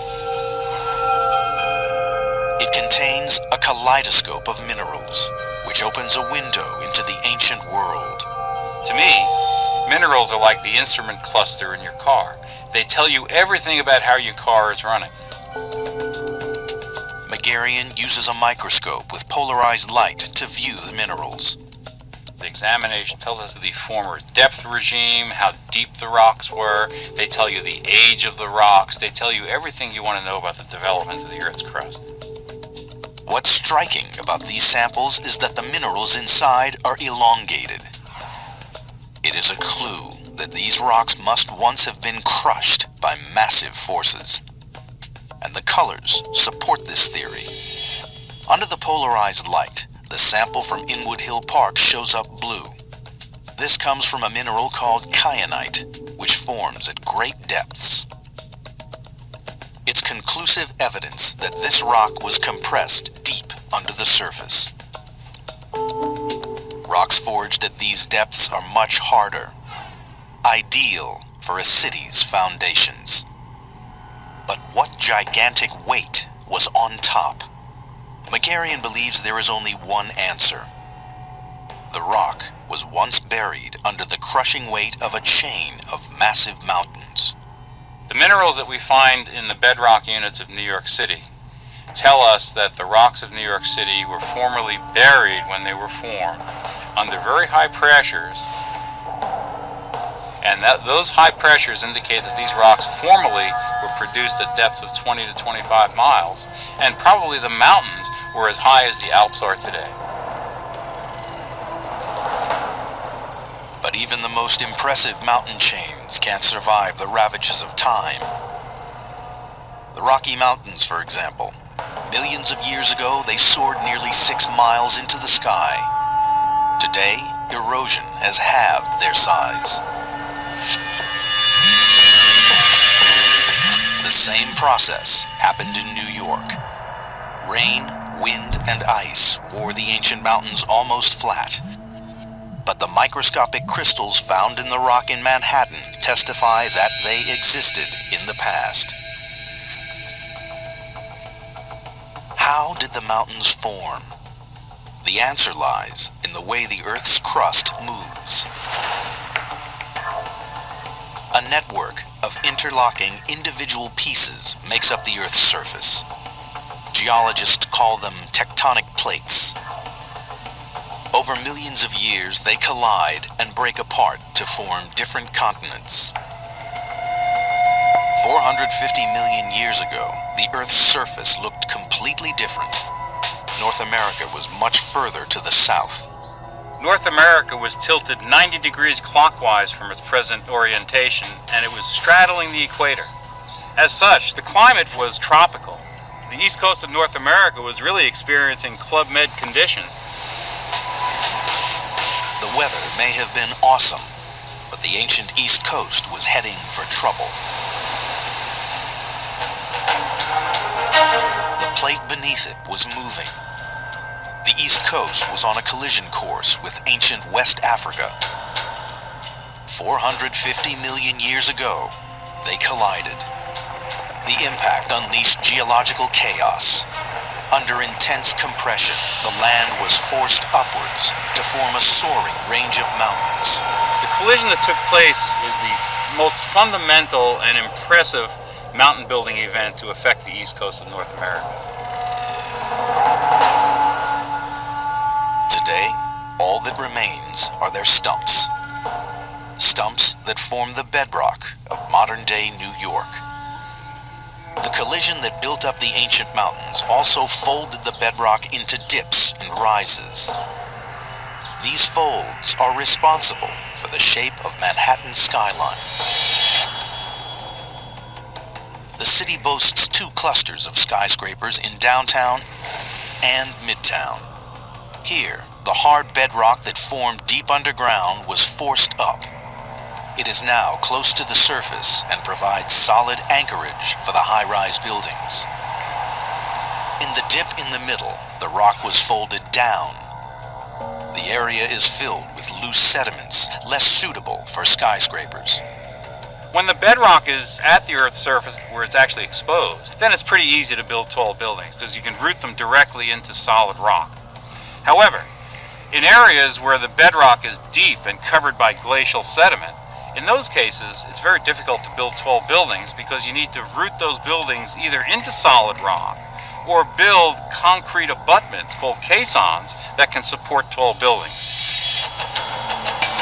New York's deep history is beginning to take shape. Building up from tiny crystals in the rock, scientists revealed how New York's bedrock was formed under the crushing weight of a massive ancient mountain range. The result was hard Manhattan schist, a perfect foundation for the city's skyscrapers. But New York City still had a long way to go. The colliding plates created an enormous landmass, the last great supercontinent called Pangaea. New York was now trapped in the center. But somehow, it made it back to the coast. Hidden beyond the city's streets is evidence of huge volcanic eruptions, mass extinctions, and continents torn into pieces. Clues that could explain how New York became one of the world's great maritime cities.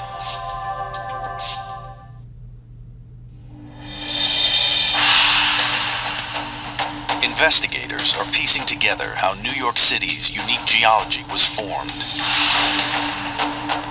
Much of its early success as a trade and commerce center is owed to its deep water harbor and its location at the coast.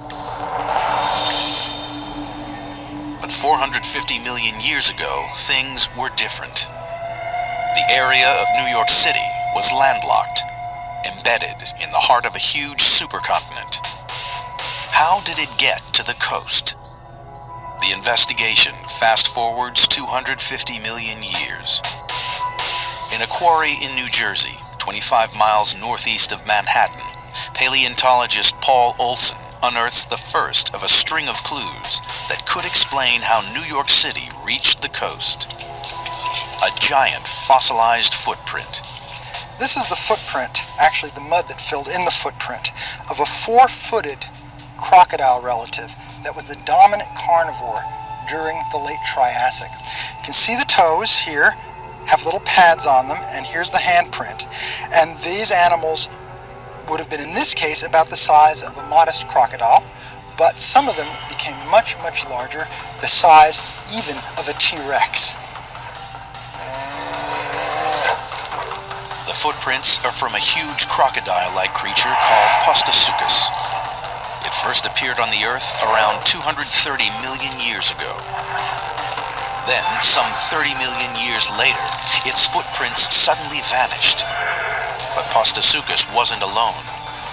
Half of all land animals perished at the same time. The fossil evidence proves it to be one of the biggest mass extinctions ever recorded. The evidence for this mass extinction is that we have lots and lots of fossils right in this area. And what you see is, especially in the reptile footprints, you see one group of forms, the forms that are related to crocodilians, disappear.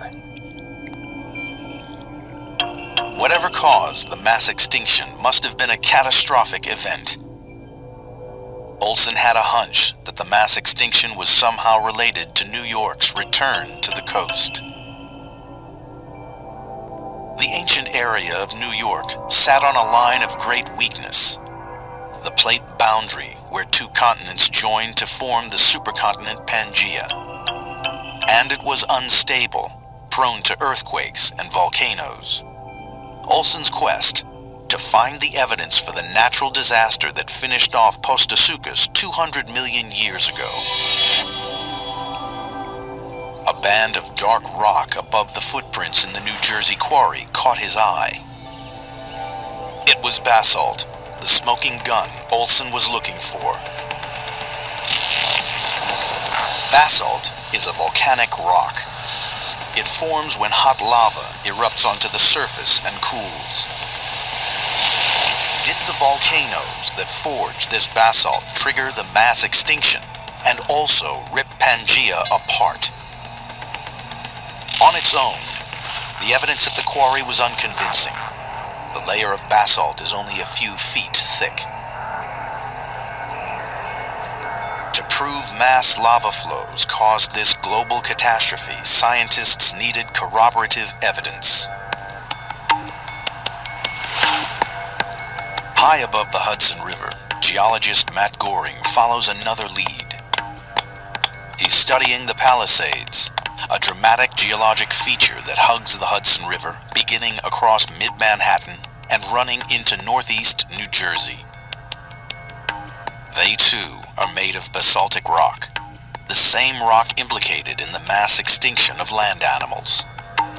But the Palisades are on an altogether different scale.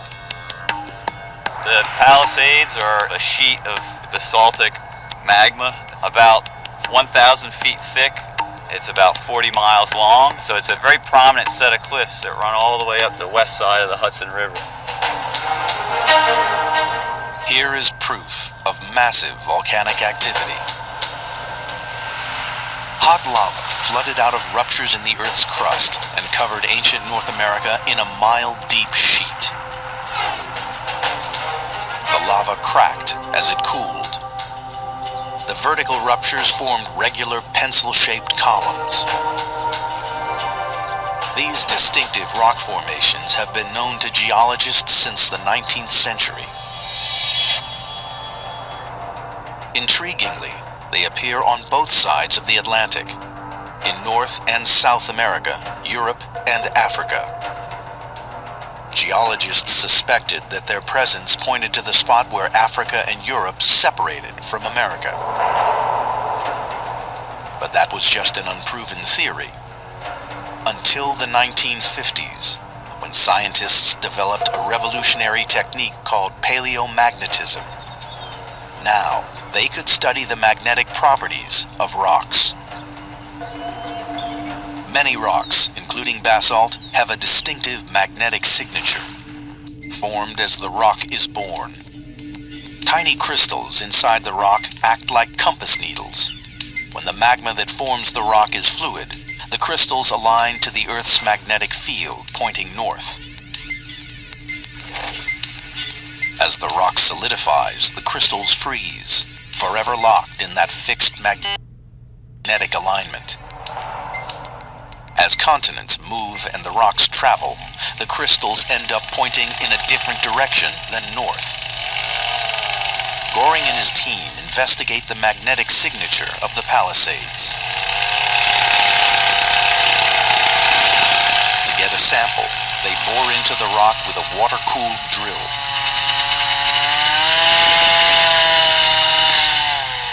They measure the exact orientation of the crystals today with a compass. When they offset this reading with magnetic north, they can calculate the original location of the rock. 14.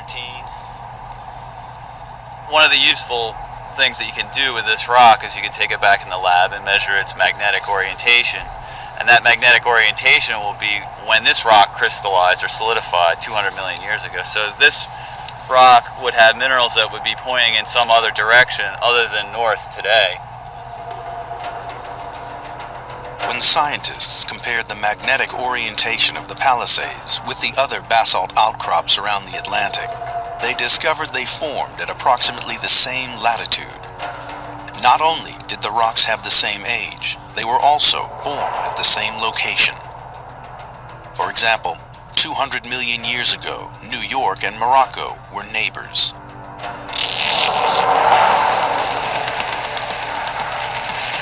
The geologists had all the proof they needed. They could now confidently piece together what happened. It began with a global volcanic disaster. About 200 million years ago, North America and Africa began to pull apart from each other. There were gigantic lava outpourings. These lava flows erupted along very long cracks in the Earth's crust that would have produced fountains of lava extending thousands and thousands of feet into the atmosphere. They covered an almost inconceivably large area, roughly 4 million square miles, from southwestern France to southwestern Brazil, from New York to central Mali in Africa. This area was covered in ponded lava flows that in some places ended up being nearly a mile thick. Volcanic eruptions led to soaring temperatures. Half of the plants and animals died. Postasuchus didn't stand a chance. As enormous forces tore Pangaea apart, a giant sea formed between the separating land masses, the Atlantic Ocean. The city of New York was now at the coast.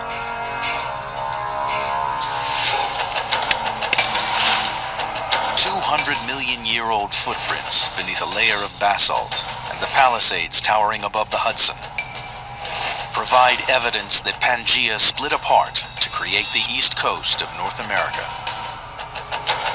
But the story of New York City was far from over.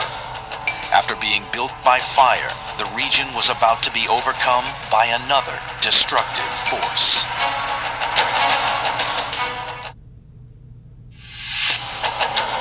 Scientists are piecing together the story of New York's violent geological past. 250 million years ago, the Atlantic Ocean opened up, leaving the area of New York on the coast. But the maritime city still had a long way to go.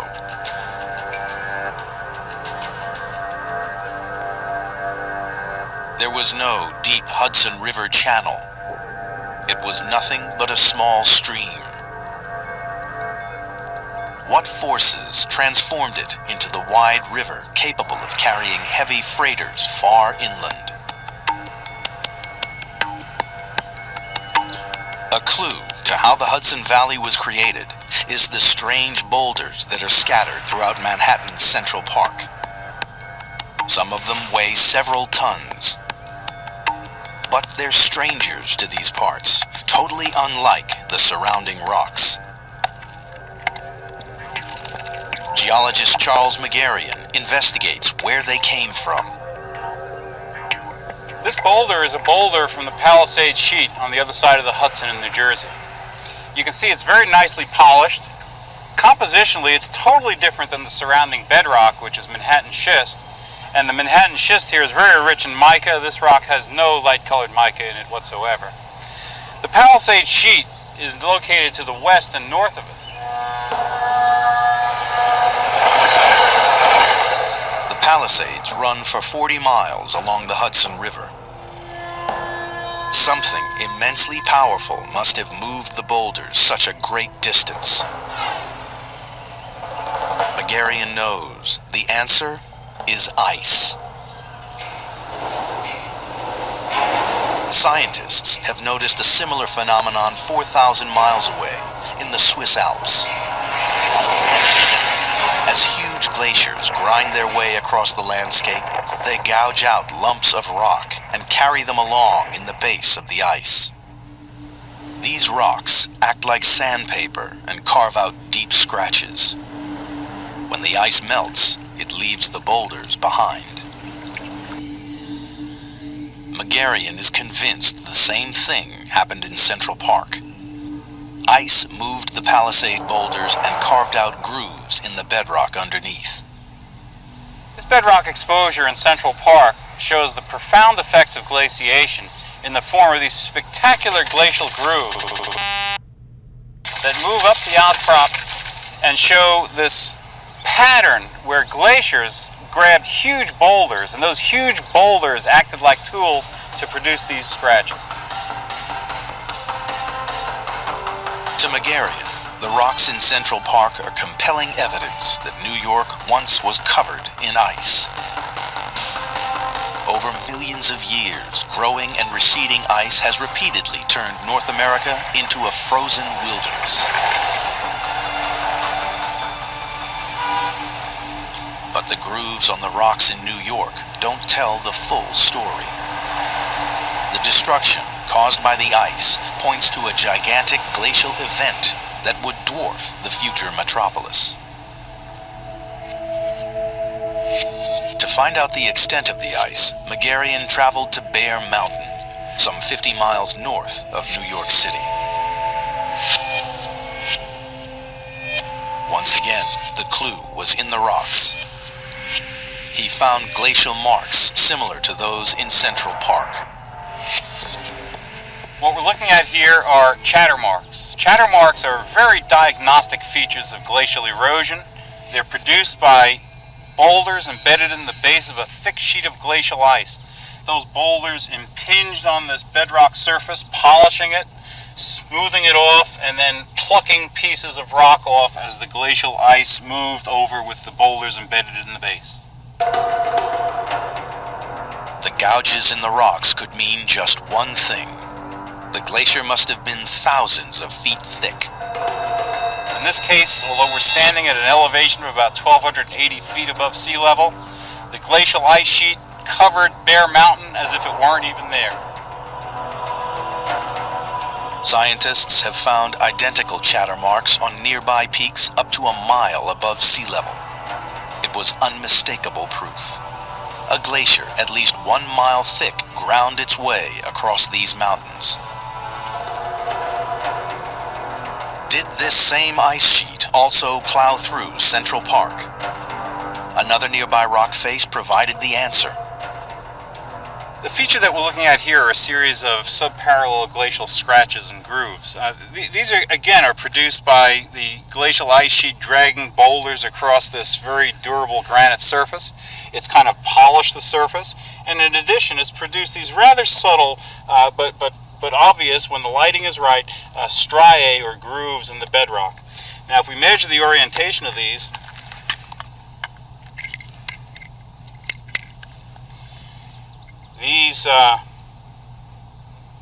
these come out about north 20 degrees west, just about identical in orientation to the striae that we measured at Central Park.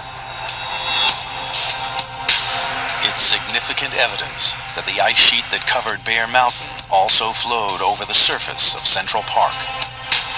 Proof that New York City was covered by a glacier 4 times higher than the Empire State Building. Just imagine glacial ice, a huge thick ice sheet over a mile thick exerting tremendous pressure on the surface and sculpting the surface into the landscape that we see today. The ice sheet's crushing weight bulldozed everything in its path and cut through the remains of the ancient mountains. Before the ice arrived, the waters of the Hudson River had gently cut down through the landscape to form a V-shaped valley. But a mile-thick glacier takes no prisoners. It gouged out the sides and the bottom of the river valley and turned it into a U-shaped riverbed. The Hudson River was now navigable for big ships. The picture of modern-day New York was almost complete. Long grooves in the rocks in Central Park showed scientists that a vast ice sheet flowed over the eroded remains of these mountains. And marks and glacial striations on Bear Mountain proved this ice sheet was at least 4 times higher than the Empire State Building. When the ice melted, it left a vast ridge of debris blocking the Hudson River from the Atlantic. The final challenge for geologists was to find out how the ridge was destroyed and how New York's harbor opened to the oceans.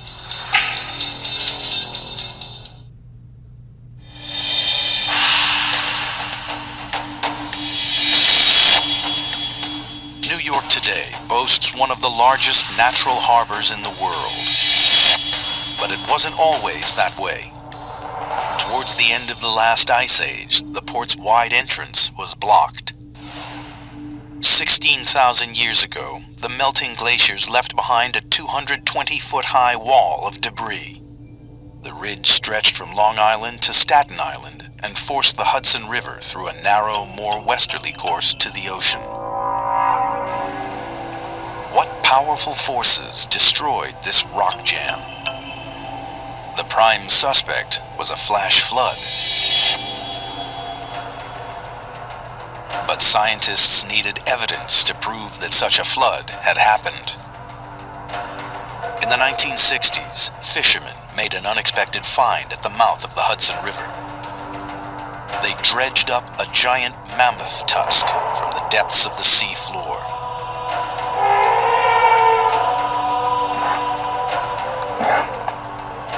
Herds of these giant beasts roamed the plains of North America before they became extinct at the end of the last ice age.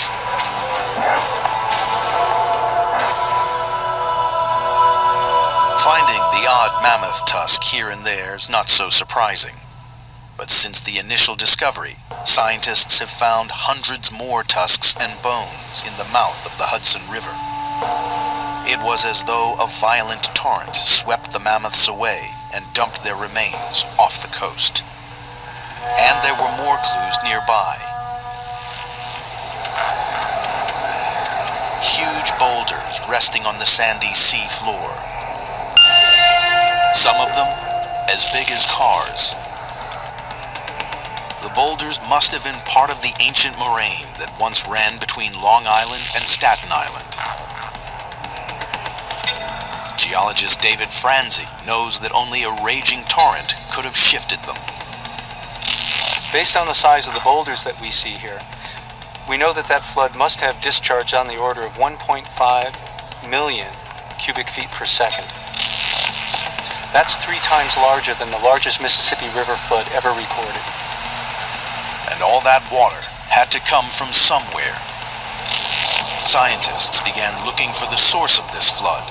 A flood powerful enough to transport huge boulders all the way to the sea. Rocks to a geologist are like pages in a history book. For us, erosion oftentimes rips some of the pages out of our history book, so it's the job of the geologist to put together a fragmentary record into a coherent history of events that happened in the past. 300 miles north of the city, in upstate New York, Franzi tracked what might have been the flood's path to an unusual grove of trees on Covey Hill in the Adirondack Mountains. The trees are jack pines. They are rare in this area, where the soil is usually fertile and deep. But on Covey Hill, their presence shows that there is no more than a few inches of soil on top of the bedrock.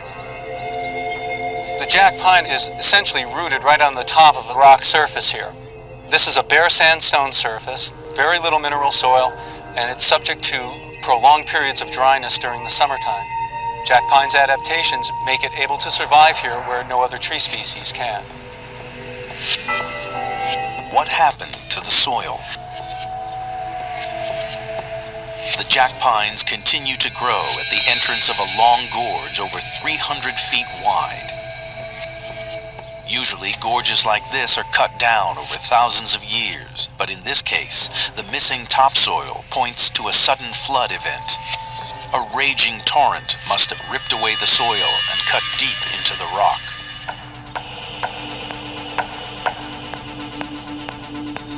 In a helicopter, Franzi follows the gorge west. Eventually, it opens into a vast, empty basin, located next to one of the Great Lakes, Lake Ontario. It doesn't take much of a stretch of the imagination here to imagine this valley filled with water, and then with these hills poking up through as islands. 16,000 years ago, this basin was filled with 2 billion cubic miles of water. A huge lake geologists call Lake Iroquois. It formed at the end of the last ice age. As glaciers receded, the meltwaters slowly filled up the lake. The ice dams holding the waters weakened. Eventually, the dams collapsed, causing sudden and devastating flash.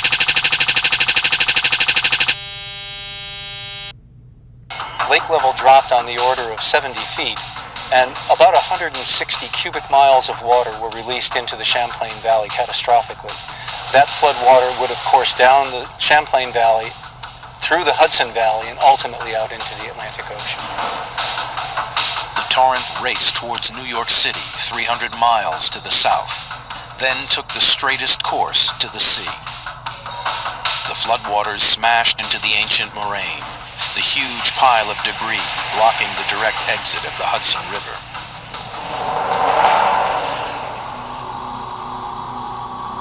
The bridge we see behind me spans the channel that was cut by the flood event. When the flood wave came through, it was of sufficient intensity to overtop the dam and very rapidly cut the channel. The gap that was created by the flood still exists. It's now a tidal strait called the Narrows. Today, the gap is spanned by the Verrazano Bridge. The channel is deep enough for even the biggest ocean-going ships. It's the most important entrance to New York City's harbor. Mammoth tusks and huge boulders at the mouth of the river showed scientists that there was a torrent big enough to blast a hole through the ancient moraine. And a channel leading towards the Great Lakes revealed the source of the flood. It was this flood that created the Narrows and gave New York a wide entrance to its port. A unique geology laid down the foundations for New York City. But the same forces that constructed it may also have sown the seeds for New York's destruction.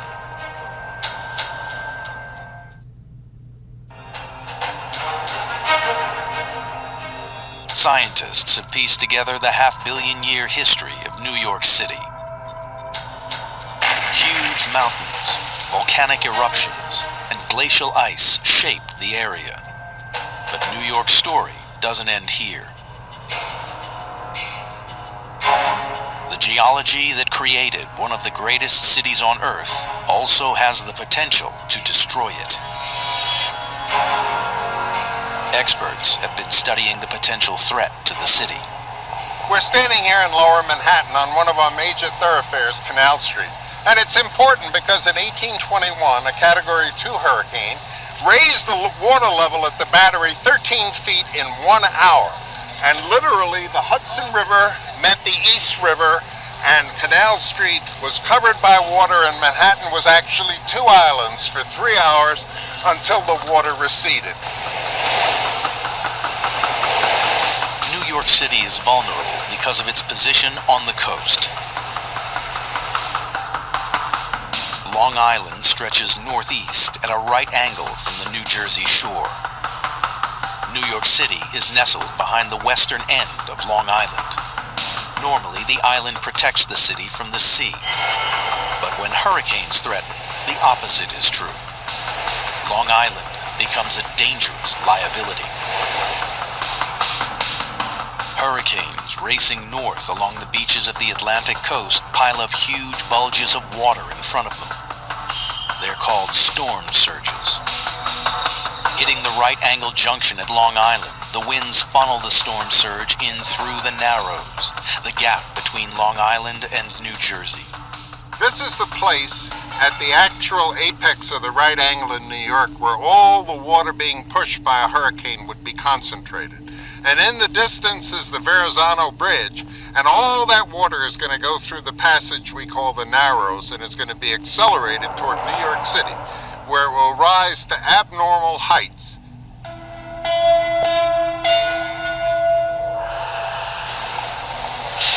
Experts believe that in the United States, New York is the third most vulnerable city after Miami and New Orleans to a hurricane disaster. If it was hit today, the consequences would be serious.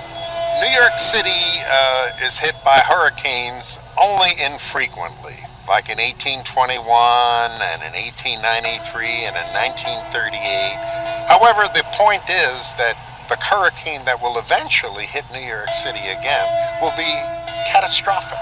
And what is going to happen when the utilities are knocked out? What is going to happen when salt water reaches into the subways and ruins the electrical system? We're talking about unbelievable amounts of money to restore the infrastructure.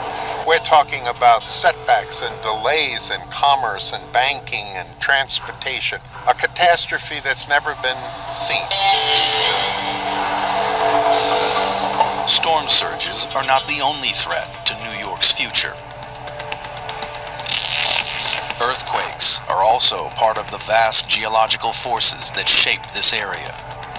They are still at work today. Some could change the city in an instant. November 4th, 1884.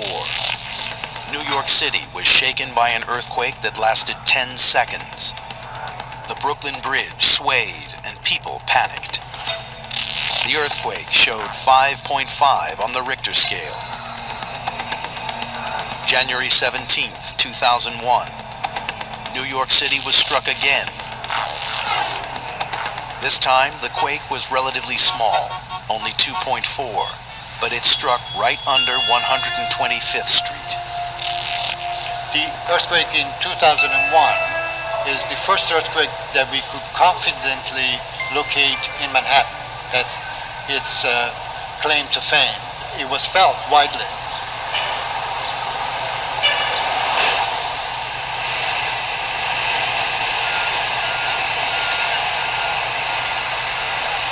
It's impossible to study the cause of the quakes at the surface. The evidence is buried beneath the city. Deep within New York's bedrock, seismologist Leonardo Sieber studies the cause of these quakes.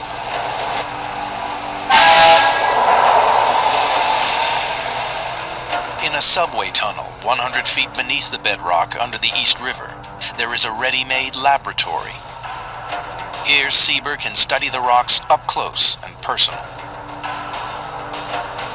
It is the same bedrock Manhattan is built on. But Sieber fears it isn't as solid as once was thought. New York area is considered a seismic zone, meaning there's a cluster of known earthquakes that have occurred in this area. So we are, as geologists, very eager to discover which faults are responsible for these earthquakes. The majority of earthquakes occur at the boundaries between separate sections of the Earth's crust, the tectonic plates on which the continents sit. But New York's earthquakes are different. the city is firmly in the middle of a tectonic plate, halfway between the Mid-Atlantic Ridge to the east and the San Andreas Fault to the west. Sieber is anxious to discover what's going on. As he examines the walls of the tunnel, he comes across a possible clue. The long fractures in the rock are fault lines that formed when pressure built up. As the tension was released, the rock cracked and shifted. This is felt on the surface as an earthquake. This is an example of a very small fault, but is a fault that probably did generate some small earthquakes. When one of these faults generated an earthquake, we think that perhaps other faults of the same family can generate earthquakes. These faults in New York's bedrock are evidence that the area was hit by earthquakes in the past. But Sieber has no way of knowing if the faults are still active and dangerous. If a large earthquake hit New York today, the consequences would be catastrophic. A large proportion of New York City buildings are simply not built to withstand earthquake shaking. We worry about transportation tunnels, in particular tunnels that traverse rivers where parts of the tunnels are rooted in solid rock and other parts are resting on soft sediment. The oscillation of these two different materials could cause severe cracking and fracturing. The infrastructure would be severely damaged. It would take tens of years to repair the damage caused by such a large event. With the evidence geologists have collected, the story of the creation of New York City can now be told. The city's bedrock was formed under a chain of mountains over a mile high. Volcanoes and lava fields over millions of square miles split up the ancient supercontinent and created the east coast of North America. Glacial ice, 4 times as high as the Empire State Building, carved out the deep Hudson River. A catastrophic flash flood broke through the moraine to form the Narrows and opened up New York City's harbor to the oceans.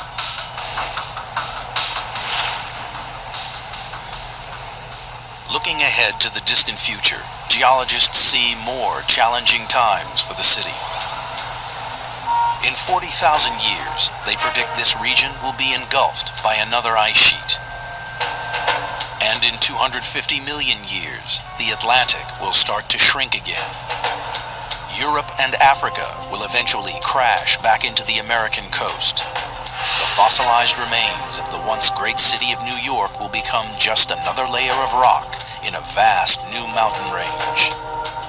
A footnote in the immense, ever-changing story of planet Earth. Earth, a 4.5 billion year old planet, still evolving. As continents shift and clash, volcanoes erupt, glaciers grow and recede. The Earth's crust is carved in numerous and fascinating ways, leaving a trail of geological mysteries behind. In this episode, Loch Ness in the Highlands of Scotland is explored. It holds more water than any other lake in Britain, with a bedrock containing some of the oldest rocks on the planet. Set in a landscape that was once part of America, Loch Ness is a lake with an enduring myth, the Loch Ness Monster. A team of scientists investigate how Loch Ness was made. The clues they uncover also provide a window into the formation of the Earth itself.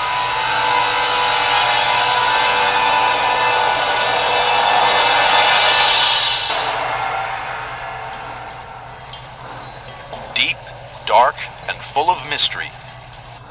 This is Loch Ness in the Highlands of Scotland. For 1,000 years, there have been claims that this vast lake hides a strange and terrible secret, the fabled Loch Ness Monster. A mythical beast, suggested by some as a descendant of the dinosaurs which once roamed this part of Scotland. Loch Loch Ness would be the perfect hiding place for a prehistoric monster. At 23 miles long and a mile wide, this vast freshwater lake covers the same area as New York's Manhattan Island, and it's more than 700 feet deep. But the monster is not the only mystery that surrounds Loch Ness. In the hills above the loch, there is a type of rock whose origin baffled scientists for years. It's a sandstone, and it's the start of the investigation into how Loch Ness was made. It's known as the Old Red Sandstone, and it's given that name because it's red and it's a sandstone. And it's called old because it's about 350 million years old. The Old Red Sandstone runs down one side of Loch Ness. But the most astonishing fact about these rocks is not their age, but where they come from. These rocks actually belong to my homeland of North America because these rocks originated on the North American continent and then have separated from North America. But in many ways, this is almost a little bit of home for me here in Scotland. But how do geologists know that this Old Red Sandstone comes from 3,000 miles away on the other side of the Atlantic Ocean? These rocks are identical in age and character to the rocks that actually form the Catskill Mountains. And so this part of Scotland belonged to northeastern North America. For more than 1,000 years, Old Red Sandstone has been used for building castles in this part of Scotland. But it's also been quarried in the US and used for brownstone buildings in New York City. Under the microscope, rocks from both continents have an identical crystal structure, and chemical analysis has also proved that they're exactly the same age. But how did part of America end up on the shores of Loch Ness? To answer this crucial question, the investigation must go much further back in time to look for evidence in the ancient bedrock of northern Scotland. It's here that the story of Loch Ness begins. The trail starts north of Loch Ness, where the bedrock comes to the surface. This landscape is full of the extraordinary mysteries of an unimaginably ancient past. It's made of a type of rock called Lewisian gneiss. Recent drilling and blasting for a new road cut have exposed evidence which uncovers an amazing chapter in Earth's history. The long straight lines are the drill holes left in the rock face. Modern radioisotope dating has given geologists the first clue to understanding the origin and formation of these rocks. These rocks are very special to geologists. They're some of the very oldest rocks in the world. We see them in very few places. Perhaps a dozen places across the globe contain rocks of this age. Talking about 2.5 to 3 billion years old. The origin of the gray Lewisian gneiss lies in the first crust that cooled on the surface of the Earth. After its formation 4.5 billion years ago, parts of this crust were mixed together with the earliest sediments, buried, remelted, and forced back up again and again for more than 1 billion years. These extraordinary rocks are the result of that devastating period in our planet's history. And there's more evidence exposed in this road cut, revealing crucial information about the early history of the Loch Ness region. This exposure contains 3 important pieces of geological jigsaw puzzle. First, we have the grey gneiss, 2.5 to 3 billion years old. Secondly, we have this black igneous material which has been intruded into the area. This is 2 billion years old. And thirdly, we have this pink granitic intrusion that both intrudes the black material and the gneiss, and this is 1.8 billion years old.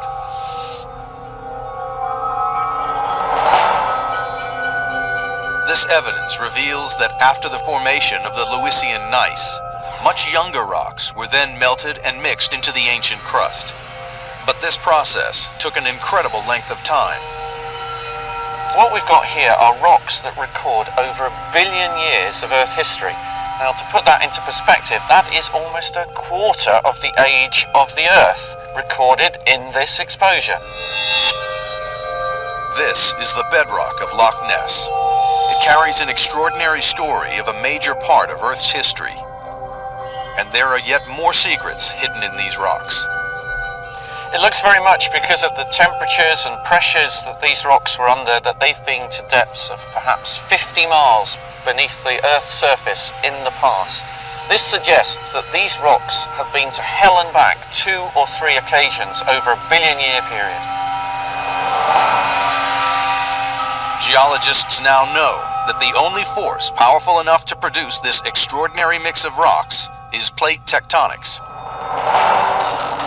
Plate tectonics is the process by which the giant plates of the Earth's crust are driven slowly across the planet's surface by vast convection currents deep in the Earth's hot mantle. In the Loch Ness region, the evidence in the road cut reveals that incredible pressures forced the crust deep down into the Earth, where it was melted, deformed, mixed together, then finally brought back to the surface. After that, for another billion years, this ancient landmass quietly eroded down to a rough, rolling landscape. But this wasn't the green terrain we see now. There was much less oxygen in the Earth's atmosphere than today, and the surface would have looked like a lunar landscape, desolate and sterile. Incredibly, remnants of that billion-year-old landscape are still preserved today. The clues are revealed in another road cut, where the trained eye can draw amazing conclusions from what looks like a jumble of rocks. At this road cut, we can see Lewisian gneiss, which is between 2.5 and 3 billion years old. But up here, we have something completely different. If I go up to this level and look above it, we have horizontally bedded red sandstones. This sudden change in rock type helps to unravel the mystery hidden in these ancient formations. They're believed to have been laid down in a continental environment by rivers. We've got river systems that laid down horizontally bedded sedimentary rocks on an ancient landscape. So this simple outcrop reveals that even in a world with little oxygen, the ancient bedrock of Scotland was covered in rivers a billion years ago. And there's yet another secret hidden here. There is a junction between these rocks, which are almost a billion years old, and the rocks below that are 2.5 to 3 billion years old. This is a major time gap of between 1.5 and 2 billion years.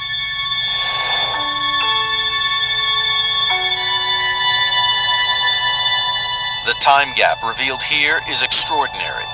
It shows that after the traumas of their early formation, the rocks of the Loch Ness region went through a period of calm which lasted more than a third of the age of the Earth.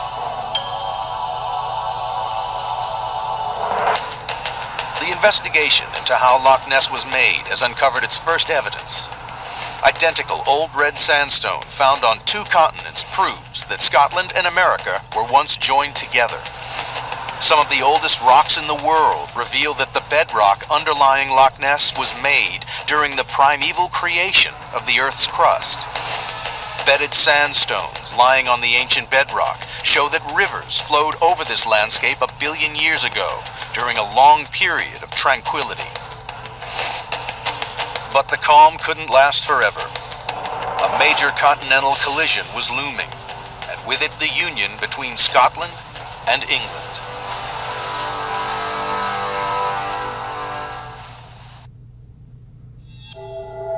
The investigation into how Loch Ness was made will next uncover the geological structures which would eventually create Loch Ness. The search for evidence begins with a 19th century scientific mystery. In the 1880s, geologists in Scotland were baffled by a sequence of rocks they found north of Loch Ness.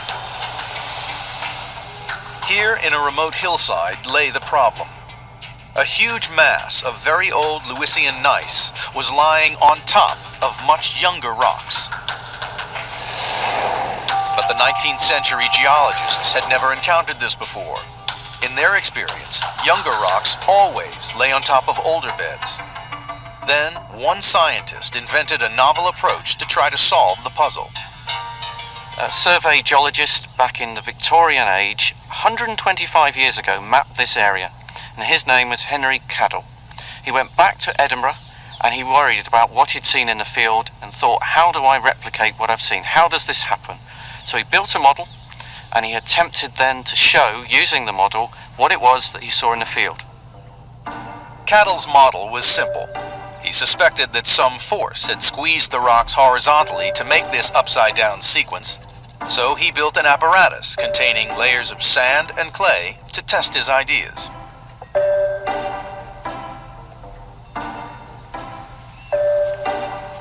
Professor Underhill is using a replica of Cadell's equipment, filled with alternating layers of black sand and plaster of Paris, to try and duplicate Cadell's experiment. Turning the screw winds the block forward, imitating the horizontal pushing force that Cadell thought was the culprit. As the horizontal force increases, the layers are pushed over each other along a shallow plane, which geologists now call a thrust fault. And we've got the first thrust appearing.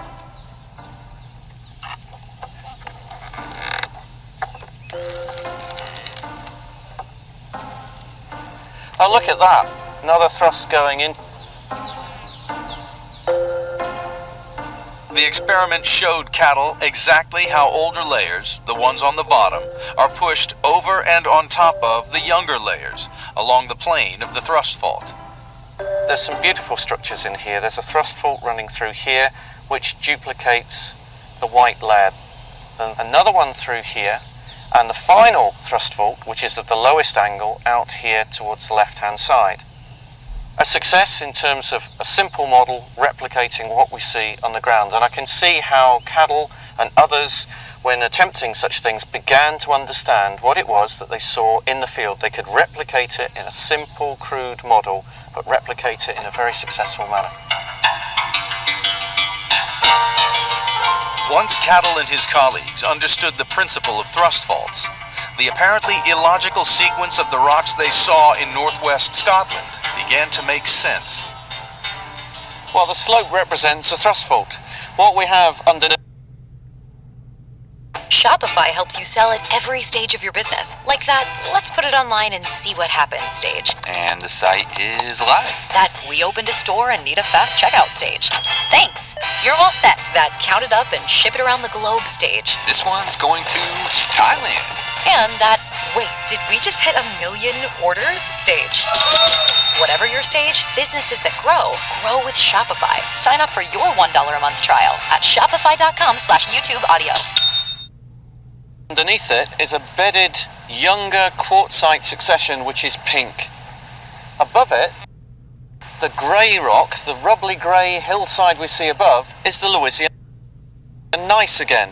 And the surface in between, which is putting older rock, the grey material, onto the pink rock, the younger material, is the thrust fault, just like in the model that we saw before. Geologists now know that a thrust fault is the smoking gun that shows where continents have collided. But which continents were colliding to make the thrust faults in Scotland? And how were they involved in making Loch Ness? The scientists' trail now led them to another thrust fault, the Moyne Thrust. The Moyne Thrust is one of the biggest thrust faults on Earth. Running for 120 miles down the northwest of Scotland, it's mostly hidden from view. But Professor Underhill has found one of the rare locations where the thrust can be seen on the surface. This apparently insignificant join between two rock layers is the actual line of the thrust. And it reveals a geological bombshell. The dark layer above the thrust comes from England, but the surprise lies in the yellow limestone below it. Just like the old red sandstone at Loch Ness, this rock comes from North America. This one small piece of evidence has enormous implications for the formation of Loch Ness. The amazing thing about this contact is that it's the meeting point between two continents. So here we are on a wet Scottish hillside on a Sunday afternoon, and I am touching the contact between effectively America and northwestern Scotland on one hand and England on the other, as was 425 million years ago.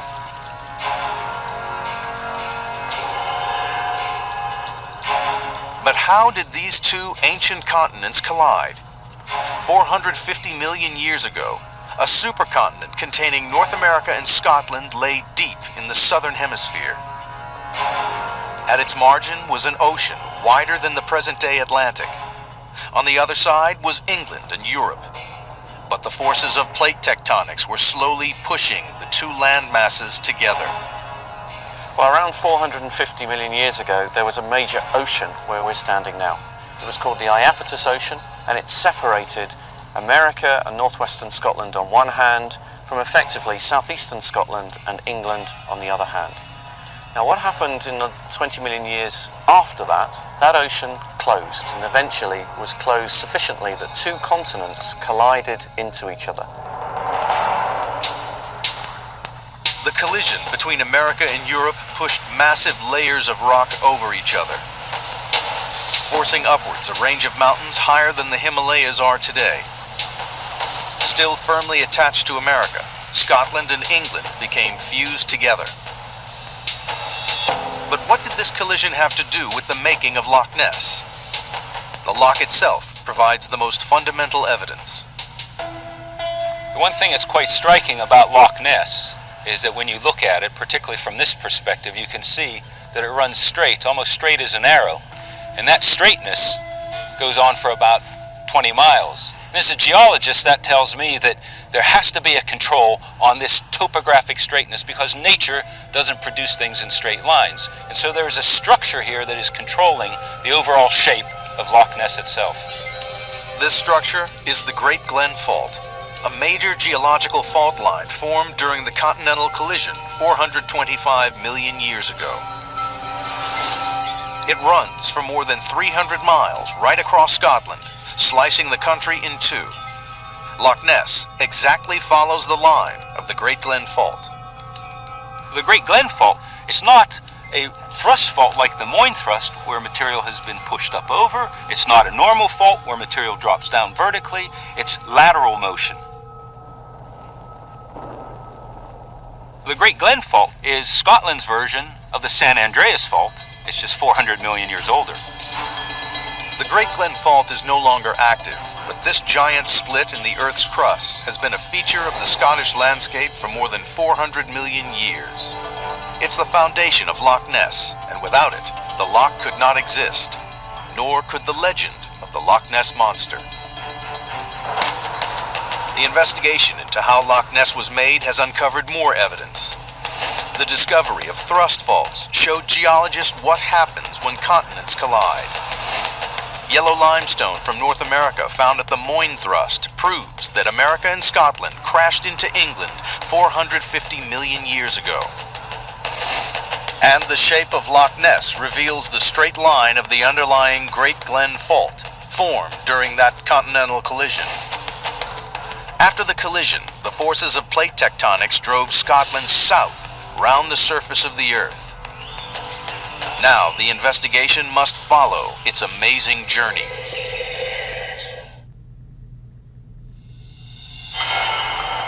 The next step in the investigation into how Loch Ness was made traces Scotland's journey round the surface of the Earth, driven by the forces of plate tectonics.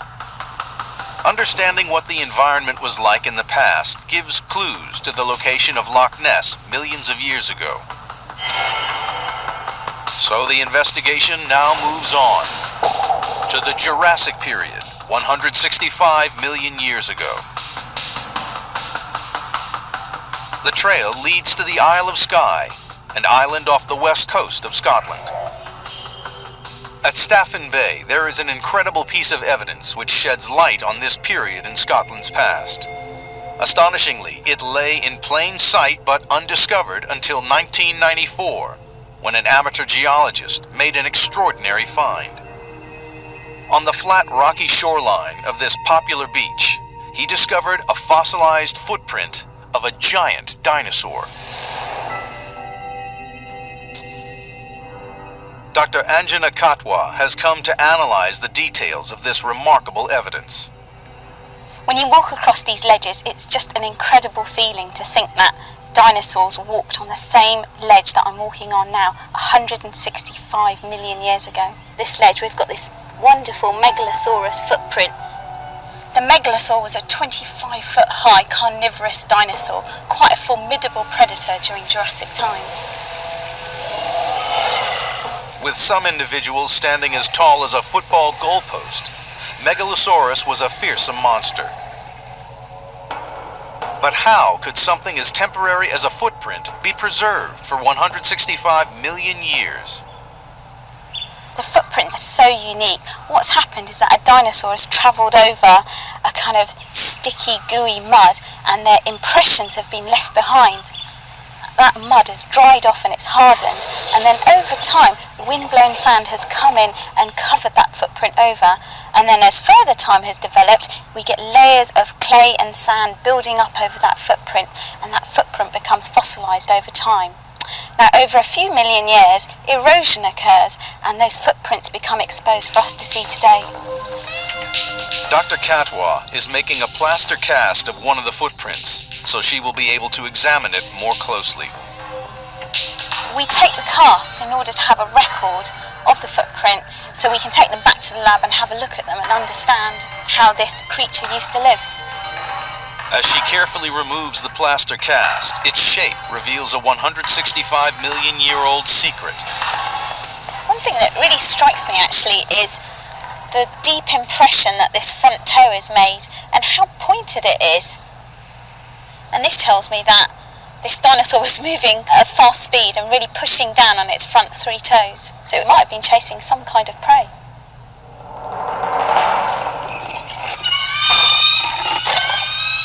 But Megalosaurus wasn't the only dinosaur to leave its footprints in these rocks only 60 miles from Loch Ness.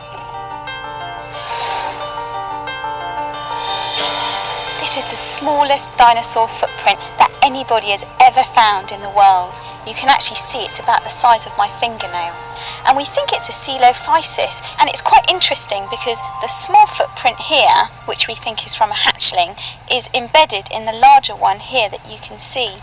What we think this tells us is that the young travelled with their parents in groups, and that most probably the adults were looking after the young. Geologists have used the amazing evidence of the footprints of Coelophysis and Megalosaurus together with the muddy rocks they were found in to better reveal the story of Loch Ness in the Jurassic period. At the time, Scotland was still attached to America. Plate tectonics had driven this landmass much nearer the equator, 2,000 miles further south than it is now. And that had a major effect on the climate and environment of Loch Ness. Back during the Jurassic times, the climate and the environment was very, very different to what we see today. There would have been lush jungles full of tropical vegetation, and the dinosaurs would have been living on the edge of these jungles, travelling over lagoonal type of wetlands. This climate was ideal for dinosaurs to live in because it supported a huge ecosystem of wildlife that they would have predated on. The bones of one more dinosaur have recently been found on the Isle of Skye, the plesiosaur. But this discovery generated a completely different kind of interest. Enthusiasts see a strong resemblance between the shape of the plesiosaur and some descriptions of the Loch Ness monster. Could a descendant of the long-extinct plesiosaur really be the source of the legend? The evidence to unravel the extraordinary geological history of Loch Ness is getting stronger. The findings of Megalosaurus and Coelophysis footprints prove that dinosaurs lived in Scotland 165 million years ago, and that Loch Ness was then a subtropical paradise 2,000 miles further south than it is today. But about 60 million years ago, 5 million years after the dinosaurs became extinct, plate tectonics would tear Loch Ness and America apart.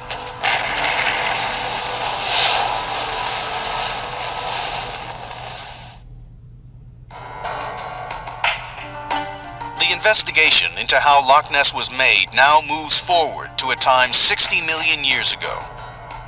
Scotland and America are still firmly joined together. The next question is, when and how did they become separated? On the Isle of Skye, the landscape is full of evidence which can unlock the secrets of this turbulent period in Scotland's past. At Talisker Bay, the massive sea cliffs provide the first clue to the events that devastated the region. They're made entirely of volcanic lava. I'm standing here on a single lava flow, and this lava flow is only about 10 feet thick.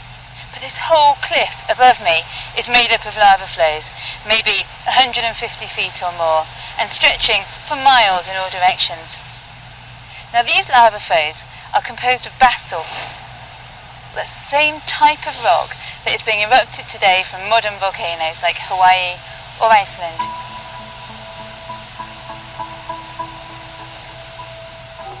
Geologists have calculated that these basalt lavas on Skye are about 60 million years old. But where is the volcano which erupted them? The clue comes from a range of mountains on the southern tip of Skye, the Cuillin Hills. It's the type of rock that makes up these craggy peaks which provide the evidence. They're made of a rock called gabbro. Now these are the same chemical composition as the basalt that's been erupted onto the surface, but there's a difference. The basalt that was erupted was cooled very quickly because it was exposed to the air. Geologists call that fine-grained. On the other hand, the magma that was trapped maybe a mile down beneath the Earth's surface, that cooled pretty slowly. It was kept warm for quite a long time, and so you got very large crystals growing. And when you get a rock with large crystals, that's what we call coarse-grained. The large crystals in the gabbro rocks give away their origin. They tell geologists that the Cuillin Hills are the remains of an enormous magma chamber deep below the volcano, where lava was stored before being erupted onto the surface. But how much lava was there? We may be looking now at a beautiful green valley, but actually all these hills around here are made up of rocks that were formed in a series of massive volcanic eruptions about 60 million years ago. And at that time there were volcanoes erupting all over Scotland. Here we are on Skye, and this is just one of those volcanoes. It's now known that an incredible 500 cubic miles of lava was erupted on Skye alone. That's enough to cover the whole of Texas with a layer of lava 10 feet thick. But this was just the tip of the iceberg. The rocks themselves reveal that volcanoes erupted all over Scotland on a massive scale. The evidence is here. Huge regular columns in the lava flows, looking like they've been carved out of the rock. In reality, these amazing formations are made by gentle cooling of thick lavas. Exactly the same type of columns are found in outcrops of basalt lava 80 miles away, off the west coast of Scotland. And as far away as the coast of Ireland, 150 miles from Skye. These lavas have all been dated at about 60 million years old, and they were also part of the same series of massive eruptions which spread out for hundreds of miles in all directions. But what was the cause of the eruptions? Dr. Goodenough has found another clue which points to the origins of these lavas and their role in the creation of Loch Ness. This is the ropey top to a lava flow. In Hawaii they call it Pahoehoe. And what happens is that the lava gets a thin skin on its surface as it cools, but it's still flowing underneath that skin.